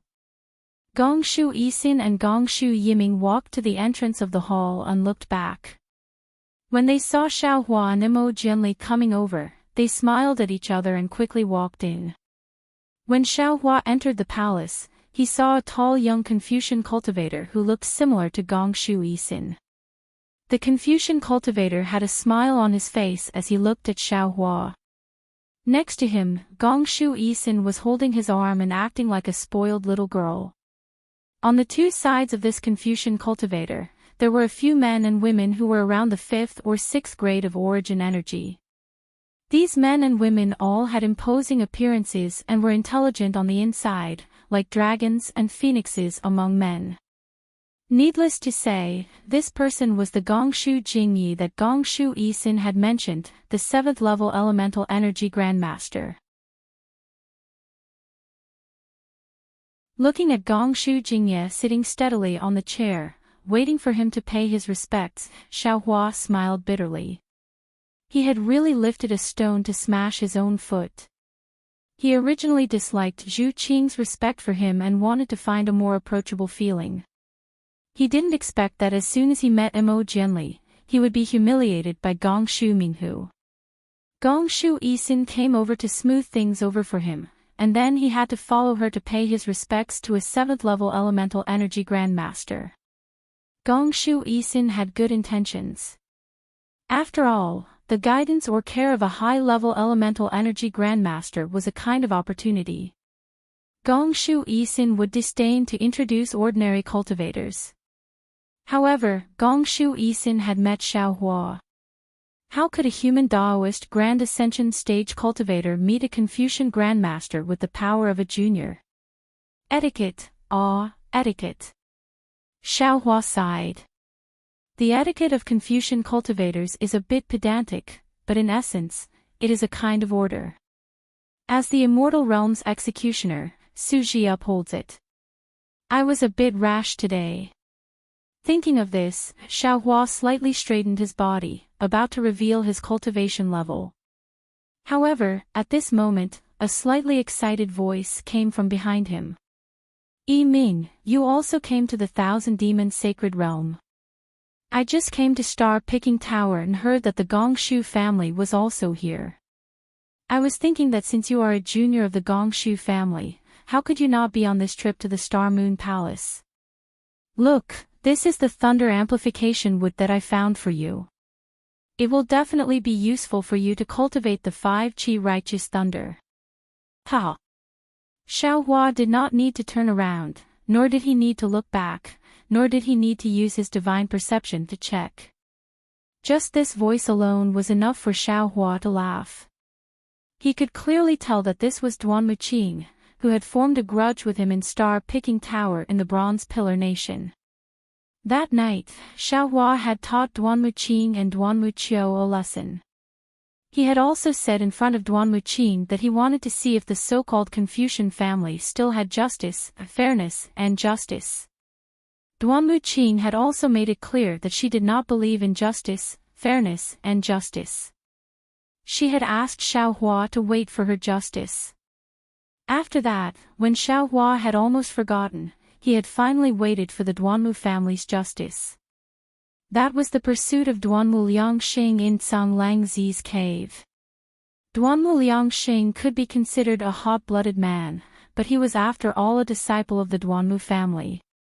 Although he admired Xiaohua, he had no choice but to kill him. Fortunately, although Xiaohua's strength at that time was slightly inferior to Duanmu Liangxing, it was not a problem for him to escape. Therefore, he was able to escape from the Duanmu family's justice. Duanmu Liangxing had also obtained an opportunity in Canglangzi's cave and did not find trouble with Xiaohua again. What Xiaohua did not expect was that when he had just returned to the 3 continents from the primitive continent and had not even taken a step into the hidden immortal continent, all the karma from before had actually appeared here. Not only did he see Mo Jianli and Gongshu Yi Axian, but he also saw Duan Muqing, whom he had almost forgotten. Suddenly, Xiaohua had a bad premonition.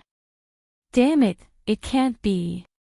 Could it be that Su Ji's divination skills are so miraculous? This Star Moon Palace is indeed the last time I leave. When the 2 of them return to the immortal realm, we'll also have the opportunity to choose. Otherwise, with so many old grudges, how could they all appear here? Of course, this thought was just a flash. He had some understanding that it was not his old grudges, but the opportunity of the Star Moon Palace.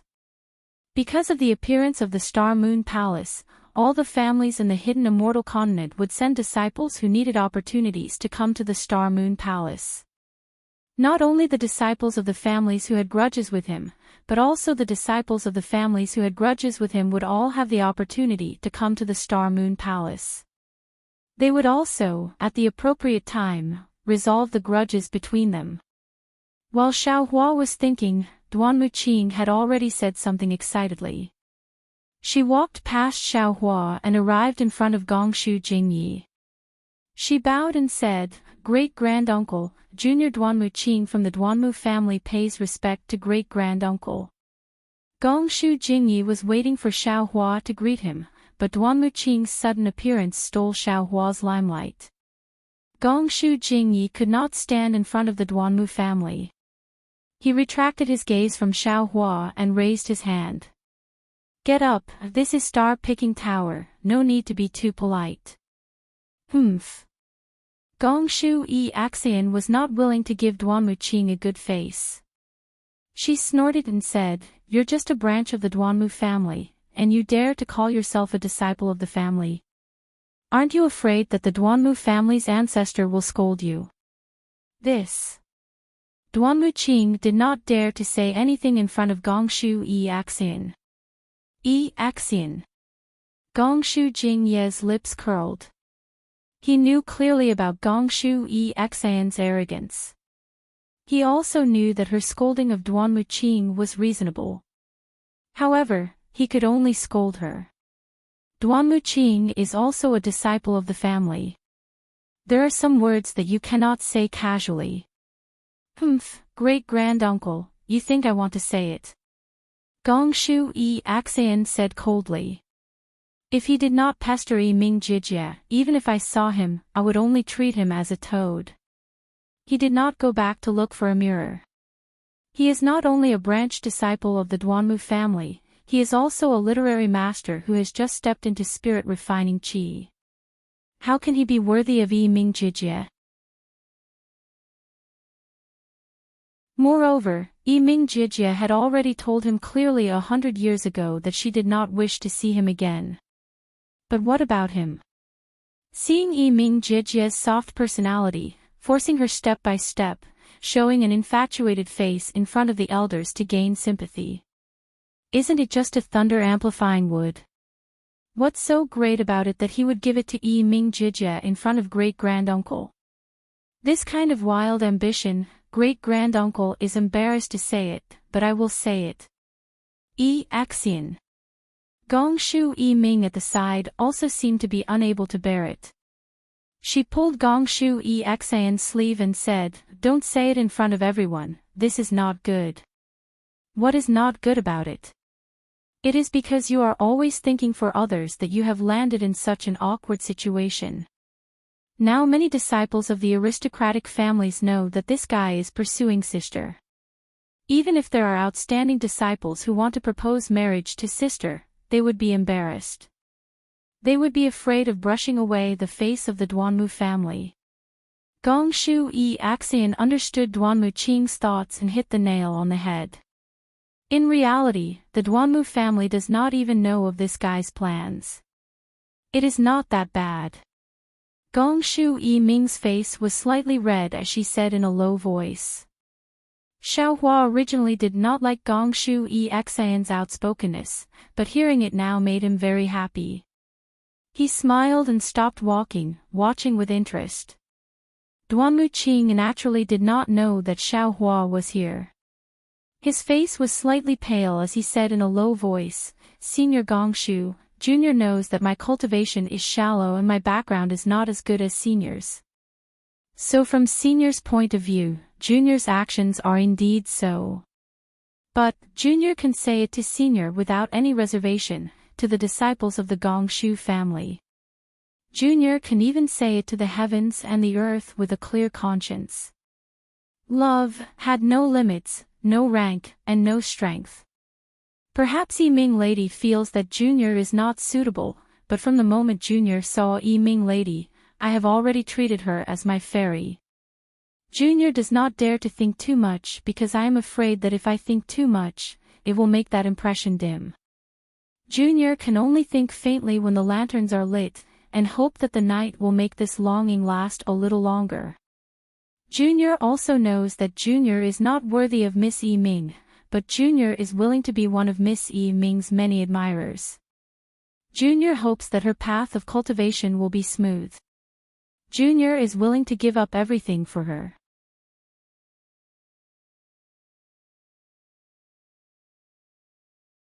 Chapter 4476. Duanmu Qing spoke with deep affection.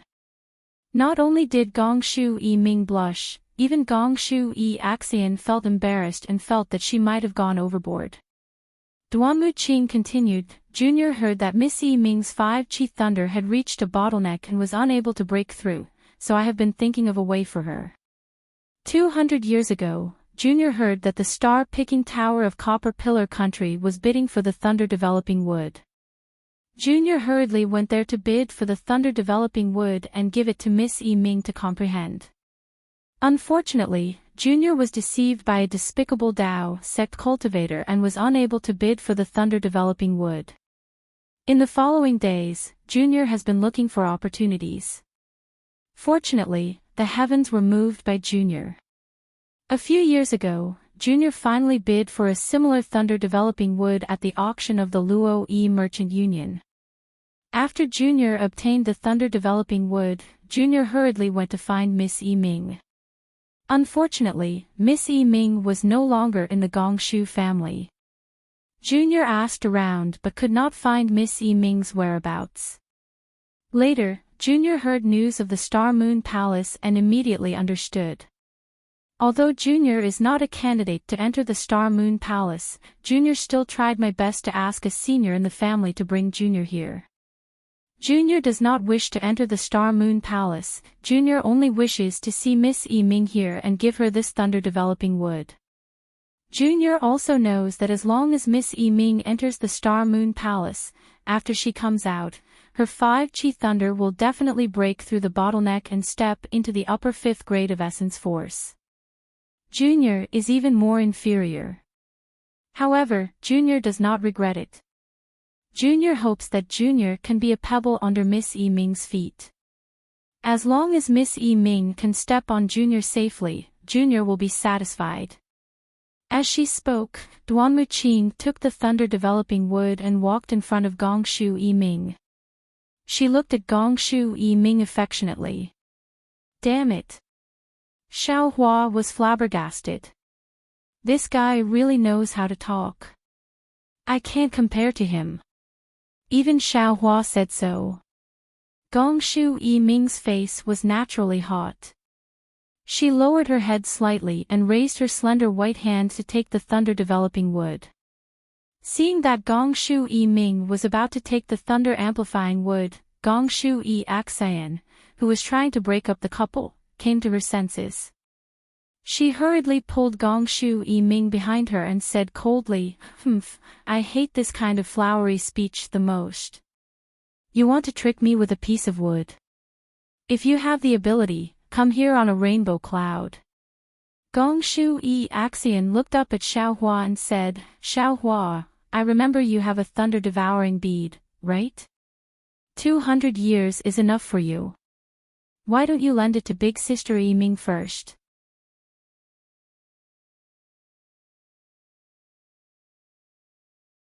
Don't worry, after you borrow it, my Gongshu family will definitely protect you and won't let the Immortal Palace find trouble with you. Xiao Hua. When Duanmu Qing heard Xiao Hua's name, she was startled as if she was bitten by a snake or scorpion.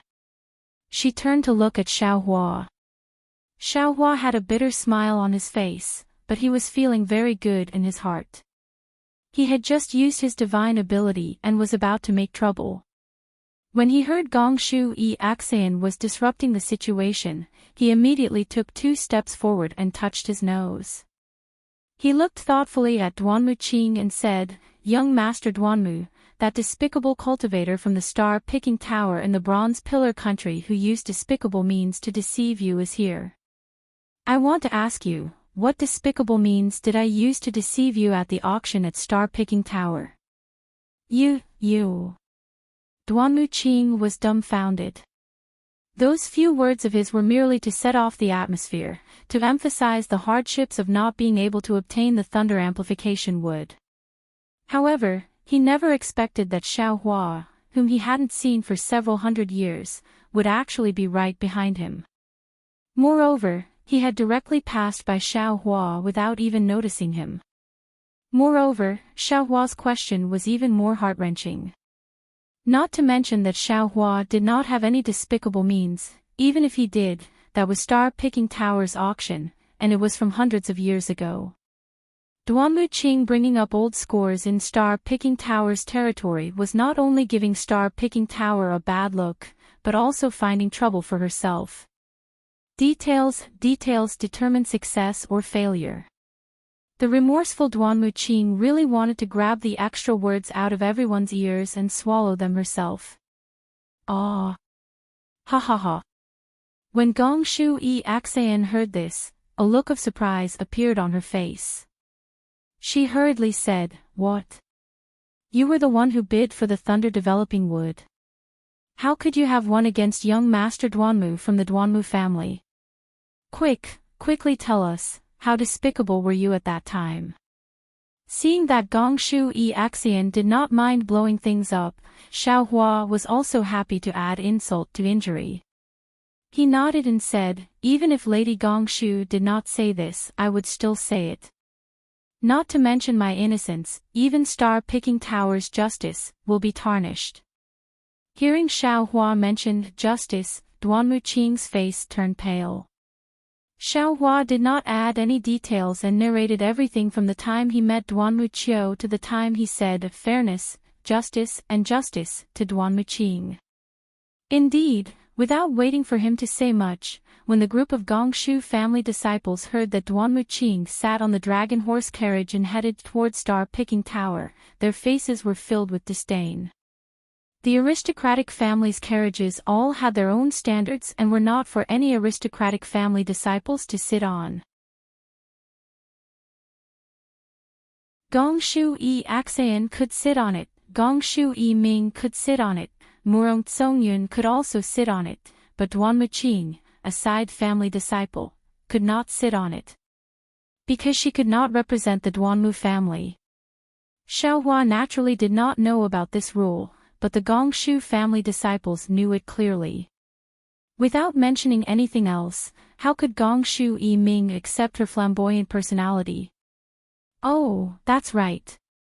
After explaining the matter at Star-Picking Tower, Xiao Hua slapped his forehead.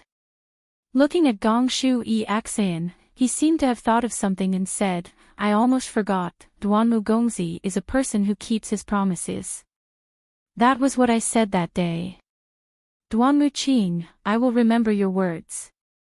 But I will give you a word of advice. Don't think that no one knows what is right and wrong here. Even the aristocratic families of Confucian cultivators cannot stop the mouths of the people. A Duanmu family carriage driver is now Jin Gue. You can only let him bully others, but others cannot retaliate. I will wait for your Duanmu family's condemnation. I want to see if the aristocratic families of Confucian cultivators still have justice. And at that time, Duanmu Gongzi's reply was, justice. Let's go, let this Daoist wait for his justice. Xiao Hua looked at Duanmu Qing and smiled, Duanmu Gongzi, did I say anything wrong? Duanmu Qing bit her lips and did not reply. And the result? Say it. Gongshu Yi Axayan was interested and urged, what happened after that? After that. Lady Gongshu, do you still remember the 5th grade middle-tier Confucian cultivator who suddenly appeared in the Cloud Mountain maze? Xiao Hua asked. Gongshu Yi Axayan actually did not have any impression of Duanmu Liangxing. But at this time, she did not know how to reply. She nodded like a chicken pecking rice, yes, that extremely powerful Confucian cultivator. And he is the justice that the Duanmu family gave me. Xiao Hua said with a smile. Oh. Duanmu Liangxing. Order of death. Gongshu Jingyi, who was at the side, was watching the younger generation quarrel like a play. However, when he heard this, he suddenly understood. He frowned and said a few words in a low voice. He looked at Duanmu Qing and didn't say anything. However, the disciples of the Gongshu clan who were present all despised her. Everyone knew what Duanmu Qing had done after the order of death. In front of such sinister thoughts, the sweet words that Duanmu Qing had said earlier had become a honey sword. Yes. Xiao Hua smiled, the Duanmu family's order of death is the justice that Duanmu Gongzi gave me. If not for my good luck, I am afraid that I would not have the chance to talk about Duanmu Gongzi's heroic deeds in front of everyone. Sigh. Duanmu Qing sighed slightly. She looked at the crowd and her gaze landed on Gongshu Yi Ming's face. She said, things are not as simple as Immortal Xiao said. However, I do not wish to explain anything at this moment. Because the same thing can be said by different people, it will have different effects. I admit that I do not have a glib tongue like Immortal Xiao. Everything will be revealed in the future. However, Miss Yi Ming, even though I may have done something wrong, your cultivation cannot be delayed. This thunder-amplifying wood is very important to you. It is innocent, you must accept it. What is the use of a mere thunder-amplifying wood? It is just a chicken rib. Only those who do not understand the lightning cultivation arts would treat it as a treasure. Xiaohua took 2 steps forward and disdainfully glanced at the jade box in Duan Muqing's hands. Inside the jade box, there was a lone thunder-amplifying wood that was sealed within.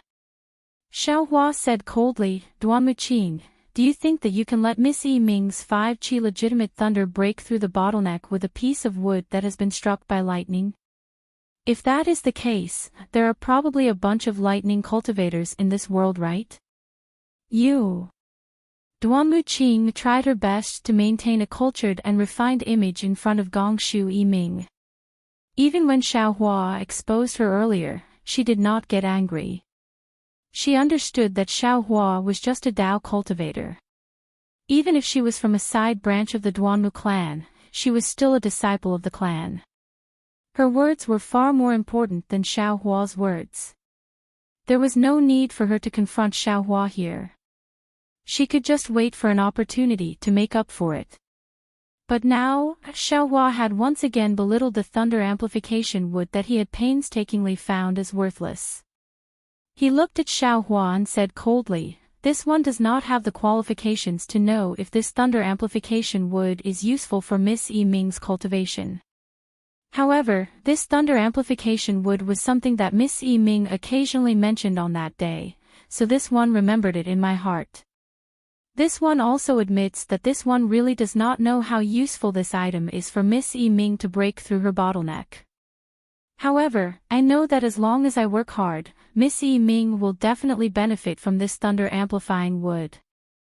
What about you? Could it be that a Dao cultivator who is not even at the 5th grade of elemental energy knows that this thunder-amplifying wood is useless to Miss Yi Ming? You, what qualifications do you have to say such useless words?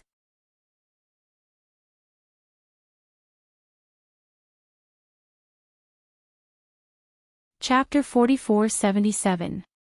At this moment, Xiaohua naturally wouldn't put Duan Muqing in his eyes and wouldn't be so bored as to argue with her. Xiaohua faintly smiled. He raised his hand and took out a silk handkerchief from his bosom.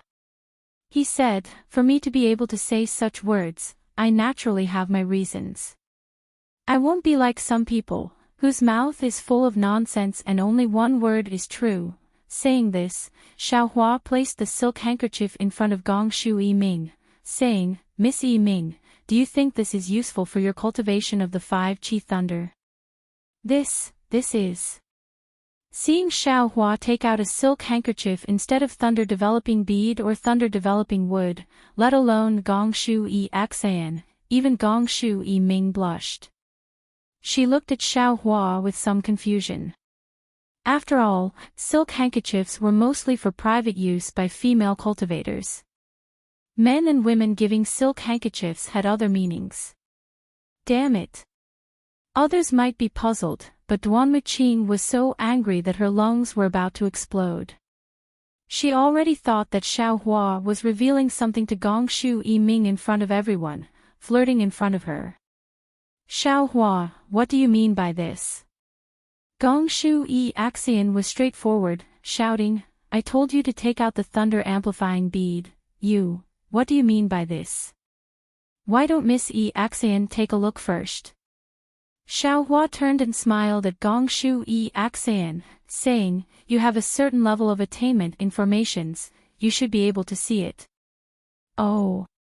Gongshu Yi Axian looked at Gongshu Jingyi. That Gongshu Jingyi just looked at her with a smile and didn't say anything. He was also young, how could he not know the jealousy between young people? Seeing Gongshu Jingyi not saying anything, Gongshu Yi Axian said, raising her hand to take the silk handkerchief. When she took the silk handkerchief, she used her silver moon pupil. Just one look and her expression changed. She looked at Xiaohua in disbelief, the clear-eye technique in her eyes didn't disappear. She exclaimed, Xiaohua, it's true. Don't worry. Xiaohua smiled, don't you know my reputation? Shay. Gong Shui Axian retracted her silver moon pupil, curling her lips, saying, "What reputation do you have? That day in the cave, you cheated so many people." Then, Gong Shui Axian didn't give the silk handkerchief to Gong Shui Ming. Instead, she held it in her hand, smiling at Ming. "Sister Ming, can I make a deal with you? Can you lend this item to sister to study?" "What is this?" Gong Shui Ming looked confusedly at the silk handkerchief in Gong Shui Axian's hand and asked. Gong Shui Axian opened her mouth and seemed to have some misgivings. She didn't give the handkerchief to Gong Shui Ming and transmitted to Gong Shui Ming, "This is the Immortal Palace's 5 brocade cloud painting." "Ah!" Gong Shui Yiming was ecstatic. She almost cried out, "How is this possible?" The 5-chi thunder was the purest form of cultivation in the Immortal Palace. The Gong Shu clan also had it, but the flaws were obvious. They couldn't fix the flaws in their cultivation method during the tribulation. Therefore, Gong Shui Ming had always wanted to get the cultivation method of the 5-chi thunder from the Immortal Palace. This 5 brocade cloud painting was not a complete lightning cultivation method, but it contained the 5-chi thunder. If Gong Shui Ming had this item to study, she could easily break through her current bottleneck. Gong Shui Ming screamed and quickly covered her mouth, smiling at Xiao Hua. "Thank you, immortal friend Xiao." Xiao Hua smiled. "No need to be so polite, if there's anything you don't understand." Without waiting for Xiao Hua to finish speaking, Duanmu Qing, who was at the side, retracted her hand and withdrew the awkwardness in everyone's eyes. She interrupted Xiao Hua's words and said with a hint of anger, "Xiao Hua, I did not want to lower myself to your level when you used the matter from several hundred years ago to frame me. But then you used filthy words to slander my Duanmu clan's kill order. This matter involves the dignity of my Duanmu clan, so I represent the Duanmu clan to invite you to join the battle to bury the hatchet." When Gong Shu Jingyi heard this, he unconsciously snorted from his nose and said unhappily, "Duanmu Qing, you are in my Gong Shu family's pavilion, representing the Duanmu family to challenge Xiao Hua. What is the meaning of this?" Duanmu Qing was startled, and immediately realized the impropriety of her words. She hurriedly smiled and said, "Great-granduncle, it is all Junior's fault. Junior was really disheartened by this Dao sect cultivator. My words were wrong." Junior apologizes to great-granduncle, and apologizes to the elders of the Gong Shu clan. Finishing, Duanmu Qing did not give Gong Shui Axian and the others a chance to speak. She said to Xiao Hua, "Xiao Hua, you and I originally had a personal grudge. Now, the battle to bury the hatchet at Jai Xinglu is about to start. You may not be a disciple of a great clan, but you are in Jai Xinglu now, you can still join the battle. How about it? In the battle to bury the hatchet, let's settle our previous grudges." This time, Duanmu Qing kept on talking about personal grievances. Gong Shu Jingyi just looked indifferently and didn't say anything. Gong Shui Axian glared at Duanmu Qing and said coldly, "What?" Angry out of humiliation. "All your tricks have been exposed, you can't live with your face. You want to be silenced by the battle to bury the hatchet. One look and you can tell he is a bluff. You can't beat Xiao Hua, so you want to use the power of the Duanmu clan to suppress him." Then, Gong Shui Axian waved her hand at Xiao Hua and said, "Xiao Hua, ignore him. You are not a disciple of a great clan. Why are you participating in the battle to bury the hatchet?" Senior Axian. Duanmu Qing looked at Gong Shui Axian and said seriously, "Xiao Hua may not be a disciple of a great clan, but he is in Jai Xinglu, and this is before the opening of the Star Moon Palace. He also has a grudge with Junior. This meets the conditions for the battle. Of course, if Xiao Hua does not wish to participate, Junior will not force him. He only needs to apologize to Junior in front of everyone during the battle to bury the hatchet. Junior may consider forgiving him, and can also consider asking the sect to take back the kill warrant. At this point, Duanmu Qing glanced at Xiaohua and said, besides, if a man of indomitable spirit does not even dare to accept such a small challenge, what right does he have to call himself a man? What right does he have to cultivate the powerful lightning energy? Xiaohua laughed involuntarily when he heard Duanmu Qing's provocation. He really did not know how to answer. How could he, a human Mahayana realm cultivator, be so calculative with this guy? Even if he only revealed the strength of a peak 4th grade Yuan Qi, it was not possible to bet with him, right? Seeing that Xiaohua did not speak, Duanmu Qing naturally thought that Xiaohua was timid. She added fuel to the fire and said, how about this, Xiaohua, if you do not wish to participate, you only need to apologize to me here, and I will forgive you. Humph, Duanmu Qing. Gongshu E. Axian snorted before Xiaohua could say anything.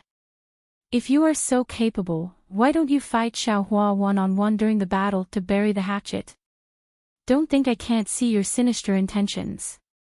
You just want to borrow the Duanmu clan's blade to kill Xiaohua. Oh.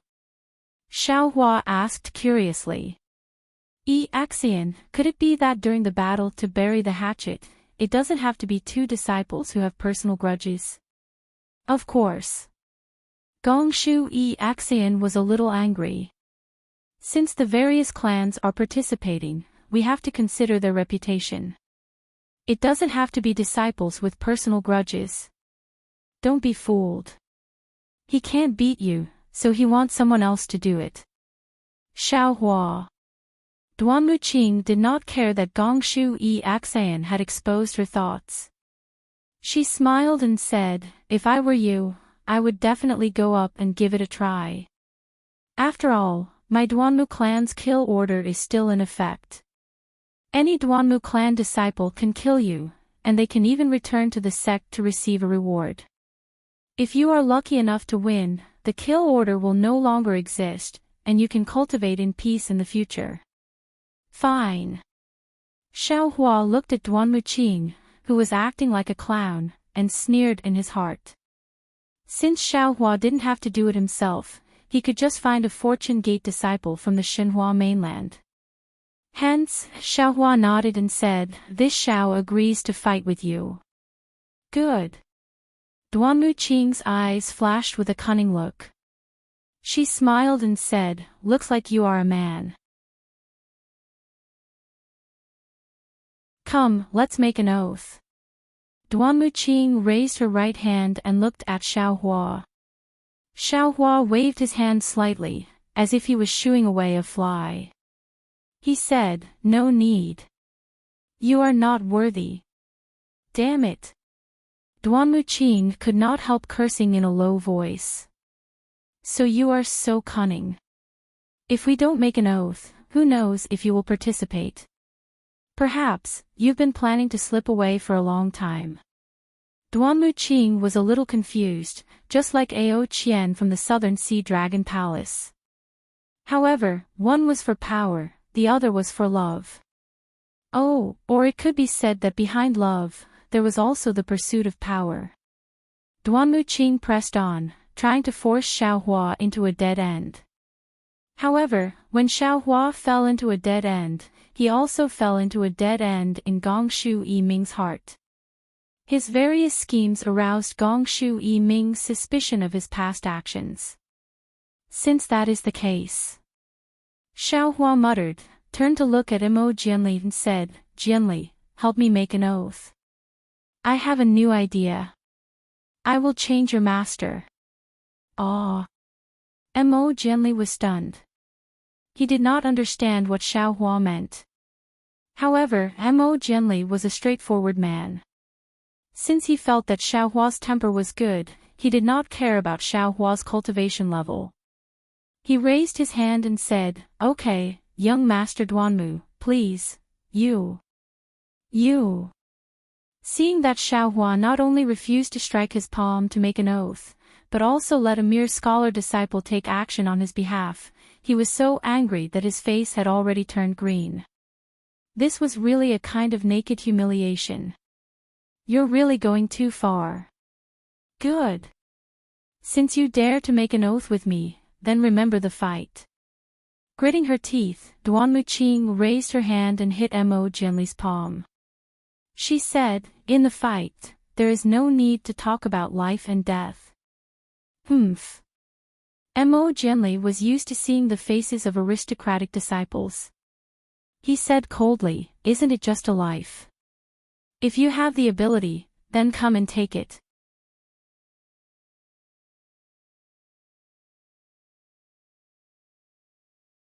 Chapter 4478. Good. Gong Shu E Axan at the side clapped, looking at Mo Jianli and praising, as expected, there are great scholars everywhere. I didn't think that not only is Daoist Xiao so heroic, even the cultivators he befriends are more forthright than some of the aristocratic family disciples. Duanmuqing gritted his teeth and looked at Gong Shu E Axan, but did not dare to say a word. He turned to Gong Shu E Ming and said softly, Miss E Ming, after the battle to bury the hatchet, I will give you an explanation. This matter is definitely not what Xiao Hua said. A female cultivator's view of a person changed in an instant. Now, Gong Shu E Ming looked at Duanmuqing with a faint sense of unfamiliarity. She smiled, actually, it doesn't matter. The words, doesn't matter, was more painful than a sword stabbing into Duanmuqing's heart. He forced a smile and looked at Xiao Hua, Daoist Xiao, I will see you at the battle to bury the hatchet. I know. Xiao Hua nodded, if Duanmu Liangxing can come, that would be the best. Liangxing did not come to Thousand Demon Sacred Realm, I have disappointed Daoist Xiao. Duanmuqing smiled and nodded at Gong Shu E Ming before turning to leave. But Xiao Hua's words almost made him fall, I know. You have many granduncles, it doesn't matter who comes. Seeing Duanmuqing leave in a sorry state, Gong Shu E Axian felt a little disappointed. She looked at Xiao Hua apologetically, Xiao Hua, I am sorry, I dragged you into this. I didn't expect you to have a grudge with him. Not bad. Xiao Hua smiled, you have changed a lot in 200 years. If it was you in the past, you would not have said this. Che.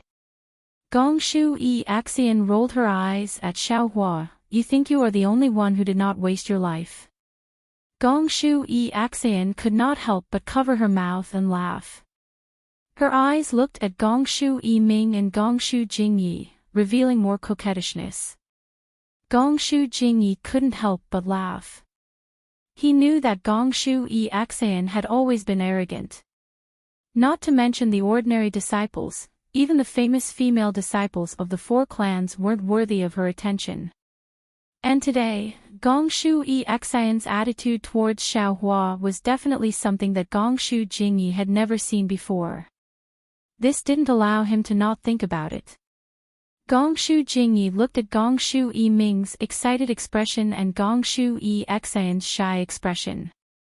He smiled slightly and said, little friend Xiao, you probably don't know about the battle to bury the hatchet before the various clans entered the Star Moon Palace, right? Xiao Hua narrowed his eyes and looked at Gong Shu Jingyi thoughtfully. He then nodded and said, a mortal friend is right. This Xiao is not a disciple of an aristocratic family, so how could I know the reason for this battle? However, from what Duanmuqing said, it should be a bet between the aristocratic clans to settle their grudges in Jiaxing Lu. Gong Shu Jingyi heard that Xiao Hua didn't call him senior and unconsciously frowned. Then, he looked at Xiao Hua's vigilant expression and felt relieved. However, the more Xiao Hua acted like this, the more interested Gong Shu Jingyi was. Not to mention Gong Shu E Axian's admiration for Xiao Hua, just the previous dispute between Duanmuqing and Xiao Hua because of Gong Shu E Ming, and Gong Shu E Ming actually watched from the side and didn't say anything to stop it.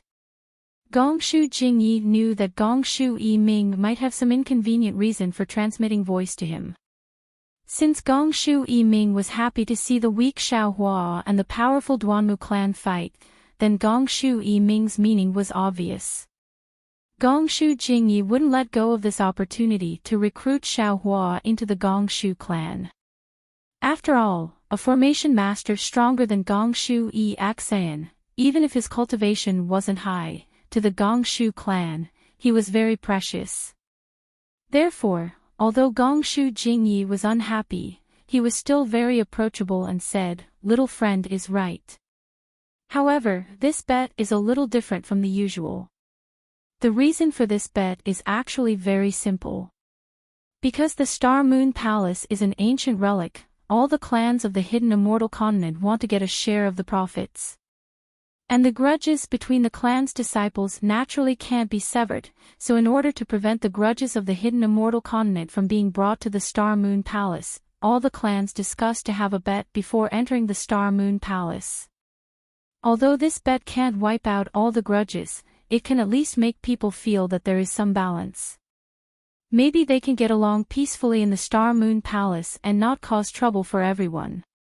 Xiaohua smiled and said, "Fellow immortal already said that grudges can't be severed. How could it be resolved with a bet to bury the hatchet?" Of course this is the original intention. Gong Shu Jingyi smiled and said, "After a few times, all the clans also felt that this was inappropriate, but the night is long and there is no mood to sleep. Instead of waiting for the Star Moon Palace to open in Star Picking Tower, why not find some fun to bet? So it's like this." Xiaohua nodded. In that case, it makes sense. But when Gong Shu Jingyi heard this, he immediately stopped smiling and said word by word, "This bet to wipe out all the grudges is real. Every disciple of the clans will not be merciful. Even the elders of the clans will form a group of judges to judge every bet. So, little friend Xiao, you can't let your guard down." "Granduncle." Gong Shu Yi Axan hurriedly asked, "Xiaohua dealing with that Duanmu Qing is of course no problem, but the Duanmu clan has a lot of experts. Any disciple of the 6th level of essence power will not be easy for Xiaohua to resist."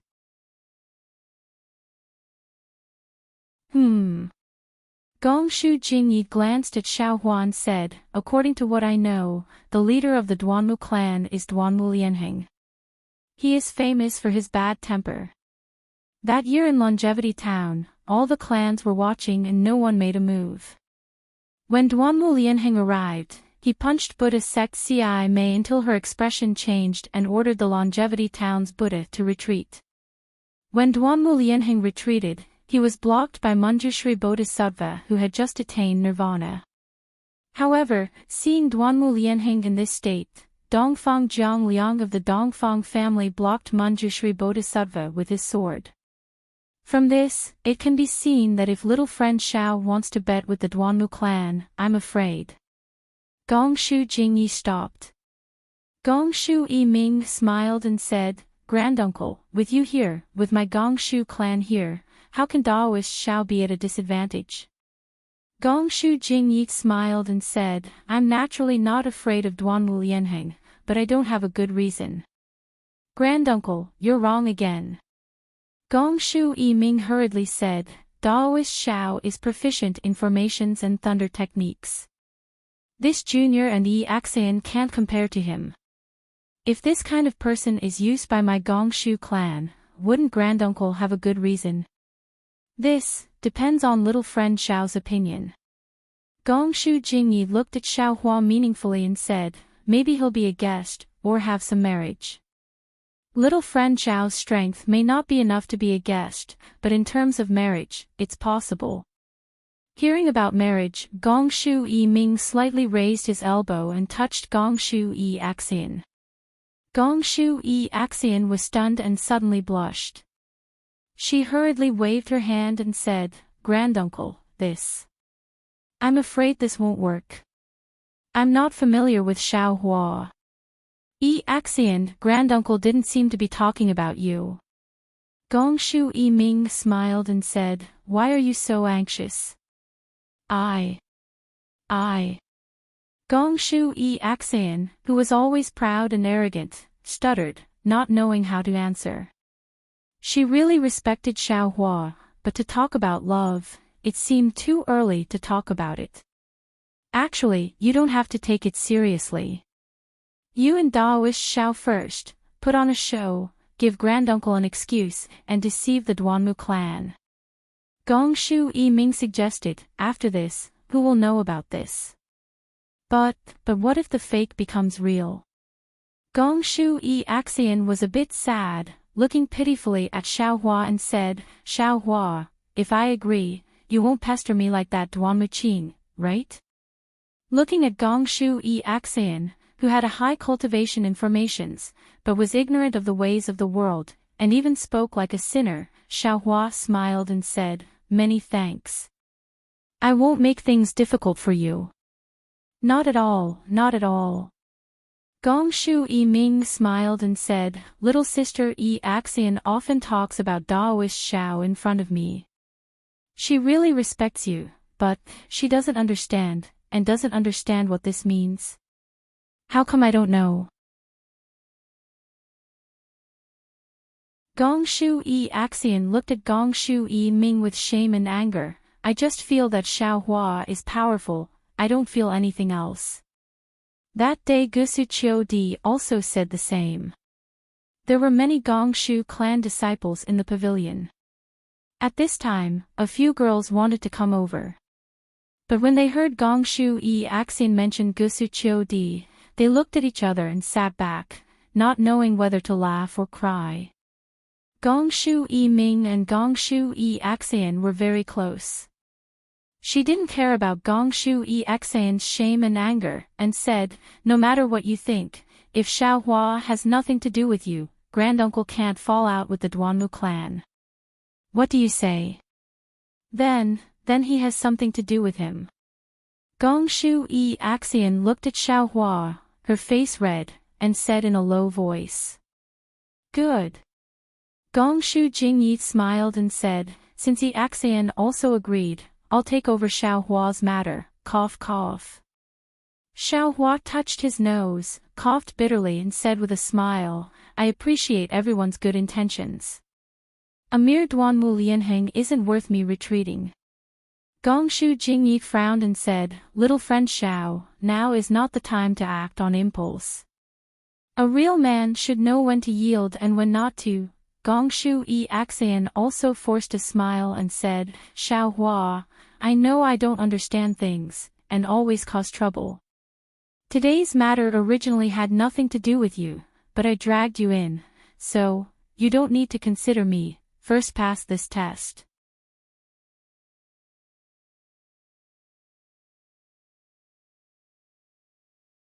Chapter 44-79. Good.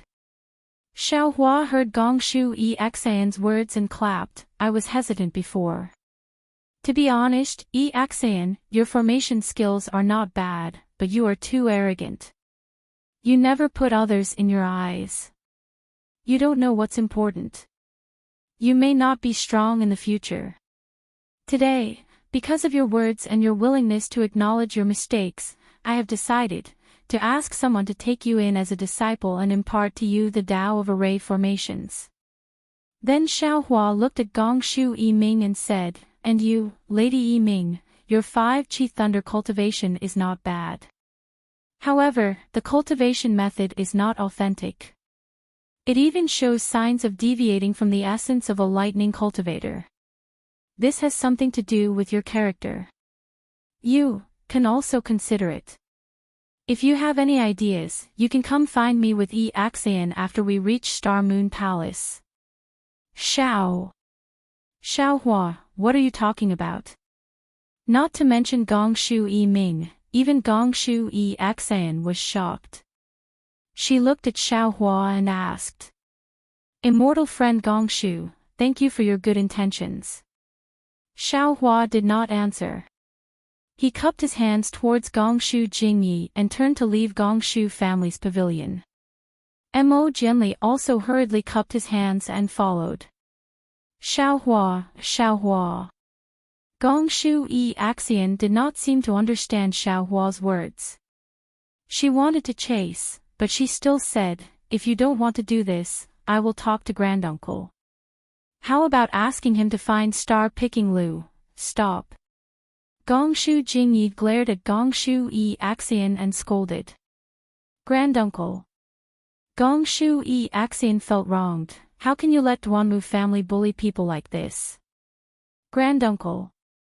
A Gongshu family disciple who was originally sitting at the side stood up and looked at Gongshu Jingyi and said softly, "This Xiao Hua seems not simple." Confucian families really attached great importance to etiquette. When Xiao Hua and the others came over, because Gongshu Jingyi didn't speak, the disciples of the Gongshu family didn't say a word. At this time, when Xiao Hua, an outsider, left, they all opened their mouths. A tall man nodded and said, "That's right. If we did not see him expose Duanmu Qing's tricks, just hearing his last words, we would think he was a noble person. But since he was so calculative with Duanmu Qing, how can he be a noble person? He must have something to rely on. The question is, what does he have to rely on?" Someone spoke again. Axian, the silk handkerchief that Xiao Hua gave you, what is it?" Gongshu Jingye thought of something and hurriedly asked. 5 brocade cloud painting array. Since they were all disciples of the Gongshu family, Gongshu Axian had nothing to hide. Hiss. Gongshu Jingye gasped and exclaimed, "The Sun family of the Immortal Palace. Could it be that his backer is the Immortal Palace? If that's the case, no wonder he doesn't put my Gongshu family in his eyes." A disciple of the Gongshu family said self-righteously.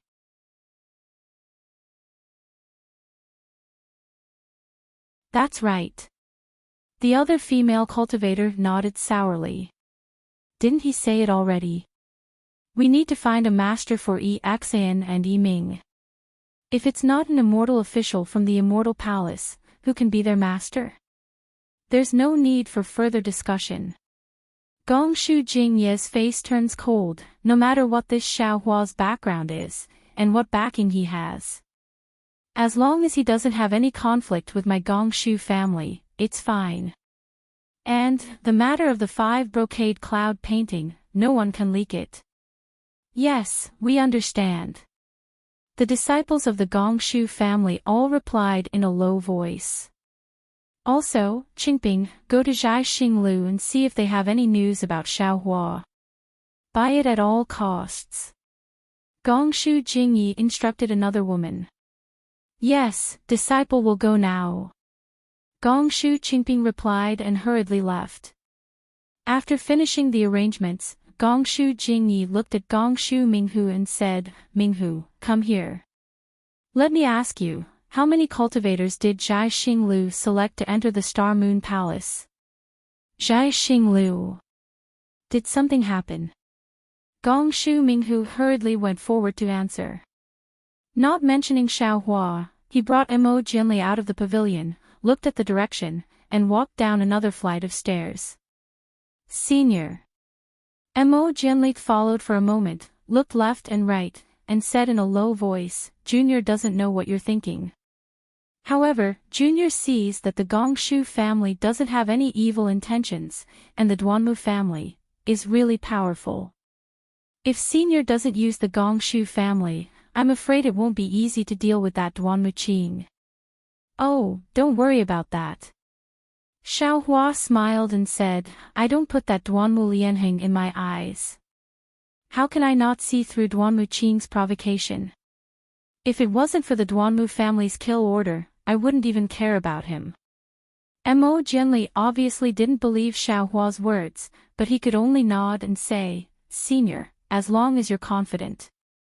"Oh right." Looking at Mo Jianli, Xiao Hua said again, "Previously, I wanted to let my disciple take you in as a disciple, but then I thought of a good friend of mine who is also a Confucian cultivator. He's more powerful than my disciple, so why don't I let him teach you the real Confucian cultivation method? I didn't explain it to you at the Gongshu family." "Alright, All right.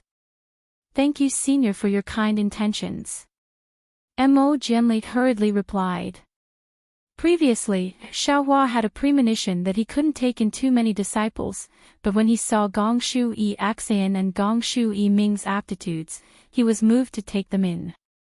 As he pondered, he thought of Wen Chu, the Thunderbolt Immortal, and the other clones.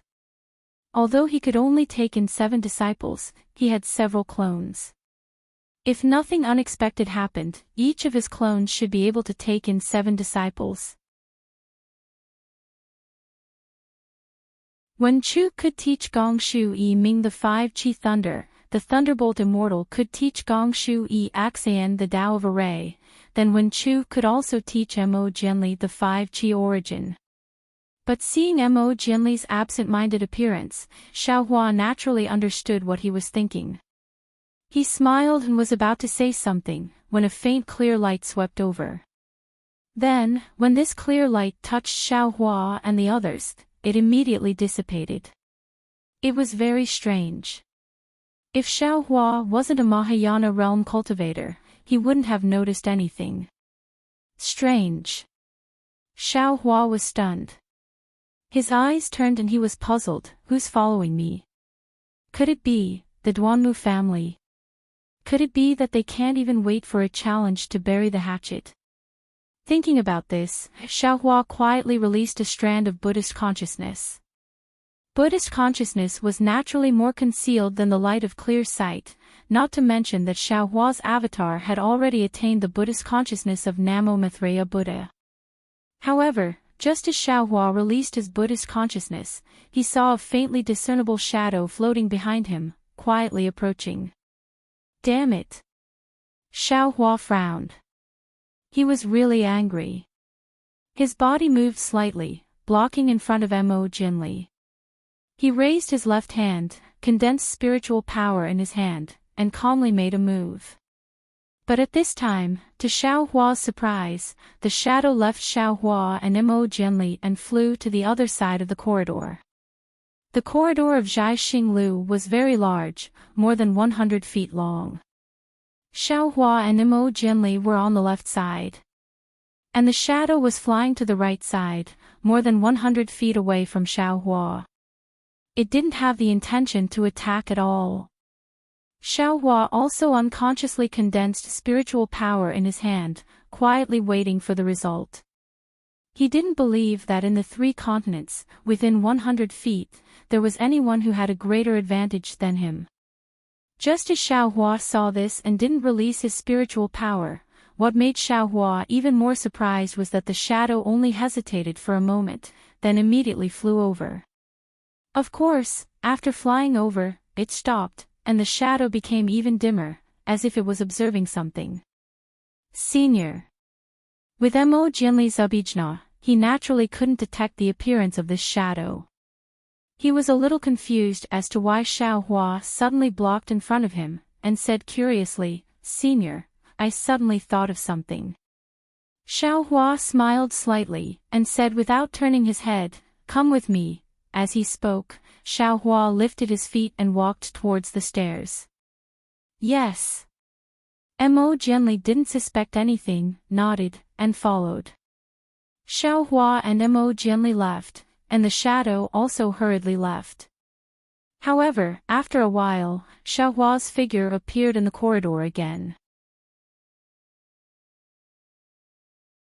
He looked at the place where the shadow disappeared, stroked his chin, and thought, Zhai Xinglu doesn't restrict flying, but most cultivators will not fly unless there's something urgent to show their respect for Zhai Xinglu.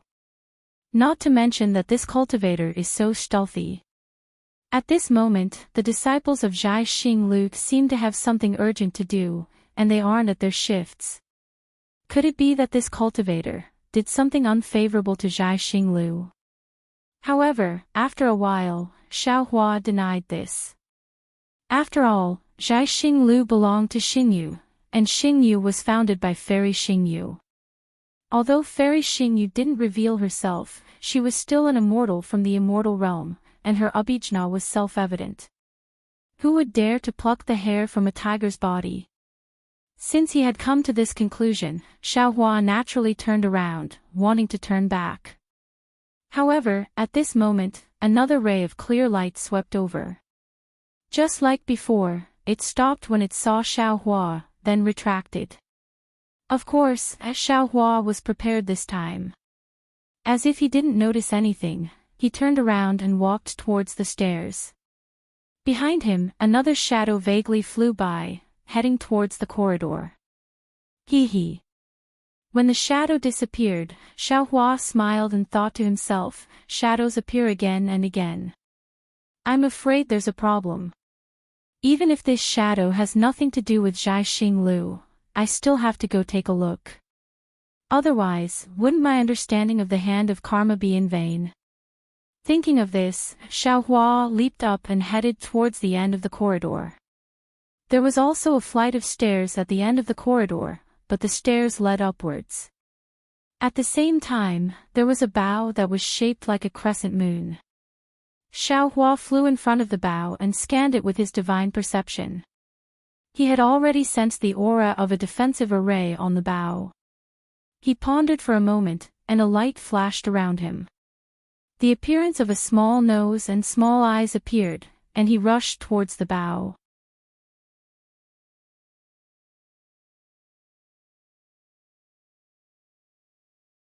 Chapter 4480. Swoosh. A dual-colored cloud descended and shrouded Xiaohua's figure. Xiaohua's concealing technique was also revealed. Moreover, under the cloud, the jade pendant in Xiaohua's bosom shone with a strange brilliance. When this brilliance touched the cloud, it immediately left Xiaohua. Naturally, the cloud also disappeared. Looking again in front of Xiaohua, there was a small hole. Several Confucian cultivators at the 6th level of essence power were holding their respective imperial artifacts, standing there on guard, eyeing Xiaohua like a tiger eyeing its prey. Among them, a general with an average stature and bulging muscles all over his body whispered, "Who are you? What are you doing here?" "Me." Xiaohua was taken aback. He didn't know how to answer. Moreover, he knew very well that this was a secret signal. How could he answer without a secret signal? However, looking at the Confucian cultivator at 6th grade origin Qi, Xiaohua sneered and replied, "This one is a good friend of the Star Moon Palace Master." "I was just wandering around when I had nothing to do." Xiaohua originally wanted to say that he found this place a little strange, so he came over to take a look. However, before he could speak, the general spoke coldly. There was a hint of dissatisfaction in his voice as he said, "Why are you dawdling like this? Why aren't you coming over?" "Oh." Xiaohua was taken aback. He really didn't expect this sentence to be the so-called secret signal. These Confucian cultivators really keep up with the times. Of course, since the secret signal had been matched, he didn't say anything else. Bai Qingyu's experience had already told him that if he wanted to pretend, he had to pretend until the end. Otherwise, he wouldn't be able to see the truth if he gave up halfway. Although Bai Qingyu, Heaven Concealing Ridge, and Ancient Bell Mountain already belonged to the Fortune Gate, he still didn't know who was the real mastermind behind the scenes. Even the 3 great sages of the Great Sage Hall didn't know. Therefore, Xiaohua didn't say anything and walked into the hall. This hall was similar to the one Xiaohua had seen before. There was nothing special about it. However, there were many more Gongshu family disciples inside the hall. Moreover, everyone was sitting with their heads down and didn't talk to others.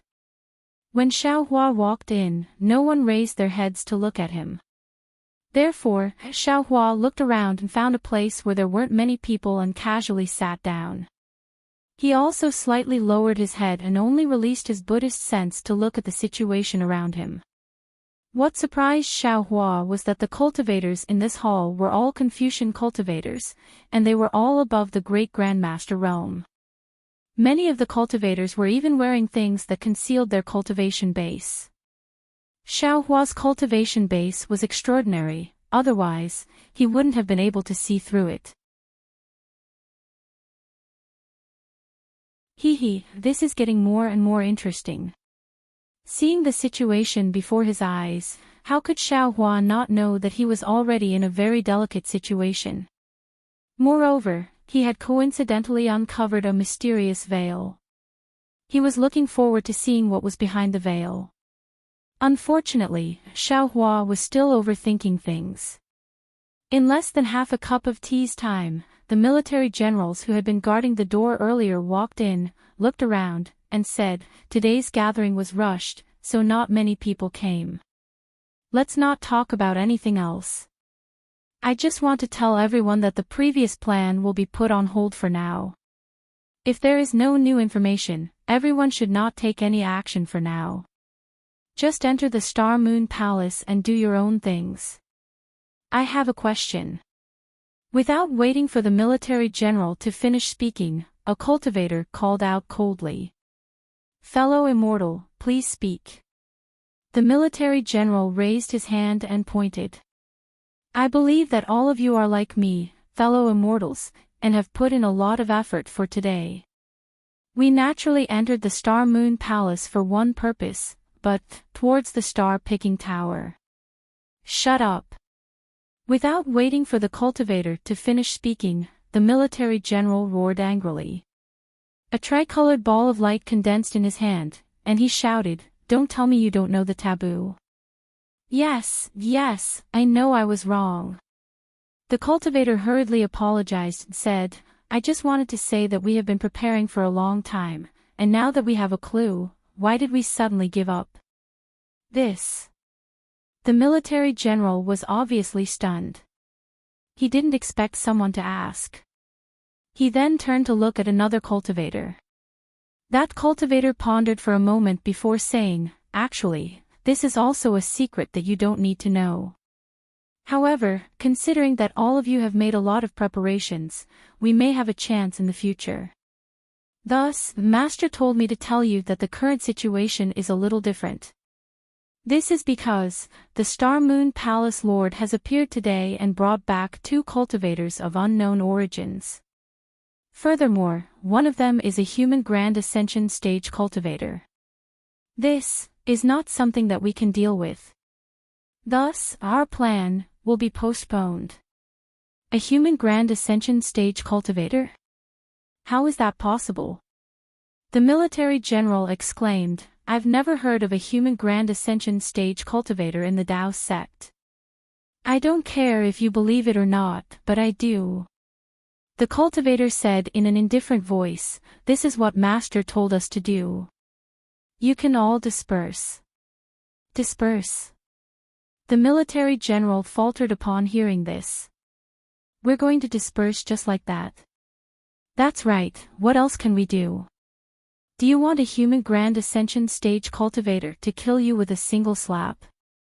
The cultivator chuckled. "Hurry up and leave. Even today's gathering was decided after much deliberation by Master. He wants to minimize your losses. The Star Moon Palace's Palace Lord is only a 7th grade origin Chi cultivator. How can we not be a match for her?" The military general exclaimed, "That human Grand Ascension stage cultivator. Perhaps he's just passing by." "Shut up." The cultivator roared, "Master will think about this matter. It's not up to you to speak. Hurry up and leave. If the Star Moon Palace finds out about this, we'll all be dead." If you knew something was wrong, you should have stayed outside Star Plucking Tower." One of the cultivators muttered. "Cut the crap, hurry up and disperse." Another cultivator scolded in a low voice. "Do you know what it means by what's real is fake, and what's fake is real?" "I know what it means by the most dangerous place is the safest place." The cultivator muttered in a low voice before getting up and walking toward a curved outline of a small door not far away. Seeing that the cultivator had left, no one said anything else. They all got up and slowly made their way toward the small door. Although Xiaohua hadn't been here for a long time, from these few short sentences, Xiaohua learned a lot. As he watched everyone leave, he looked at the cultivators standing next to him and muttered in his heart. If he were to make a move now, he would definitely be able to capture these cultivators and perhaps find out the truth. However, when he thought of Fairy Xingyu's stingy attitude, Xiaohua curled his lips slightly. Damn it, they seem to be after Star Moon or Star Plucking Tower. Moreover, it's easy to tell that the Tower Master of Star Plucking Tower is among them. Why am I getting involved? Fairy Xingyu has already made it clear that she doesn't intend to leave Star Moon to me in the future. Why should I meddle in other people's business? I just need to do a good job for the Merchant Alliance. If an immortal from the immortal world can make Star Moon into something like this, why can't I, a human Grand Ascension stage cultivator, do the same? While Xiaohua was thinking, many cultivators had already left. Xiaohua looked again and saw that several cultivators were already looking at him. He shrugged, blinked his eyes with Zhang Xiaohua's appearance, turned around, and followed the crowd through the small door. Outside the small door was another corridor. Xiaohua didn't see any other cultivators nearby. He was certain that this small door must be a defensive array of Star Plucking Tower. If it weren't for Star Plucking Tower spies, they wouldn't have been able to obtain such convenience. However, what did this have to do with Xiaohua? Xiaohua smiled, as if he had just watched a farce. He recovered his appearance and casually walked in a certain direction. The floors of Star Plucking Tower were the same as those seen outside. After passing through this small door, Xiaohua couldn't tell which floor he was on. However, he knew that Su Ji and Fairy Xingyu must be on the highest floor, so he walked up the stairs when he saw them. After walking through 2 pavilions, before Xiaohua could figure out which floor he was on, he heard a slightly oppressive voice above his head say, "There's no need to talk about this anymore. I've already made up my mind. If Murong Hui has any objections, feel free to look for me after we reach Star Moon Palace." Sweat.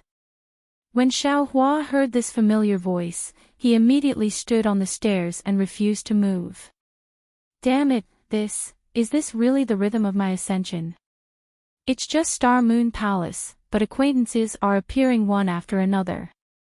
If it's not to settle the karma, why would they all appear here? Xiaohua stood there and waited quietly. Sure enough, after a few breaths, a graceful figure appeared in front of him. Wasn't it Murong Tsongyun? Murong Tsongyun was as graceful as before, but there was a trace of coldness between her beautiful eyebrows. Behind her, there were a few men and women who were around the 5th level of origin energy. Although their cultivation was similar to Murong Tsongyun's, they all lowered their heads and listened to Murong Tsongyun's reprimand. When Murong Tsongyun raised her head, she saw Xiaohua standing there with a faint smile on his face. At first, she was stunned, then her beautiful eyes instantly clouded over. Her body stiffened as she stared at Xiaohua, unable to say a single word. Immortal friend Murong. When Xiaohua saw Murong Tsongyun's reaction, his heart trembled. He smiled and asked, "We haven't seen each other for many years. How are you?" You. Murong Tsongyun stared at Xiaohua and breathed with all her might. Her already towering chest heaved up and down. After a moment, she took a deep breath. Rather than saying that she couldn't breathe properly, it would be better to say that she was inhaling the moisture in her eyes. Her mouth slightly stuttered as she asked, Are you really still alive?" Hee, of course. Xiaohua sighed and nodded. Even if the Chu family dies, this Xiao won't die. Chu family. Murong Tsongyun smiled. That smile was like 100 flowers blooming. I would rather the Chu family die. I don't want. Murong Tsongyun looked around and said with a stunned expression, "Go and wait. Do as I say." Yes, this subordinate understands. The few Confucian cultivators looked at Xiao Hua in astonishment. They lowered their heads and quickened their pace. They rushed past Xiao Hua and walked down the stairs.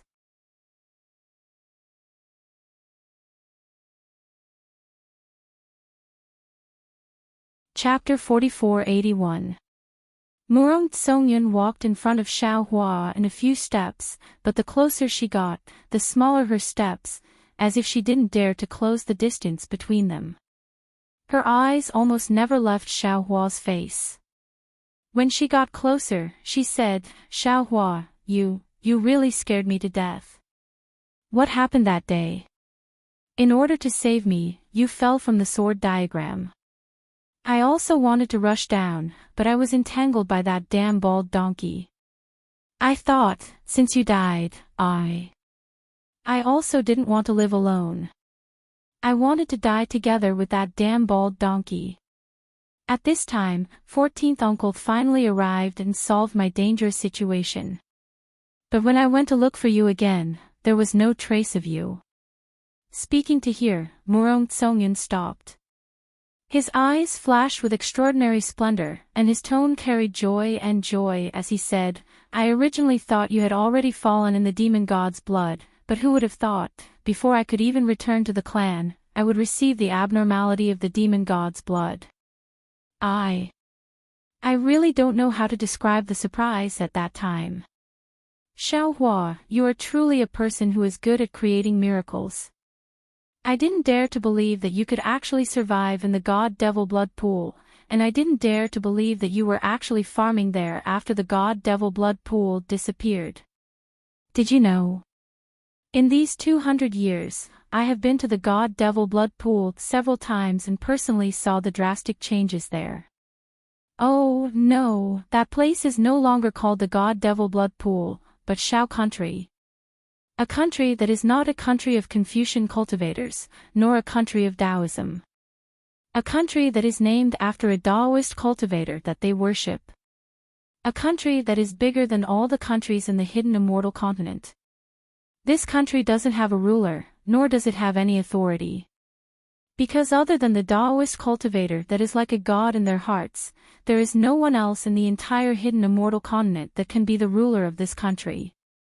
Xiao Hua touched his nose and bitterly smiled.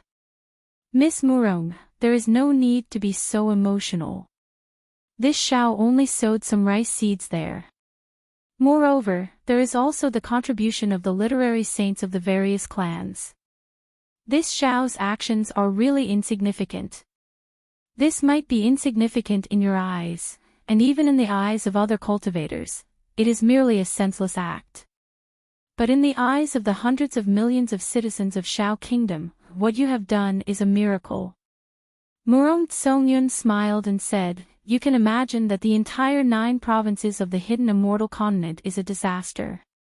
Thousands of li around the Shao Empire is filled with rice fields. Every citizen who can settle down in the Shao Empire has no worries about food or clothing. This Shao Empire is the immortal world in the eyes of all mortals.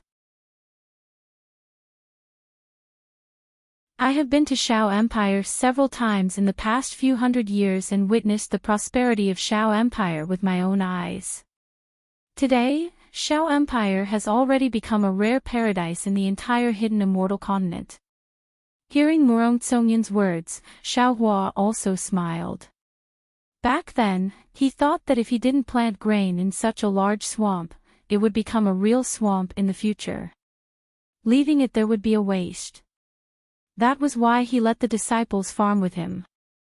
But he didn't expect that this matter would cause such a huge commotion under the influence of the literary saints of the various aristocratic families. It truly had a kind of unparalleled spirit of securing millions of acres of fertile land and protecting the hungry people of the world. Don't do small deeds without doing them. This saying is indeed correct. Xiao Hua nodded. This small kindness can sometimes become great kindness. At that time, this Xiao had never thought that there would be such a huge commotion. Oh, Miss Murong, that day, this Xiao was knocked unconscious by the heavenly king of the Buddhist sect into the demonic god blood swamp. When I woke up, not only was the demonic god blood swamp gone, there was only a large swamp. Even the disciples of the Chu family, Miss Murong, and the others were gone. This Xiao also doesn't know what happened in the demonic god blood swamp. If possible, can Miss Murong tell this Xiao what happened that day? Oh. Murong Tsongyun was slightly taken aback and said curiously, "Your words are a bit strange. These things were taboo back then, and no one would say a word about it. But since the sutra seeking extreme bliss is about to end, the filth between us Confucian cultivators and the Buddhist sect has long disappeared. The truth of the demonic god blood swamp has spread quite a bit in the hidden immortal continent. Could it be that you don't know?" Xiao Hua said with a smile, "It's precisely because there are too many rumors that this Xiao has no way to judge. That's why I want to hear from you." Hee hee. Murong Tsongyun said with a smile, "If you call me Jin Xiao and don't call me Miss Murong, I will tell you. Otherwise, don't even think about it." "All right." Xiao Hua's heart slightly swayed as he said, "Isn't it just Jin Xiao? Even if I have to call you Jin Xiao a million times, I am willing." Murong Tsongyun's face slightly reddened. She bit her lips and said softly, "This is what you said. From now on, call me Jin Xiao once a day." As she spoke, Murong Tsongyun looked down the stairs and said softly, "This time, I followed 7th granduncle to Zhai Xinglu because I wanted to take a look at the Star Moon Palace. Come with me to see 7th granduncle. He appreciates you. Along the way, I will tell you everything that happened in the Divine Devil Blood Pool." This. Xiao Hua hesitated for a moment, but after a moment, he felt relieved. After all, he had already come to Zhai Xinglu, so he would definitely meet Murong Jiang. Previously, he had hoped to obtain the protection of the Murong family and Murong Jiang had also agreed. Today, he would be able to understand everything. Seeing Xiao Hua hesitate, Murong Tsongyun's eyes flashed with apprehension. When Xiao Hua spoke, he said, "All right, bring me there. I also want to see him." Hee hee. Murong Tsongyun's face glowed. He seemed to be very happy and almost jumped up. He said, "Let's go. 7th granduncle will definitely be very happy to see you." Immediately, Murong Tsongyun brought Xiao Hua down the stairs. As they walked, he told Xiao Hua what happened after he fell into the Divine Devil Blood Pool. Actually, after Xiao Hua fell into the Divine Devil Blood Pool, the Chu family's patriarch and elders took action. Murong Tsongyun didn't hold on for too long and left the sword diagram. Most of what Murong Tsongyun said was from the sage of literature, Murong Jun. Not sure if it was because Murong Tsongyun didn't know that Murong Jun obtained information about the divine devil puppet or because he didn't want to tell Xiao Hua, but Murong Tsongyun only said that when the sage of literature took action and killed the heavenly king of Buddhism, the divine devil blood pool suddenly changed and stopped. At this time, Murong Tsongyun brought Xiao Hua to the front of a pavilion. Xiao Hua naturally didn't ask.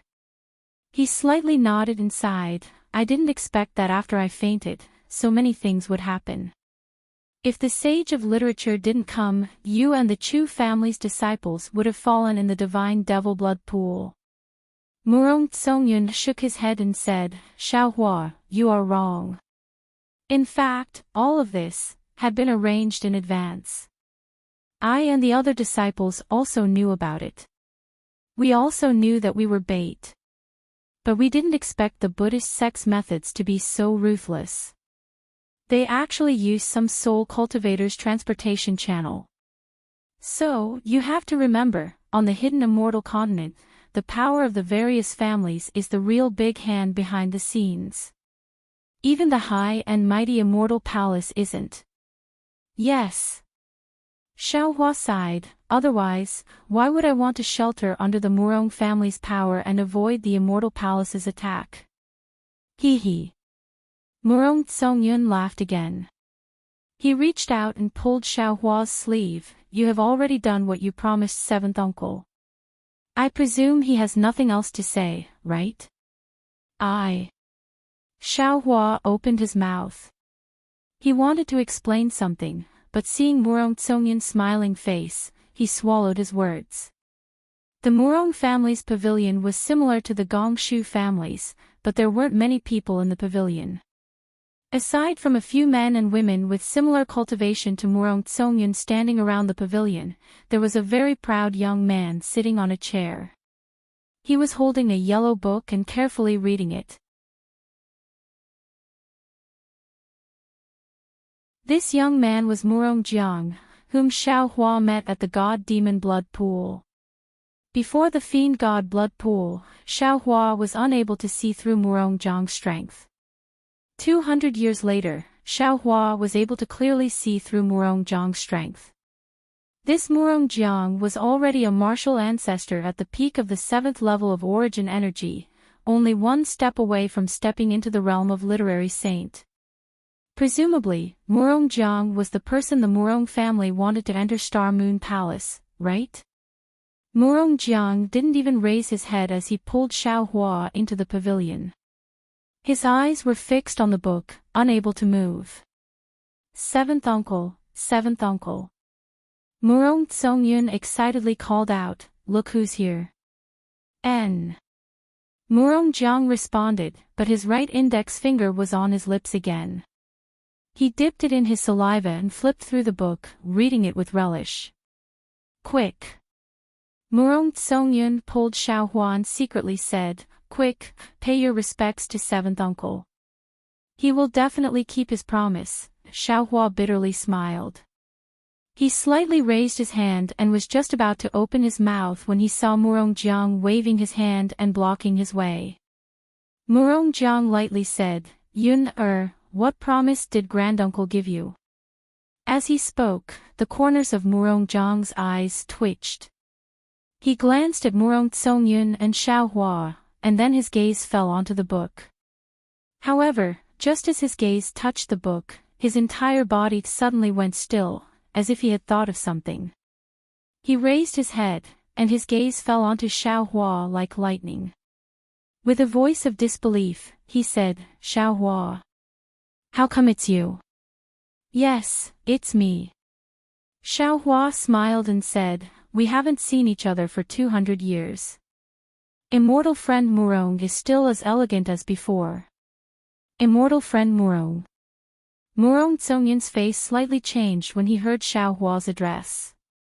He hurriedly pulled Xiaohua's arm, hinting him to change the way he addressed him. Murong Jiang looked at Xiaohua and seemed to understand something. He smiled and said, Xiaohua, this old man really didn't expect you to be able to come back alive from the divine devil blood swamp. Presumably, when Yun-er sees you, she will mention the matter this old man promised you.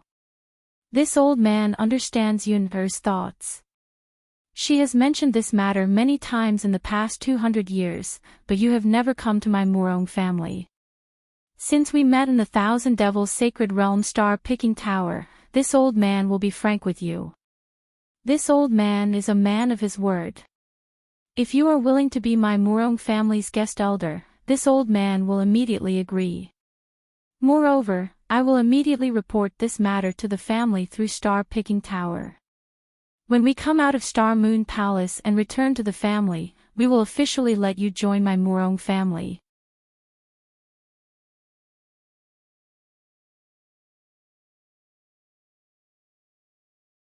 Chapter 4482. Speaking up to hear, Murong Jiang looked at Murong Tsongyun, who had lowered her head in silence, and lovingly said, this way, one of Yun-er's worries will be resolved. Seventh uncle. Murong Tsongyun's head lowered even more. Even her neck seemed a bit red. Her voice was as low as a mosquito's flapping wings as she said, Senior, why are you talking so much today? This old man is very happy today. Murong Jiang laughed, then pointed at Xiaohua and said, that day at the demonic god's blood pool, this old man was optimistic about Xiaohua, so I handed you over to him. Moreover, he didn't disappoint this old man. For you, he was shot down by the Buddhist sect's protector. His survival is naturally the will of the heavens, and also my Murong family's fortune. Seeing Xiao Hua again today, this old man is also very happy. As long as he agrees, this old man will immediately hold a banquet to celebrate his success, and also congratulate him in advance for joining my Murong family. And, seventh uncle is very considerate. Boy, thank you. Although Murong Tsongyun was shy, she still used her arm to nudge Xiao Hua and said, Xiao Hua, why aren't you thanking seventh uncle? Hee hee. Xiao Hua's eyes slightly turned, and a meaningful smile appeared on his face. He replied, fellow Taoist Murong still remembers the promise from 200 years ago. This Xiao is very gratified. This Xiao came here today precisely for this matter. Although this Xiao doesn't plan to be under the protection of any family, this Xiao still wants to thank fellow Taoist for giving this Xiao that opportunity. When Murong Tsongyun heard this, the redness on her face immediately disappeared, and was replaced by a deathly pale face. Her eyes were filled with panic, like the petals on a branch falling down. Although Xiao Hua had seen through a lot, he still didn't dare to look straight into her eyes. Murong Tsongyun seemed to be crying blood as she asked in a low voice, Darling Xiao, is it because this concubine didn't do well? Is it because this concubine hasn't been looking for you these days? You should know that I already told you everything on the sword diagram in the God-Devil blood pool. I have some difficulties that I can't tell you about. I've already sacrificed a lot for a few opportunities. After I returned from the God-Devil blood pool, I completed the mission given to me by the clan. Only then did I get what I wanted. Over the years, I've been working hard to do things for the clan. Although I've been thinking about you, I've also been planning for the future, alas. Xiao Hua gave a slight sigh. He had never been ruthless towards female cultivators. Even if there were times when he felt that this female cultivator was deceiving him, he was not willing to say it out loud. Murong Jiang looked at Murong Tsongyun's appearance, and his face revealed a look of love. He looked at Xiao Hua and angrily said, Xiao Hua, did you see that? Which woman in my Murong family isn't rare? And Yuner is the most outstanding one among these women. You don't know how much virtue you have accumulated in your previous life to gain her favor. If you dare to make her angry, this old man will definitely not forgive you. Seventh granduncle. Murong Tsongyun sobbed and said, This may be Xiao Hua's misunderstanding. Please don't blame him. Wait until he knows everything that the boy has done. He will definitely forgive the boy. Alas, you still want to wait for the future. Murong Jiang sighed and said, a moment's mistake may be a lifetime's mistake. This old man was also young. How can I let you repeat my mistakes? After saying that, Murong Jiang's imposing aura flourished. The true qi around his body swayed like an awakened lion. He roared and pounced towards Xiao Hua. A deafening voice sounded in Xiao Hua's ear, Do you know how much Yuner has done for you? If you don't give Yuner an answer today, this old man will definitely not forgive you. Xiao Hua slightly shook his head. He looked at Murong Jiang's true qi and didn't do anything. He just said, Why do you have to do this? Since we already have a good impression of each other, there's no need to expose it. Although Xiao Hua didn't make a move, his entire body was still standing there like an immovable wisdom king. Not only was his entire body's magical power restrained, there wasn't any flaw. Even his eyes were clear, there wasn't a trace of fear in them. Compared to 200 years ago when he punched Xiao Hua into the ground, there was a world of difference. Murong Jiang's heart was greatly alarmed. His Shin Qi was originally probing and intimidating, but it couldn't help but be mixed with killing intent. He slightly raised his right hand. Just as Murongjiang's killing intent appeared, Xiaohua's expression slightly changed. His eyes that were like a clear stream began to set off small waves. Seventh Granduncle. Just when Murongjiang was in a bit of a dilemma, Murong Tsongyun hastily threw himself in front of Xiaohua and blocked Xiaohua behind him. Then, he raised his swan-like neck and resolutely said, "You can't blame Xiaohua for this matter, and you can't force him. If he doesn't want to, there will be a knot in his heart.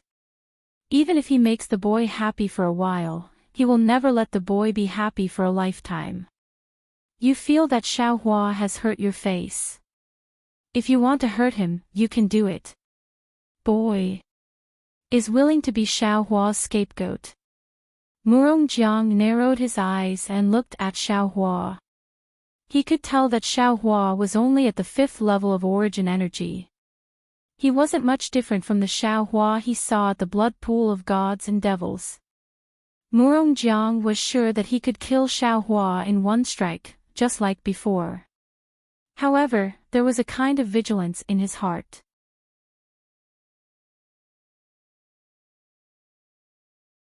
The Xiaohua in front of him was very dangerous.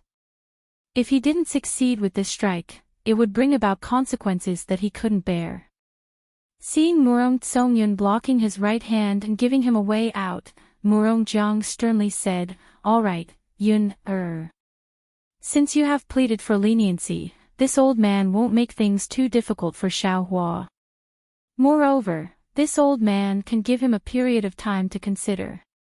If he still doesn't reply after the Star Moon Palace, then this old man won't let him take a single step into my Murong family." "Yes, thank you, 7th Granduncle." Murong Tsongyun hurriedly expressed his thanks. With a distressed expression, he turned to Xiaohua and said, "Xiaohua, I don't know how to explain it to you. If you want to ask something, as long as it doesn't involve my Murong family's secrets, I can answer. I only ask that you can understand my heart." Forget it." Xiaohua sighed and shook his head. This Xiao was wrong. The past is the past. If I want to use the past to look at the present, how can it not be a joke? If you still want to see this Xiao in the future, then don't do these meaningless things. This Xiao will take his leave." After saying this, Xiaohua didn't say anything else and turned around to leave. Xiaohua. Murong Tsongyun turned around and chased after him. Seeing Xiaohua's figure floating out of the pavilion, his face was filled with disappointment and surprise. 7th Granduncle. Murong Tsongyun stopped and turned to look at Murongjiang. He whispered, "Do you think? You all go out first, don't let anyone else in." Without waiting for Murong Tsongyun to finish, Murongjiang interrupted him and said to the other Murong family disciples in the pavilion, "Yes." Several Murong family disciples answered and hurriedly left. At this time, Murongjiang asked, "Yun, where did you meet Xiaohua?" "Just a moment ago, the boy came out of the Zhangsun family." Murong Tsongyun explained the situation of meeting Xiaohua and then asked, 7th Granduncle, the boy felt that Xiaohua seemed to have noticed something. "It's not just noticed something." Murongjiang coldly said, "From his tone, you still don't know. He's already a bit wary of our Murong family." The boy also didn't think. Murong Tsongyun said with some regret, the boy did something wrong that made him suspicious. He's a character that the people of Shao country worship as a god.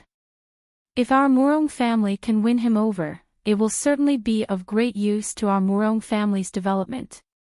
"You're too idealistic." Murongjiang faintly replied, "The so-called Shao country is nothing more than an ideal place for the secular people. In the eyes of cultivators like us, it's just a chicken or a pottery dog, not worth mentioning. If it weren't for the fact that the scholars of several families mentioned Shao country before, all the families would have some scruples about it. I'm afraid that Shao country would have already been invaded by the nearby Confucian country. This Shao Hua. If he doesn't go to Shao country, not only will the Immortal Palace send a crusade, but the nearby Confucian country will also send troops. He will only die. Shao country will only perish. Yes.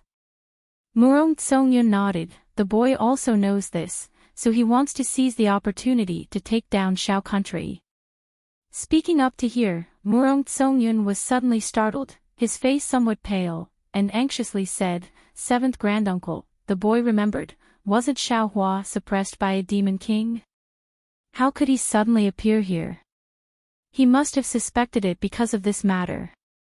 The boy had already told second granduncle when he received the news. Shao Hua is very strange, he actually didn't die after falling into the demon god's blood pool. There must be something fishy about him. If we can save him from the demon king. How is that possible? Murong Jiang coldly said, "You think only you know the importance of Shao Hua and Shao country. The other families also know about it. But what kind of place is Bai Qingyu? Not to mention that the Demon King already has the strength of an 8th grade origin energy realm. If we want to save Shao Hua, without a few scholars, it's impossible. But if the scholars make a move, it's a big taboo of the Great Sage Hall. Not to mention that Shao Hua can't be saved, even the scholars might not be able to return. Moreover, Bai Qingyu is in the center of the Thousand Demons sacred realm. If we Confucian cultivators want to go in, without an organization like Zhai Xinglu who is very familiar with the Thousand Demons sacred realm, it's very difficult to not be discovered by the demons. So, for a mere Shao country, which family is willing to take such a big risk? Granduncle, the boy also thought about this at that time. Murong Tsongyun was still vexed, but the boy bumped into him too hastily. The boy didn't think about how the boy would answer if the Demon King asked why he didn't save him, so the boy simply pretended that he didn't know anything. Perhaps, because of this matter, the Demon King saw something.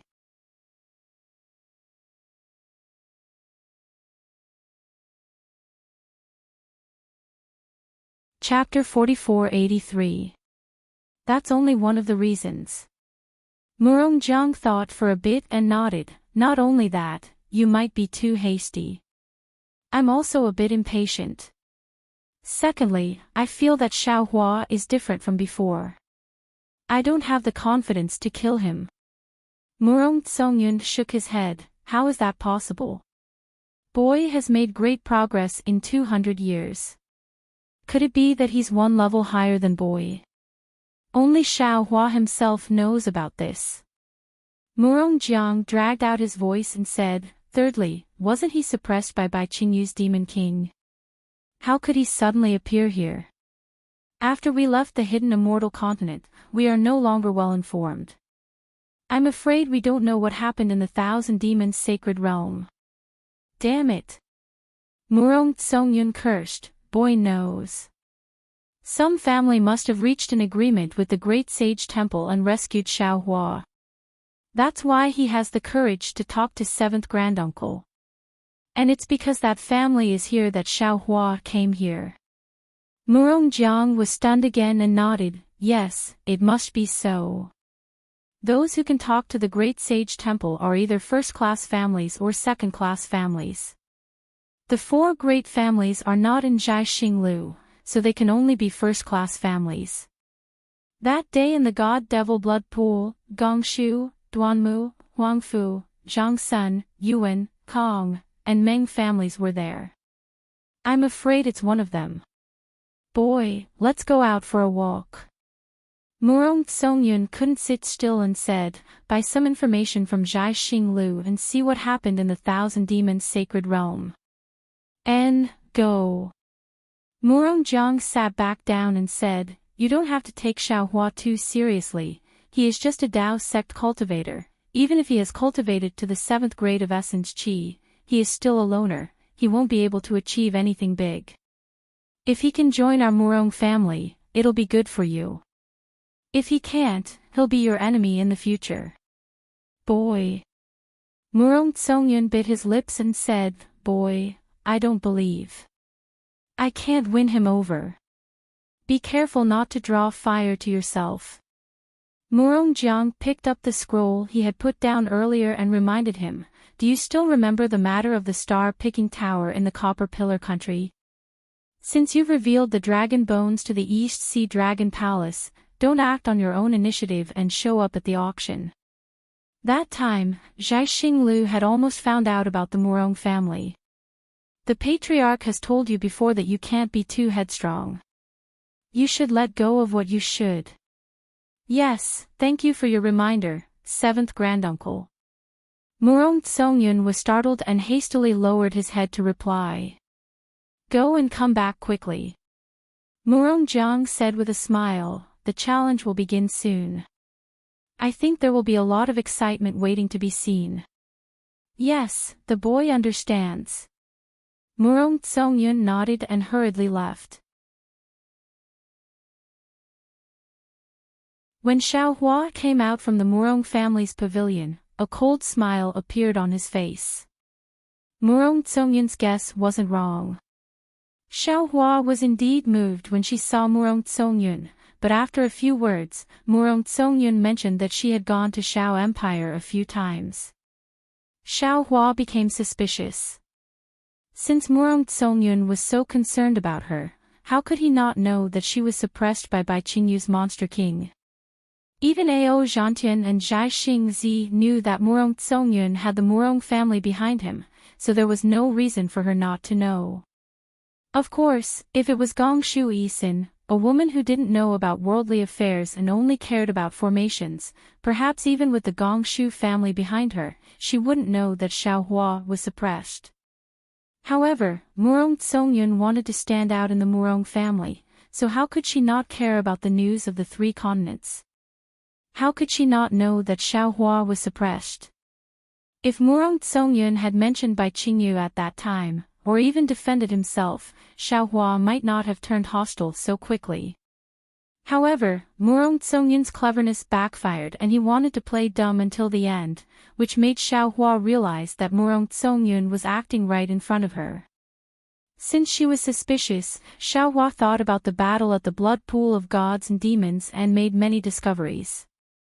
Looking at the meeting at the stairs and Murong Jiang's behavior, Xiaohua was even more certain that Murong Tsongyun wasn't as affectionate as he seemed on the surface.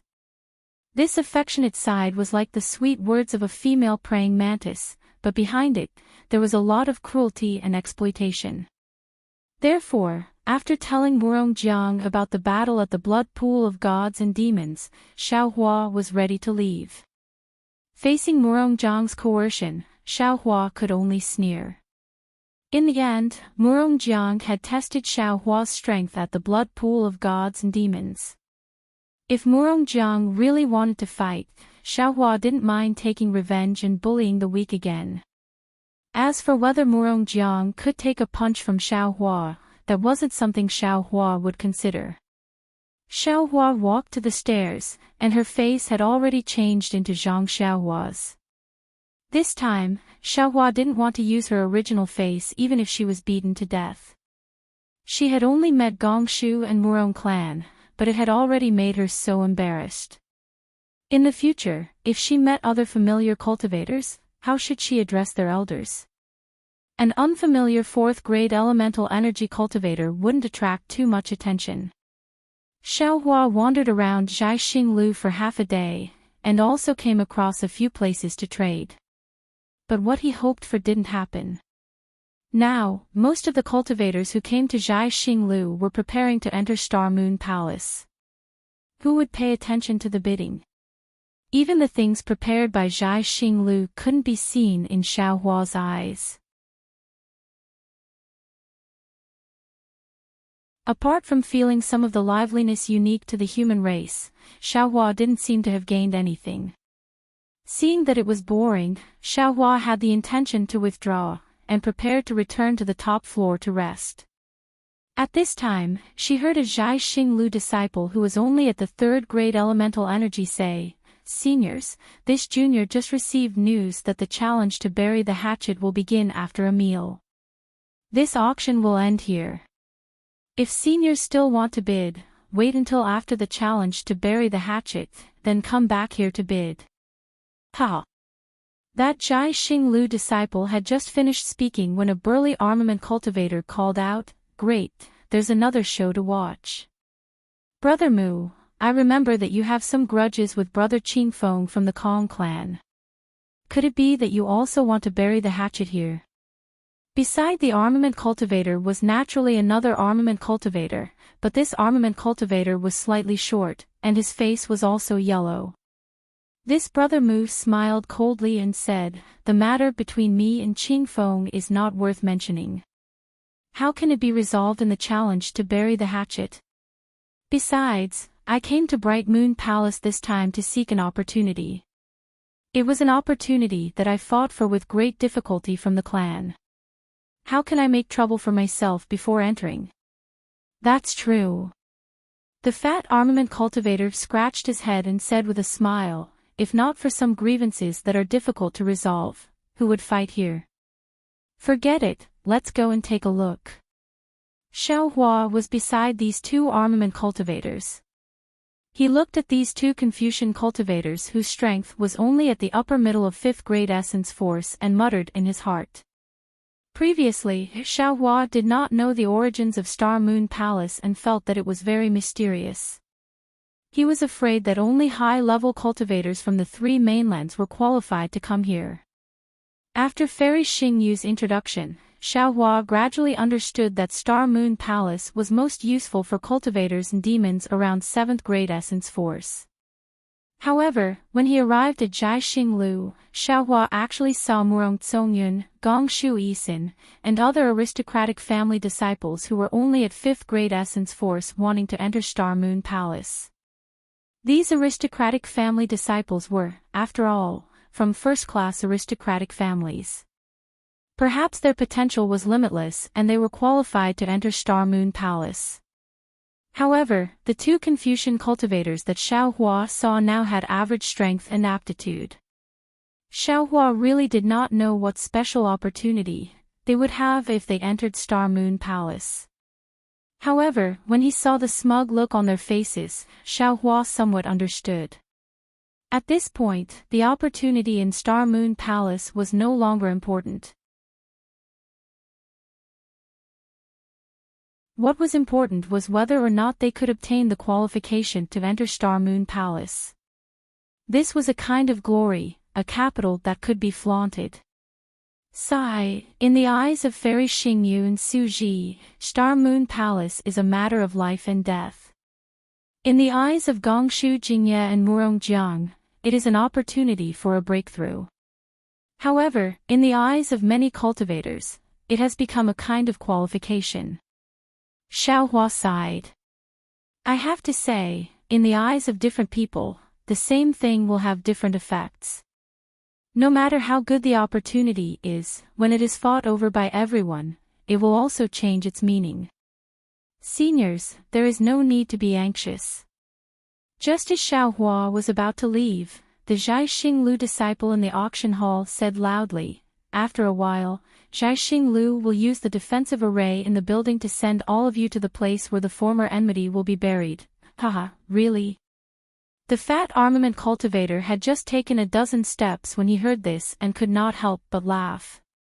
This Shu's primordial stones are, at this point, the armament cultivator surnamed Shu seemed to have spilled the beans and hurriedly shut his mouth. His two small eyes looked around and his face turned a shade of red.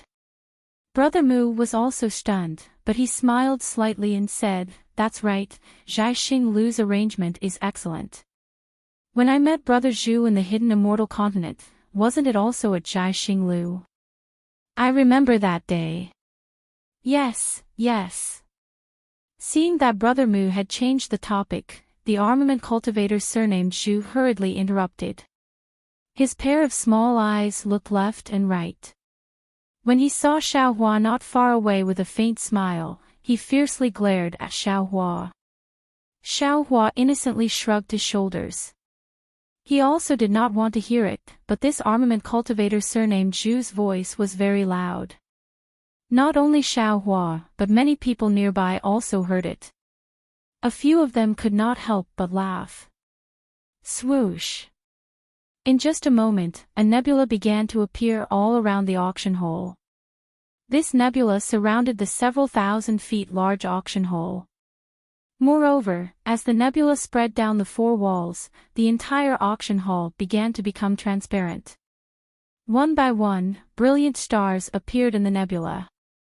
When the nebula gradually disappeared, the brilliant stars revealed different human figures. At this time, the auction hall had already turned into a star shape.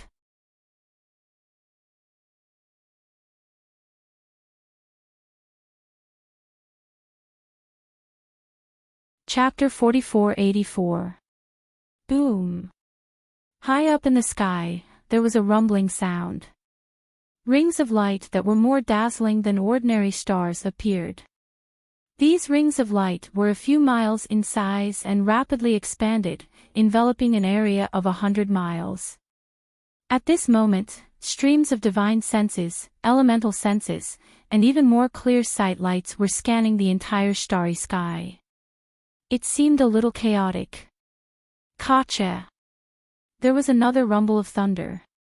The rings of light began to turn transparent and huge sub-bodies appeared from within. Although the rings of light were extremely tall, everyone could see everything within them clearly. Those sub-bodies were Murong Jiang, Gongshu Jingye, and the other martial grandmasters who were around the 7th grade of elemental power. These martial grandmasters released their vital energy and condensed it within the rings of light. Layers of confinement fell from the sky like city walls, enveloping the entire starry sky. The messy divine senses and clear sight lights from before were immediately swept away. No one dared to show any recklessness in front of the martial grandmasters. Xiao Hua stood on a star that was slowly rising. He squinted his eyes and looked at the martial grandmasters within the rings of light. The rings of light were huge and there were many martial grandmasters. Xiao Hua scanned with his eyes and knew that there were close to 200 martial grandmasters. This meant that there were close to 200 martial grandmasters who came to Zhai Xinglu to prepare to enter Xingyue Palace. Looking below the rings of light, other than the star that Xiao Hua was sitting on, there were hundreds of other stars that were gradually rising. Every star was filled with flickering silhouettes. There seemed to be more than 10,000 people. When all the stars had fallen below the rings of light, boom! There was another rumbling sound. In the middle of the rings of light, a full moon appeared out of thin air. The moonlight was like water, and a woman with picturesque features and dressed in palace attire flew out like a fairy. This woman was not as beautiful as Princess Baihua, but under the moonlight and starry sky, she had a unique charm. Almost everyone's gaze landed on her face, and they remained silent for a long time. I am Nan Huayue. Greetings to all the seniors. The woman landed and bowed to the martial grandmasters within the rings of light.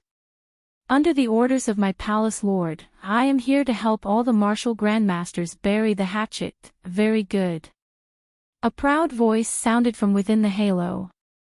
Xiao Hua looked over and saw a man with a simple face and thick eyebrows. First, the various aristocratic families hosted the challenges. Although it was somewhat legal, I always felt that it was unfair. Ever since Zhai Xinglu hosted the challenges, the situation has improved a lot. Today, this old man is very satisfied with the Starry Sky Arena. Please thank the palace lord on behalf of the Duanmu aristocratic family. Nan Huayue replied respectfully, I understand. I will definitely convey seniors' gratitude. Alright, we don't need to say any more. The disciples of the aristocratic families all know the rules of the challenge to bury the hatchet. Before entering the Star Moon Palace, it's good to let these little kids stretch their muscles and bones.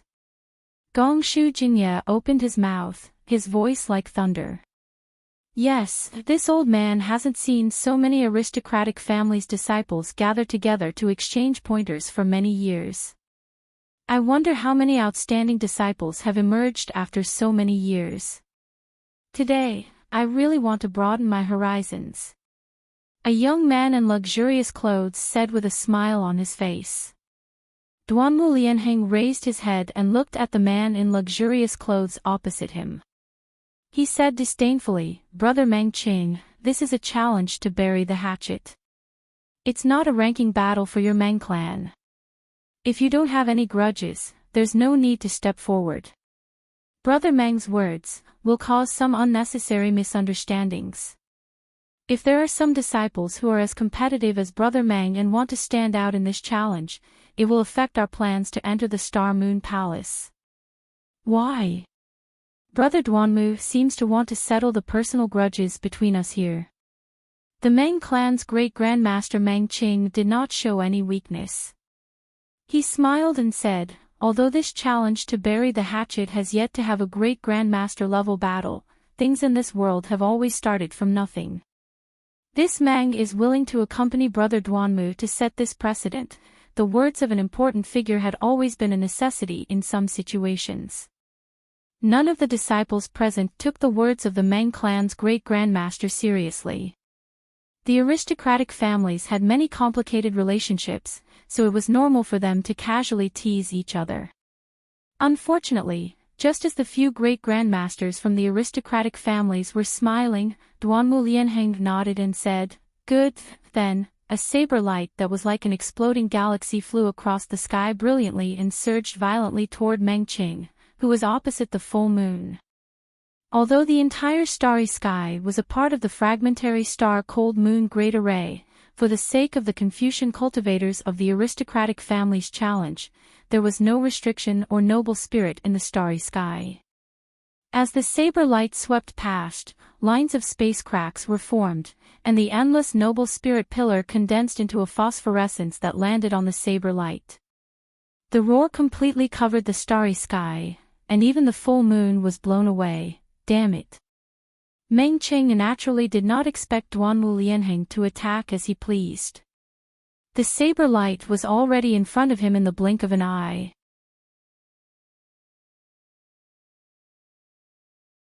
The cold saber chi treated the halo as nothing and had already landed on Meng Cheng's sub-body when Meng Qing was caught off guard.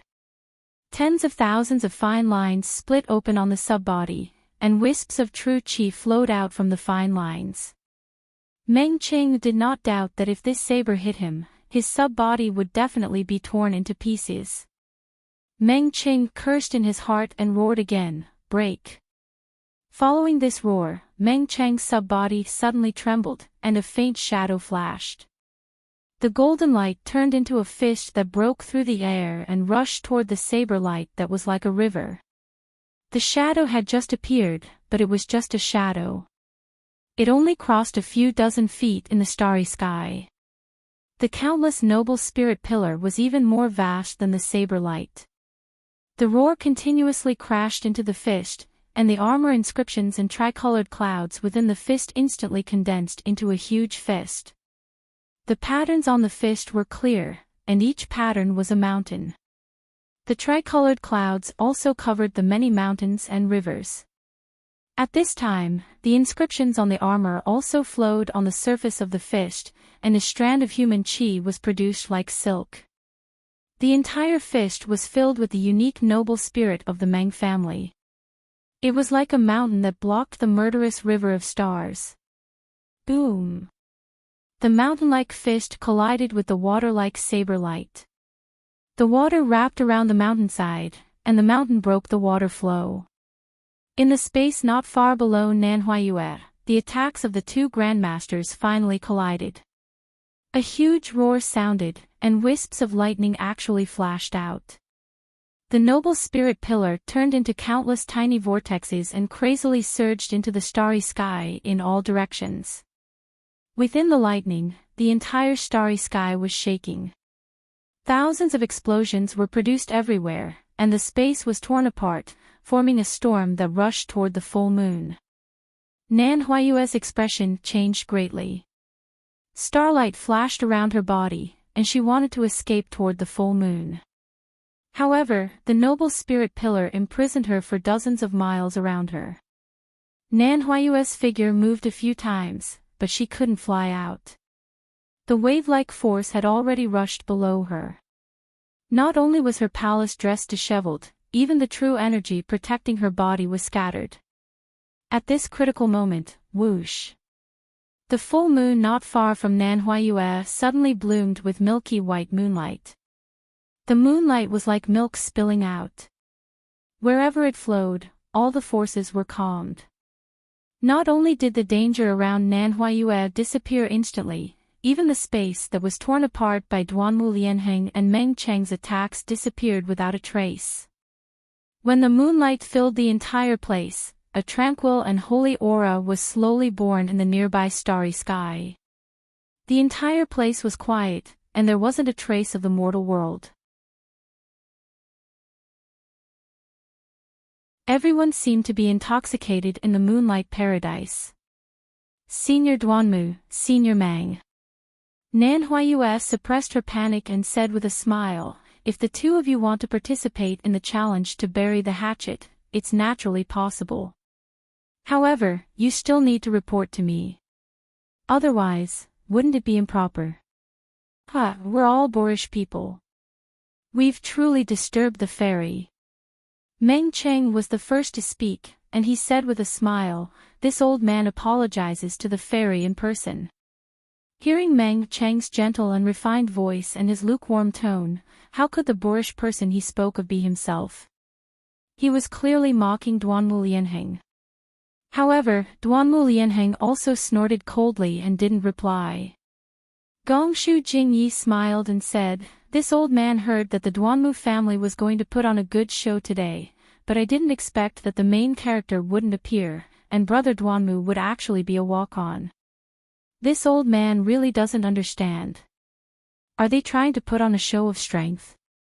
Or does Brother Duanmu really want to spar with Brother Meng Cheng?" Another voice sounded from afar, and he said with a smile, "That's right. If Brother Meng Cheng and Brother Duanmu fight, I'm afraid we'll have 2 fewer opponents entering the Star Moon Palace. Why wouldn't we be happy? Hurry up. Seniors." Nan Huayue pursed her lips and said with a smile, "Duanmu and the 2 seniors from the Meng family are just joking with me. You don't have to take it seriously. Seniors, if it's possible, can we bury the hatchet and start the challenge now?" "Yes, let's start." Duanmu Lianheng's voice sounded slightly cold. Meng Cheng also smiled and said, "Fairy Nan, please start. We'll listen to Zhai Xing Lu's arrangements from now on." We don't dare." Nan Huayue said respectfully, "This junior is only cooperating with the seniors. The real decision is in the hands of the seniors." After she finished speaking, Nan Huayue raised her hand and took out a round purple square cauldron from her palace dress. She said, "Seniors, please put the names of the fellow immortals who are participating in this challenge into this general dispatch cauldron. This junior will invite these fellow immortals out one by one according to the rules of the challenge." Swoosh swoosh swoosh. As Nan Huayue sent the general dispatch cauldron into the starry sky, the jade eyes in the hands of the various great grandmasters turned into shooting stars and fell into the cauldron. Every time a jade eye fell, the sound of a drum would be heard from the cauldron. After the jade eyes disappeared, the sonorous and powerful battle drum formation music also left a lingering sound in the starry sky. Fight, fight, fight. The battle drums had just stopped, but the sound of thousands of horses neighing could be heard again. All the disciples from the various great grandmasters felt their blood boil, and they couldn't help but roar with the battle drum music.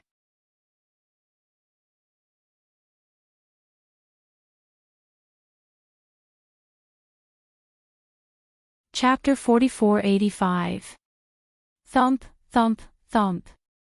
Another slow and heavy beat of the drum resounded. Nan Huayue's voice was filled with gentleness and desolation as he said, according to the rules of the challenge to bury the hatchet, the aristocratic family's ranking will be the first to step out. As he spoke, a thunderous drumming sound rang out. 2 extraordinarily handsome Pegasus phantoms flew out of the cauldron. Each of the Pegasus was carrying a square token. The flying horses landed in front of Nan Huayue.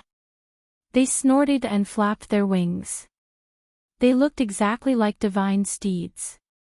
Nan Huayue raised her hand and took the 2 tokens from the horse's back.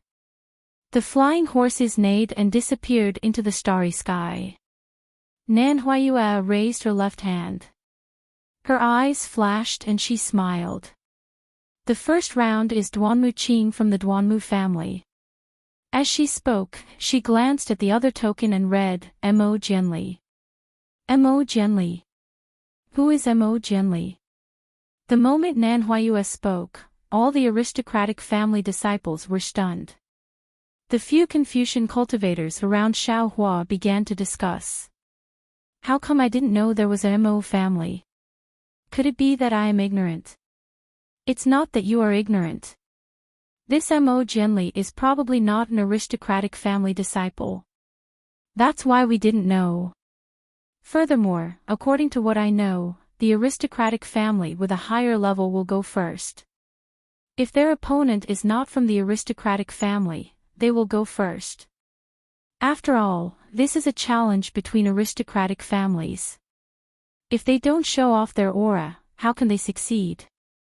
This Mo Jianli is unlucky. Another person said in a low voice. It would be good if someone else was the leader of the Duanmu family. This senior's temper is not good. This Mo Jianli actually offended a Duanmu family disciple. I'm afraid he won't be able to leave alive, that's right. His anger was blocked by Great Grandmaster Meng just now. He has nowhere to vent it. If he has nowhere to vent it, he can't do it himself. This Duanmu Qing is only at the 4th level of essence energy. How powerful can his enemy, Mo Jianli, be? If he were to make a move, wouldn't he lose face first? As everyone was discussing, 2 faint beams of light flew out from the full moon and landed on 2 stars. Duanmu Qing, who looked like an elegant young master, flew into the starry sky along with the moonlight. She held a folding fan in her hand and looked very elegant. Under the other light beam, Mo Jianli flew out, looking slightly sloppy. Mo Jianli looked old. In the past 200 years, he had experienced all the sufferings of the world.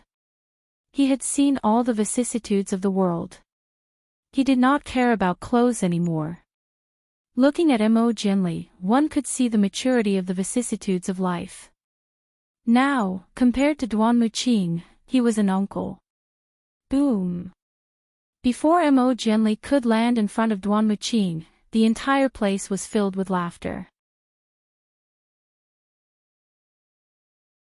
That Meng Qing even shouted, the disciples of the Duanmu family are really not making any progress.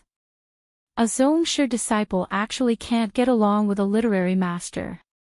If this was my Meng family, I would have killed him with a single slap. Ha! Amidst the roaring laughter, there was another wave of laughter. The Meng family's disciples all echoed. Inside the halo, Duanmu Lianheng's face was ashen. His 2 eyes stared at Duanmu Qing's back and anger rose in his heart. Duanmu Qing was from a side branch of the Duanmu family. Duanmu Lianheng originally did not care about it. However, Duanmu Qing mentioned that Xiaohua was a Dao cultivator that the Duanmu family wanted to kill. Furthermore, Duanmu Qing was also a disciple of the Duanmu family. Duanmu Lianheng casually allowed her to participate in the challenge to bury the hatchet. However, Duanmu Lianheng did not expect that he would draw Duanmu Qing in the first round. Furthermore, the opponent that Duanmu Qing made the vow to was not Xiaohua, but a literary master.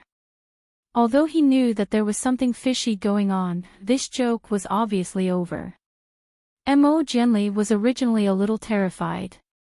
However, when he heard the roaring laughter of the crowd, the unyielding spirit in his heart rose again. He swept his gaze across the crowd. Although he could not see many faces clearly, he was sure that the reason why he was displaced was definitely due to the pressure exerted by some of these disciples. The destruction of the Chongyun sect was also the result of these disciples' inaction. What did he have to fear when facing them? Only he had the advantage of suppressing them. Thinking of this, Mo Jianli straightened his back slightly. This straightening was like a sharp sword, like a beautiful jade horsetail whisk. The accumulation of over 200 years exploded at this moment. A glowing jade-like divine light shone from Mo Jianli's body. Seeing this, how could Xiaohua not know what was going on? He stopped moving and looked at Mo Jianli with interest. If the previous Mo Jianli was Wen Chu's disciple, he would naturally not be qualified. However, the current Mo Jianli was probably barely qualified. Mo Jianli. Duanmu Qing saw Mo Jianli fly out and kept the folding fan in her hand. She smiled and said, "You really came out. Where's Xiaohua? Did he stand you up? Since I made the vow with you, then I naturally came out. If you want to fight with Senior Xiao, then you can stand here and not leave." Mo Jianli did not have the previous uneasiness and said to Duanmu Qing, who was at the 4th grade of elemental energy. Duanmu Qing's face was filled with awkwardness. She did not dare to reply casually. She looked around and did not see Xiaohua's shadow. She said, "If Xiaohua does not dare to come out, you are also not my opponent. How about this, you apologize to me on behalf of Xiaohua and this challenge will end here." "No way." Mo Jianli shook his head and said, "What Senior Xiao did was not wrong. Why should he apologize to you? If we talk about the matter itself, you should be the one apologizing. Of course, since it is a challenge to let bygones be bygones, there is no point in saying all this. I accept the challenge from the aristocratic families." Mo Jianli finished his sentence in one breath. Duanmu Qing was so angry that she almost fainted. Because at this moment, he had no way of explaining anything. He had already become a profligate son who used his power to bully others. "All right." Duanmu Qing nodded and said, "Since that is the case, I will fulfill your wish. If Xiaohua does not come, I will fight with you." "What if Senior Xiao comes?" Mo Jianli said sarcastically, "Are you going to be a coward?" Mo Jianli.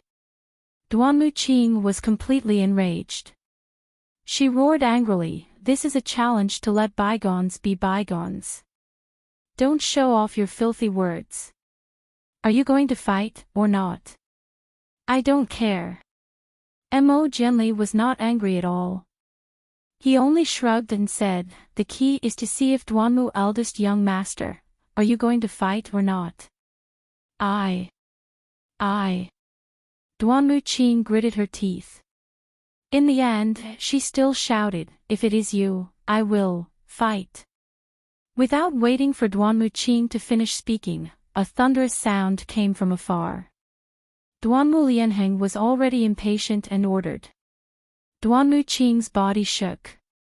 She could only nod and said, "That's right, fight." When the word "fight" came out, Duanmu Qing suddenly felt a chill down her spine. She realized that she had been tricked.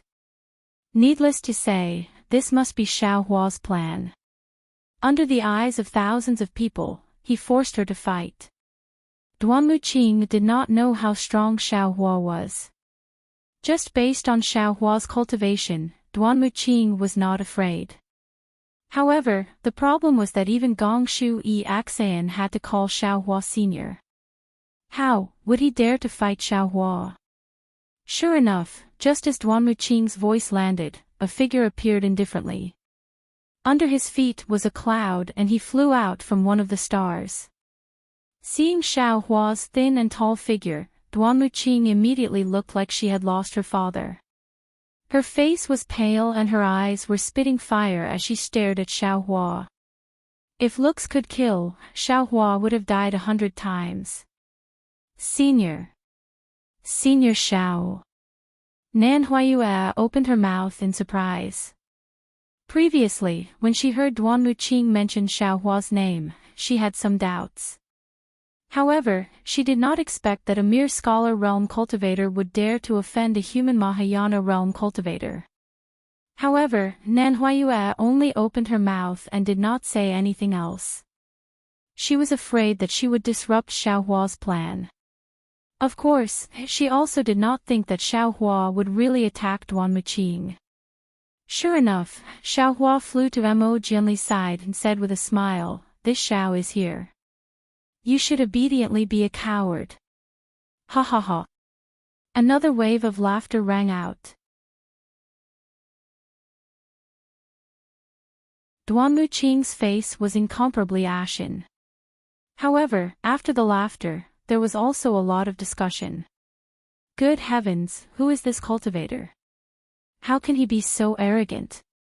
It's actually a Daoist cultivator. It looks like he's just a Yuanying realm cultivator of the 4th grade. Nonsense, if he's a Yuanying realm cultivator of the 5th grade, would you still be able to see him here? No, a Yuanying realm cultivator is on par with Duan Muqing. How can he force Duan Muqing into such a sorry state? Fight! If Duan Muqing cowered now, then he would really become a coward. He would never be able to see Gongshu Yiming's face again. Therefore, Duan Muqing's eyes were also red as she shouted, "Xiaohua, this one has already accumulated hatred with you for more than 200 years. Today, we can finally bury the hatchet. This one has been looking forward to this battle for a long time." Ha! Xiaohua laughed and pointed at Duan Muqing. If you wanted to fight, you could have fought back then. At that time, you could have fought with this Xiao. Perhaps in the future, there wouldn't be the Duanmu clan's kill order. However, at this time, you are no longer worthy to fight with this Xiao. Kill order.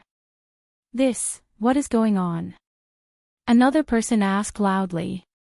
Xiaohua did not need to turn his head to know that this was a disciple of the Meng clan. Naturally, there's no need to talk about such filthy things under the moonlight. Xiaohua said with a smile, "Besides, this Xiao is a person of noble character. I have long forgotten about such things." Good Daoist Xiao. Hearing Xiaohua slander the Duanmu clan, the Meng clan disciple immediately gave Xiaohua a tall hat. Daoist Xiao. Suddenly, a few martial grandmasters sitting in the halo trembled as if they had realized something. They blurted out, "Xiao, is it Xiao country Xiao?" Meng Xing of the Meng clan was the first to realize. He shouted, "Xiaohua, don't be afraid. My Meng clan will stand up for you in this battle." What kill order, to actually issue a kill order to Daoist Xiao, whose name shook the entire hidden immortal continent. You don't even have the most basic conscience. What qualifications do you have to sit here and call yourself a Confucian clan?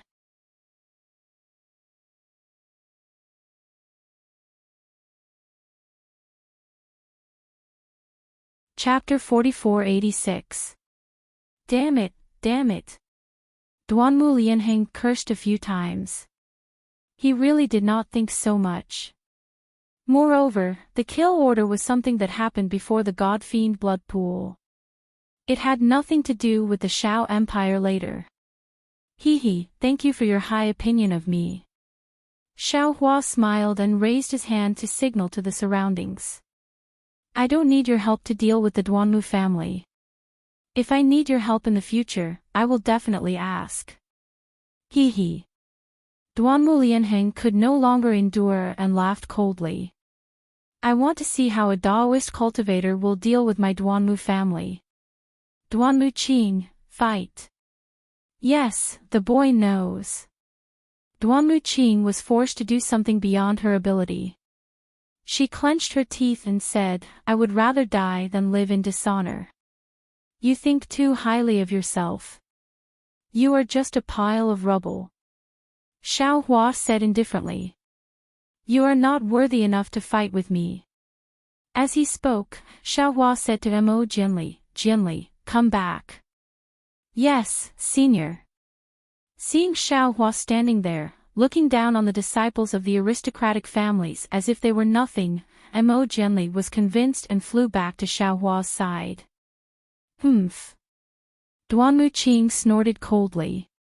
If I don't try, who knows if you are talking nonsense. As she spoke, the tricolored qi around Duanmu Qing's body surged. Streams of awe-inspiring qi flew out from the void and collided with his body. A kind of desolation that felt like the wind was blowing and the water was freezing was slowly born. Xiao Hua smiled faintly. With a wave of his left hand, the Kunlun mirror appeared. One of the light pillars shot out and Yuanya flew out from the light pillar with his bare hands. He stood in the starry sky in a daze and looked around at the Confucian cultivators in the halo. See. Every Confucian cultivator who was glanced at by Yuanya felt a chill down their spine and sucked in a breath of cold air. Seventh grade elemental energy. Yuanya's gaze only glanced at the halo and immediately saw Xiao Hua behind him. In an instant, Yuanya had already treated all the heroes as nothing.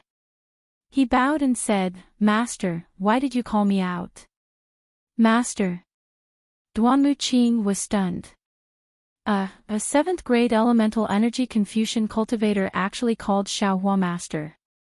How is this possible? His name is Duanmu Qing, I presume you know him as well. Xiao Hua pointed at Duanmu Qing and said, he wants to challenge me, do as you see fit. Oh. When Yuanya heard this, he turned to look at Duanmu Qing. After sizing her up, he grinned and said, yes, master. I know this brat. You. Seeing Yuanya's appearance, Duanmu Qing suddenly had a slight impression of him. Back then, in front of the star-plucking tower in the Bronze Pillar Nation, Yuanya, Xiao Jian and Lu Yi were also by his side. However, Yuanya was too lowly at that time. How could Duanmu Qing remember him?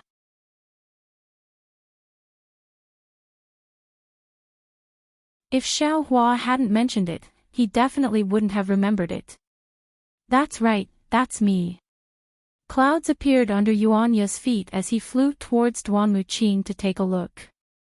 He continued to say, so it is the awe-inspiring young master Duanmu from that night. It has been many years since we last met. As he spoke, Yuanya shouted in a deep voice, back then, you were so arrogant and domineering. You sat on the dragon horse flying chariot and were so arrogant. Today, take a punch from me. As Yuanya's voice fell, a boom sound broke through the air. Yuanya raised his arm slightly and punched out with his right fist. Yuanya's punch was completely different from Meng Chang's. The size of his fist didn't change, but when it landed in the starry sky, it was like a stone falling into water. Not only did it cause ripples, it also brought about waves. The space around Duanmu Qing was shattered layer by layer like snowflakes. Duanmu Qing was originally afraid of Yuanya, who was at the 7th grade of essence power. When she saw Yuanya's merciless attack, not only was she terrified, but she saw that the fist had just appeared and the fist technique was already in front of her. The fist force was like a tidal wave as it roared and destroyed Duanmu Qing's mouth and nose.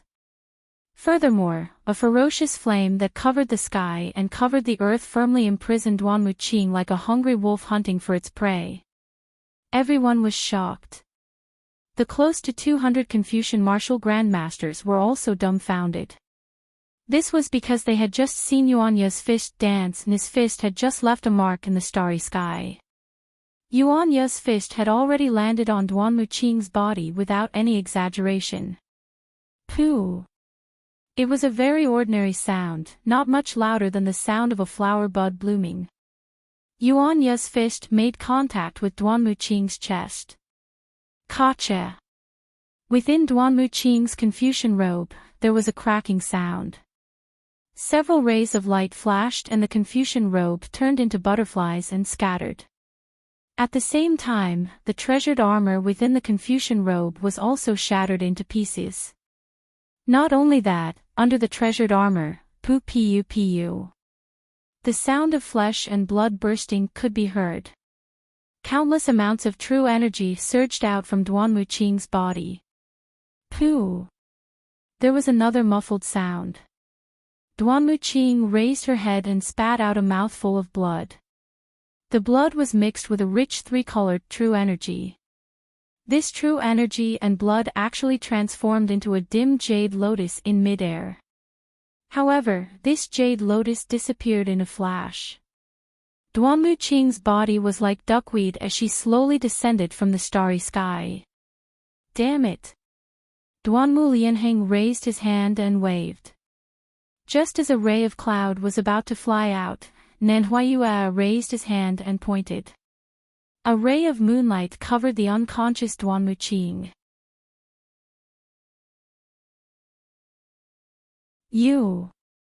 When Duanmu Lianheng saw that Duanmu Qing was saved by Nanhuayue, he could no longer hold himself back. He urged his sub-body to fly out from the halo and said angrily, "You are a senior with the 7th grade of essence energy. How can you deal with a junior with the 4th grade of essence energy? You have shattered his middle dantian. How can he cultivate in the future? Aren't you bullying the weak?" Yuanya coldly glanced at him. That gaze carried a kind of vigilance. Seeing that Duanmu Lianheng was standing there and didn't directly attack, Yuanya said, "Back then, my master was only at the 3rd grade of essence energy. This Duanmu Qing commanded Duanmu Qiu to surround and attack him. Furthermore, my master was all alone in the world and your Duanmu clan issued a kill order. Who are you calling shameless? I heard from my master that the Duanmu clan actually sent a martial grandmaster with the 5th grade of essence energy to kill him. Who are you calling bullying the weak? I only crippled his cultivation because he was too weak. If he was a little stronger, I would have directly killed him." You. How arrogant was Duanmu Lianheng? He was a Confucian cultivator who could take down the golden body of Nanwu Guanyin Bodhisattva with a single blade. However, facing Yuanya's rebuttal, he actually didn't know how to reply. Following that, Yuanya glanced at Duanmu Lianheng and said, "I am Fortune Gate's Yuanya. Who are you? Do you want to fight? If you want to fight, then fight. If you don't want to fight, then scram." Woo! When had Duanmu Lianheng ever encountered such humiliation in his life? He didn't say anything else. He waved his right hand and that blade light flew out again. It was like a thunderbolt falling towards Yuanya. The space above Yuanya's head collapsed bit by bit. "Damned old man, sneak attack again." Meng Qing shouted, "What else can your Duanmu clan do besides sneak attacks?" Who? Seeing that the blade light was about to reach his body, Yuanya didn't care at all. He used the ethereal steps and his right hand moved. The Big Dipper divine fist was swung out again.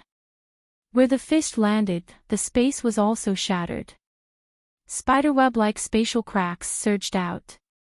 Caw! In a flash, the fist landed on the blade light.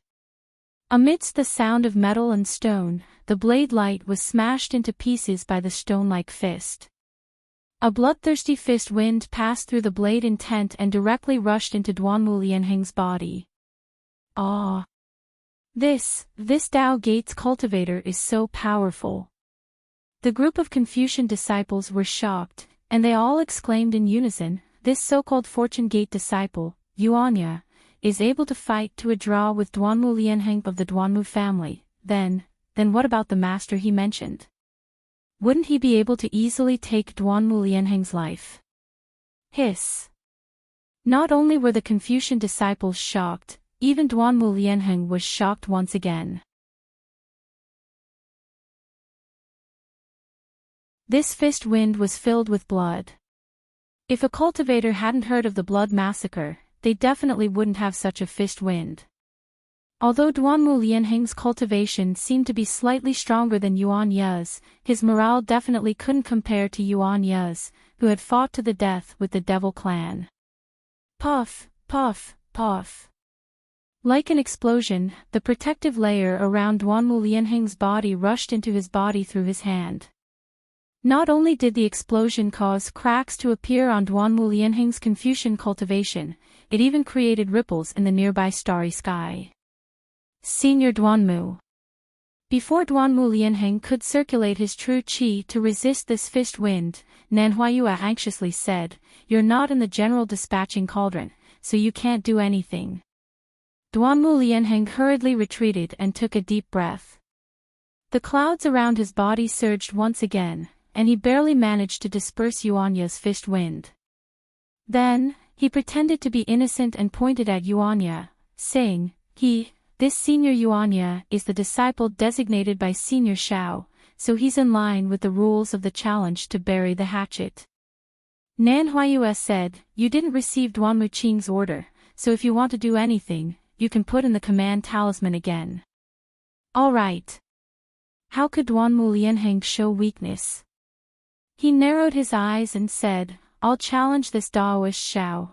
Just as Duanmu Lianheng finished speaking, Nan Huayue, Duanmu Lianheng, and many other Confucian martial grandmasters shone with a radiance. Nan Huayue was startled. She raised her hand and picked up a jade pendant. Her clear gaze fell upon it, and a surprised expression appeared on her face. After a moment, she said, "Seniors, the Tower Lord has sent a message that the Xianhuang command talisman is going to update the Xianhuang proclamation. Junior remembers that all the seniors have bid for the Xianhuang proclamation from my Zhai Xing Lu. Presumably, it was the Tower Lord who sent the message to all of you. If it's possible, Junior will announce the Xianhuang proclamation here." All right. Meng Qing clapped his hands and smiled. After reading the Xianhuang proclamation, we'll see how Duanmu Lianheng sneak attacks Daoist Shao. Shut up. Duanmu Lianheng roared, "Meng Qing, if you're not convinced, you can come down and fight. Can you wait until this old man comes down?" Meng Qing smiled and said, "You'd better think about how to deal with this Fortune Gates disciple after the Xianhuang proclamation is updated. If there are no objections, Junior will announce the new Xianhuang proclamation on behalf of my Zhai Xing Lu." Nan Huayue looked at everyone and asked,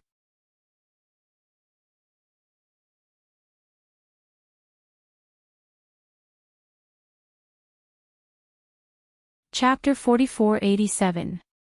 Quick, quick, quick. Gongshu Jingyi said with a smile, "I want to see who will become an influential figure in the Daoist sect in a few years." Hearing that the Xianhuang token had updated the Xianhuang proclamation, all the Confucian cultivators were in high spirits.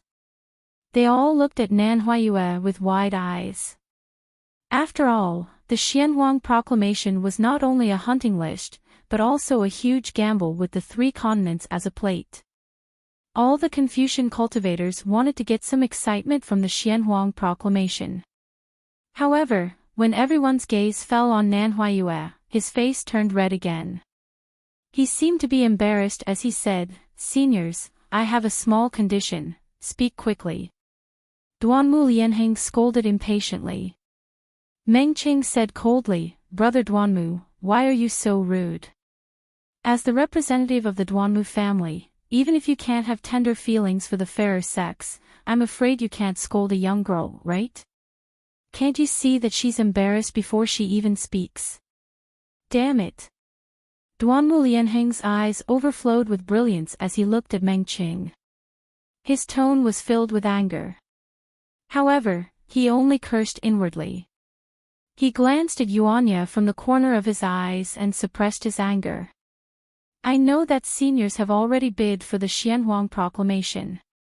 Nan Huayue smiled apologetically. "However, the Xianhuang proclamation will be transmitted to the Thousand Demons Sacred Realm after it's published on the Hidden Immortal Continent. Just now, the Tower Master sent a message saying that if we want to publish it together with the hidden immortal continent, it will cost a lot of origin stones. If seniors want to see it now, please, take out 50% of the origin stones. I'm sorry, seniors. Damn it, isn't this raising the price? Murongjiang cursed in a low voice. Gongshu Jingyi pondered for a moment and said, Miss Nan, your Tower Master is right. If we use ordinary methods to obtain the Xianhuang proclamation, it won't cost too much even in the Thousand Demons Sacred Realm. However, there will be a long delay. Now that we want to obtain the Xianhuang proclamation in both the Thousand Demons Sacred Realm and the hidden immortal continent, I'm afraid we'll have to use some secret formations of the star-picking tower. Even my Gongshu family doesn't have such a secret formation in the Thousand Demons Sacred Realm. Of course, my Gongshu family also knows how difficult it is to construct the Xianhuang proclamation. It's worth it to spend some origin stones. Fine, my Gongshu family is willing to take out these primordial stones. As he spoke, Gongshu Jingyi sent a voice transmission to a star in the distance. A disciple of the Gongshu family flew over with the yin-yang bracelet and handed it to Nan Huayue. Nan Huayue released his divine perception to take a look before carefully withdrawing it. He bowed and said, Many thanks to Senior Gongshu. You are the one who empathizes with Zhai Xinglu's hard work. Since the Gongshu aristocratic family had taken the lead, the other aristocratic families didn't have much to say. In just a moment, the aristocratic families also replenished their primeval stones. After Nan Huayue sent all of the origin stones into the full moon above his head, he heard a series of rumbling sounds from the starry sky. A fist-sized vortex appeared amidst the rumbling sounds. Several dark green threads of lightning flickered within the vortex, and a kind of powerful void energy surged out from the vortex and instantly covered the entire space. Teleportation channel. Xiao Hua glanced over and couldn't help but frown. This was because the dark green threads of lightning were very similar to the three corpses in lightning. The void energy within the vortex even revealed the aura of a teleportation channel. Boom. Boom. Boom. After the whirlpool was formed, the sound of thunder slowed down. However, with every rumble, the whirlpool would increase in size. In less than half a cup of tea's time, the space above the full moon was enveloped by the whirlpool. At this time, the vortexes overlapped and became heavier, like rotating stars. An incomparably vast aura came from the vortexes, and between the vortexes, the strands of lightning that were like hair before were now like horned dragons. These lightning bolts were connected to different vortexes, and as they flickered, they seemed to have the power to destroy the world. Other great masters might not have felt anything, but Gongshu Jingye's eyes flashed with silver moon pupils, and his face showed astonishment.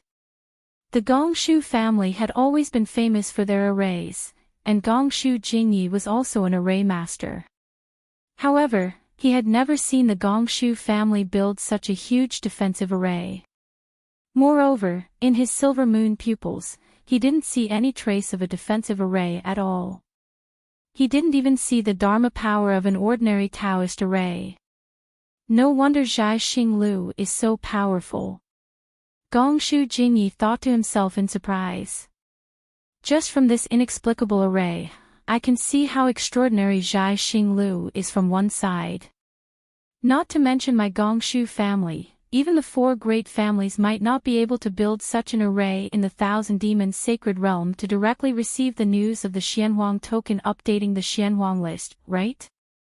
Gongshu Jingyi was surprised, and so were the other great masters of Confucian cultivation. The disciples of Confucian cultivation who were on many stars were already drunk. Previously, everyone thought Zhai Xinglu was taking advantage of the situation and wanted to collect more vitality stones. However, when they saw such a huge array for the purpose of sending messages, none of them felt that the vitality stones they had spent before were in vain. Boom, boom, boom. Just as everyone was waiting, the vortexes of different sizes roared again. Bolts of 5 chi righteous thunder and lightning bolts of 5 chi righteous thunder and lightning bolts fell. Inscription chains scattered after the lightning bolts, striking the starry sky like a heavenly punishment. Under the lightning bolts and inscription chains, thousands of immortal palace wills rushed over like thousands of galloping horses. The space under the vortexes was swept clean, leaving only the awe-inspiring chi. Then, waves of green water rushed in. The green water carried the immortal palace's string music. Under the cover of the water, immortal beasts and birds, as well as immortal palace pavilions and beautiful immortal palace buildings, appeared. Many disciples of Confucian cultivation families were mesmerized. Roar! Just as everyone was mesmerized, a dragon's roar sounded. The tens of thousands of palaces shattered, and thousands of hectares of greenery collapsed. A huge black dragon flew out of the debris. When the black dragon rushed high into the sky, roar! Another tiger's roar sounded, and an earthy yellow tiger roared out. The dragon soared and the tiger leaped. Kacha! The 5 chi righteous thunder struck out of nowhere, and the black dragon turned into a black list. The list was faintly surrounded by dragon shapes. The yellow tiger naturally turned into a yellow list, and there was a tiger shape at the bottom of the list. Great! Dozens of disciples of Confucian cultivation families on the stars couldn't help but cheer. This awe-inspiring chi was the immortal palace's chi righteous chi. Boom, boom, before the disciples could cheer, 2 more thunderbolts struck the top of the 2 lists.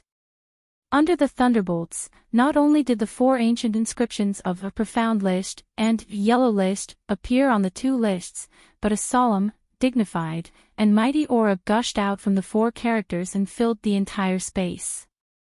Humph! Xiao Hua looked at the appearance of the profound yellow list and couldn't help but snort coldly.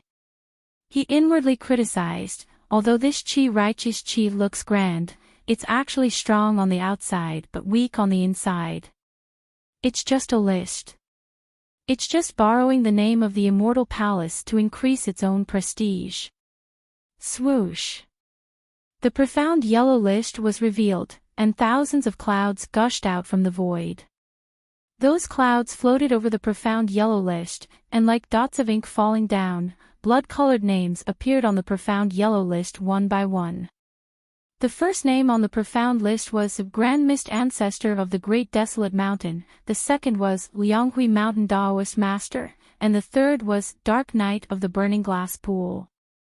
These 3 Daoist cultivators' names were huge, but the names behind them were much smaller. Among them, Zhai Xingzi, Zhang Daoran, and Sun Kong Shangren, who Xiao Hua was familiar with, were also ranked 71st, 79th, and 82nd respectively. Overturning Heaven Shangren was ranked 53rd.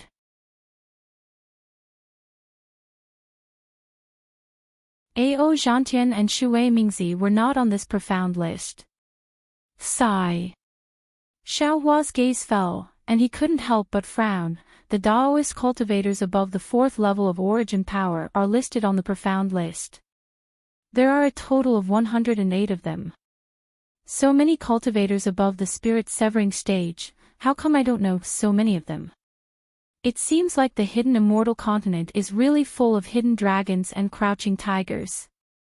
Xiao Hua deliberately looked at the last few names on the profound list, because in his impression, he should be ranked first on the yellow list before he entered the Dragon Island.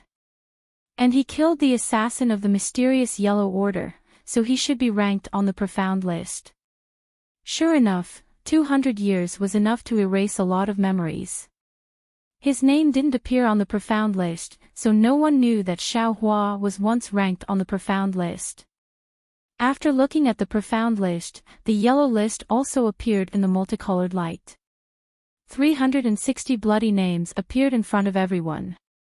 The first one was Daoist Master Qing Su of the Great Song Mountain Range.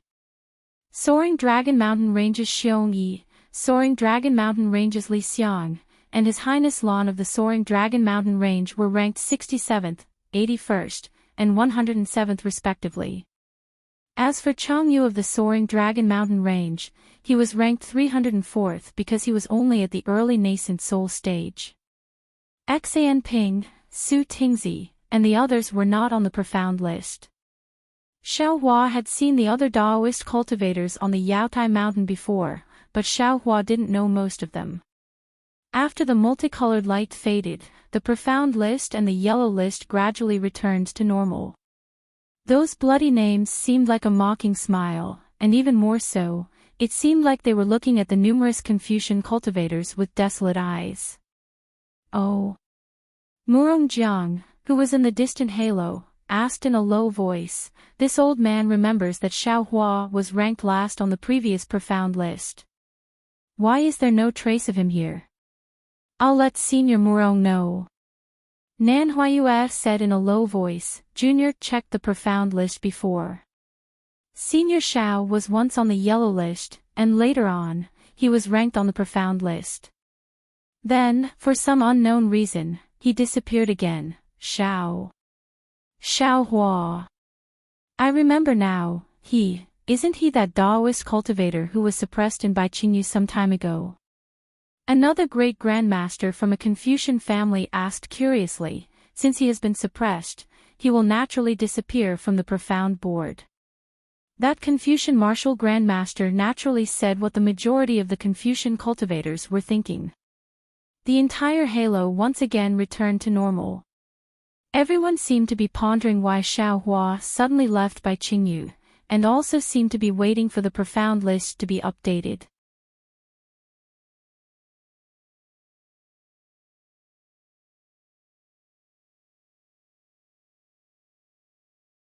Chapter 4488.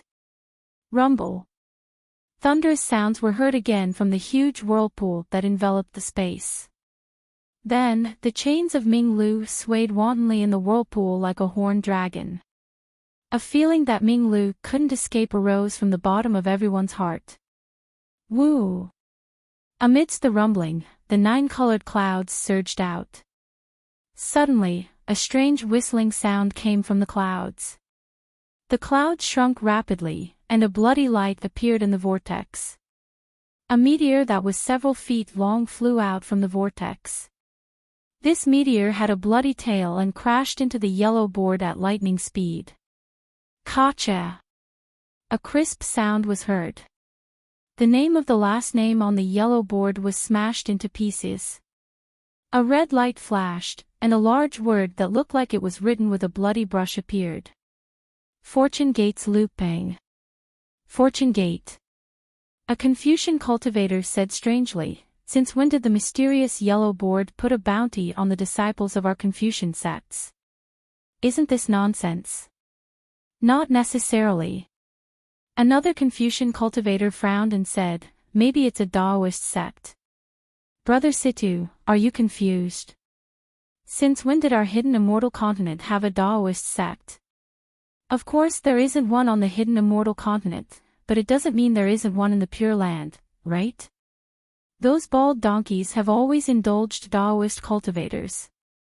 Previously, many of the people on the mysterious yellow board were Daoist cultivators living in seclusion in the Pure Land. Humph, Brother Sima. Meng Chang's face had a trace of excitement. He snorted and said, have you two brothers forgotten? Wasn't the one who blocked Duanmu Lianhing's sneak attack in the challenge just now Yuanya of the Fortune Gate? Oh, that's right, that's right. The two Confucian cultivators suddenly came to their senses. After all, the saber and fist earlier were too fast, and Yuanya's self-introduction did not attract too much attention. If Meng Chang had not mocked Duanmu Lianhing for being a Fortune Gate disciple, he probably would not have remembered. Fortune Gate. With Meng Chang's reminder, in the entire space, more than 10,000 Confucian disciples and hundreds of Confucian cultivator families all looked at Xiao Hua and Yuanya. The Fortune Gate's reputation was like the rising sun, revealing a ray of dawn in the 3 continents. Fortune Gates looping. Xiao Hua was a little confused. He had not expected that the first person to reveal himself would be one of his Fortune Gates disciples. However, he had no recollection of Lu Peng's name. Thinking of this, Xiao Hua glanced at Yuanya. Unfortunately, Yuanya was as silent as always. He only glanced at the yellow board before focusing his attention on Duanwu Lianheng.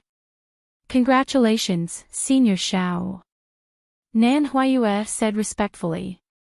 Fortune Gates disciple on the ranking list. Xiao Hua smiled. He looked at the profound yellow bulletin and the surrounding scholarly cultivator clans and said, "This is the hunting bulletin. What's there to be happy about?" Xiao Hua's voice had yet to land, and Nan Huayue had yet to open his mouth. Woo! There was another strange whistling sound, and another blood-red meteor flew out from the vortex. It smashed through the rosy clouds, dodged the Ming Lu chains, and crashed into the yellow board. Precisely, the second name that was written upside down shattered, and the name that was revealed was Fortune Gates Yubuping. Motherfucker, I understand now. Xiao Hua suddenly thought of something, and the corners of his mouth curved into a smile. These two Yubuping and Lu Peng, aren't they Yu Zhongquan's Yu clan and Lu Yi's Lu clan's disciples? I'm afraid they have already arrived at the soaring Dragon Mountain range, and even attracted the attention of the Immortal Palace. That's why the profound yellow bulletin changed. Seeing this, Meng Qing asked curiously, "What's going on?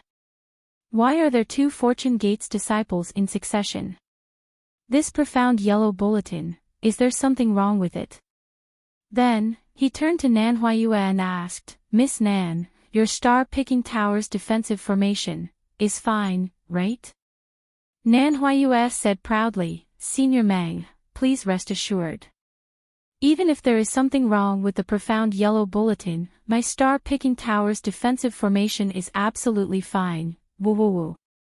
Before Nan Huayue's voice fell, another violent gust of wind came from the whirlpool. This gust of wind was so sharp that not only did it suppress Nan Huayue's voice, but it also filled the entire space. Then, dozens of blood-red meteors flew out one after another, crazily slamming into the profound yellow bulletin. The entire profound yellow bulletin was distorted, and even Huang Hu, who was below the profound yellow bulletin, let out a mournful wail. Kacha! Kacha! Bursts of cracks appeared on the profound yellow bulletin like beans being fried. One by one, the blood-red names were shattered, and brand new names appeared on the profound yellow bulletin. Although these names were different, they all had the words Fortune Gate in front of their heads. Whoa whoa! Everyone was shocked, and a burst of screams that were crazier than the howling of the wind rang out. It actually suppressed the sound of the meteors crashing into the profound yellow bulletin. How is this possible? How is this possible? How is this possible? A Tao cultivation sect actually has so many disciples on the profound yellow bulletin? This. How is this still called the profound yellow bulletin? Just call it the bounty bulletin. There's definitely something wrong with the profound yellow bulletin. How can it update so many profound yellow bulletin boards at once? Where did this Fortune Gate come from? How come I've never heard of it before? How can they have so many disciples?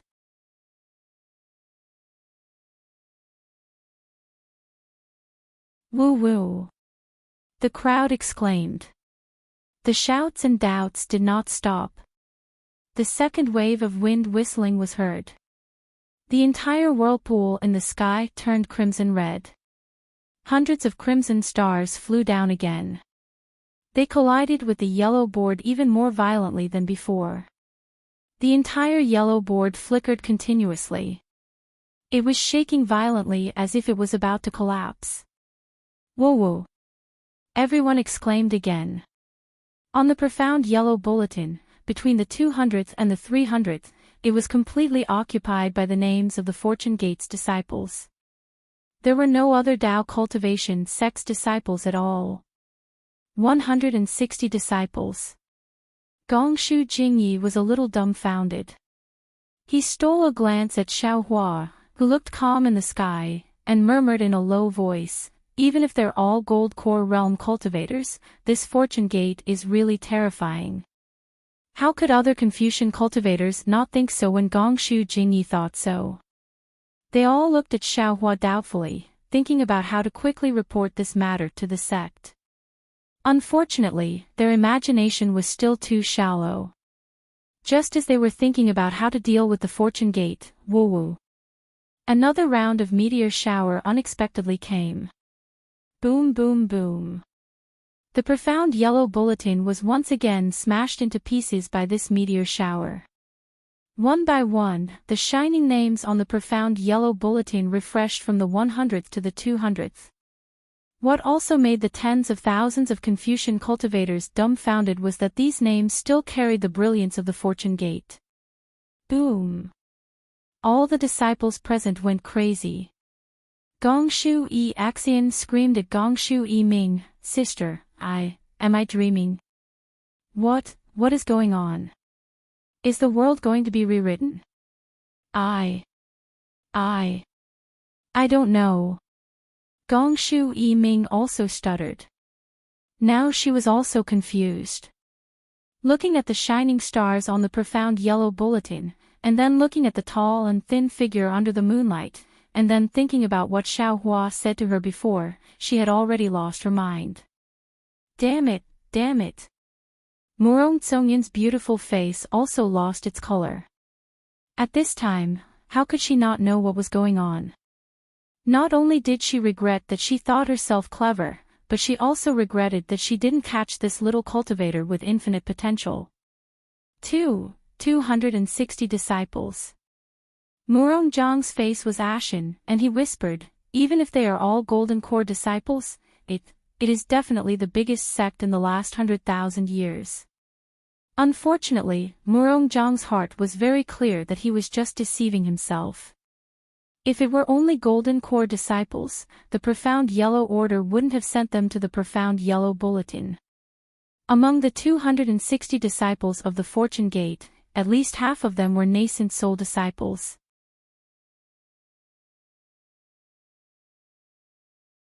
In other words, the fortune gate had a total of 130 nascent soul disciples. This was absolutely beyond Murong Zhang's imagination. However, there was only more astonishment, but no more astonishment. Today was destined to shock the profound yellow order, the immortal palace, the entire hidden immortal continent, and all the scholarly families. Woo-woo. Nearly 100 red meteors flew out. This time, although the number of Fortune Gate's disciples was less than 100, these 100 people once again disrupted the top 100 rankings of the Yellow Bulletin.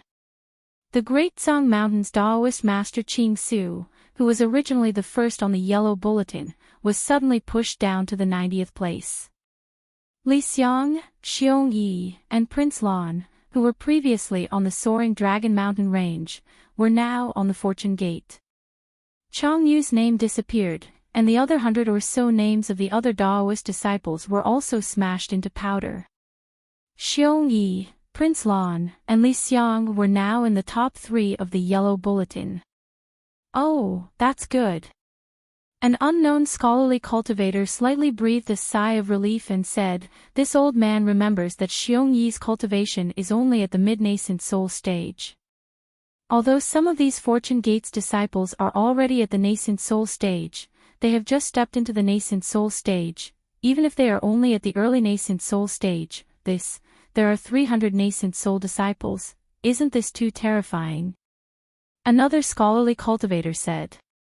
Meng Cheng's face revealed an indescribable expression as he coldly said, "Two brothers, this old man doesn't know what cultivation Xiong Yi is at, but this old man knows that the Daoist master Qing Su is already at the late nascent soul stage. He only needs a little bit of luck to step into the leaving aperture stage of the 5th level of origin force. How can he be ranked at the 90th place? So Murong Jiang said in a deep voice, "Are the 80 Fortune Gates disciples in front of Daoist Master Qing Su all at the late nascent soul stage?" Murong Jiang's gaze swept over Xiaohua. He knew that if he directly asked Xiaohua, he would naturally know the answer. Unfortunately, he had already seen Xiaohua's gradually revealing ferocity. Not to mention him, even if all the scholarly cultivators present stood up and asked Xiaohua a question, who would dare to say a word? "This old man knows."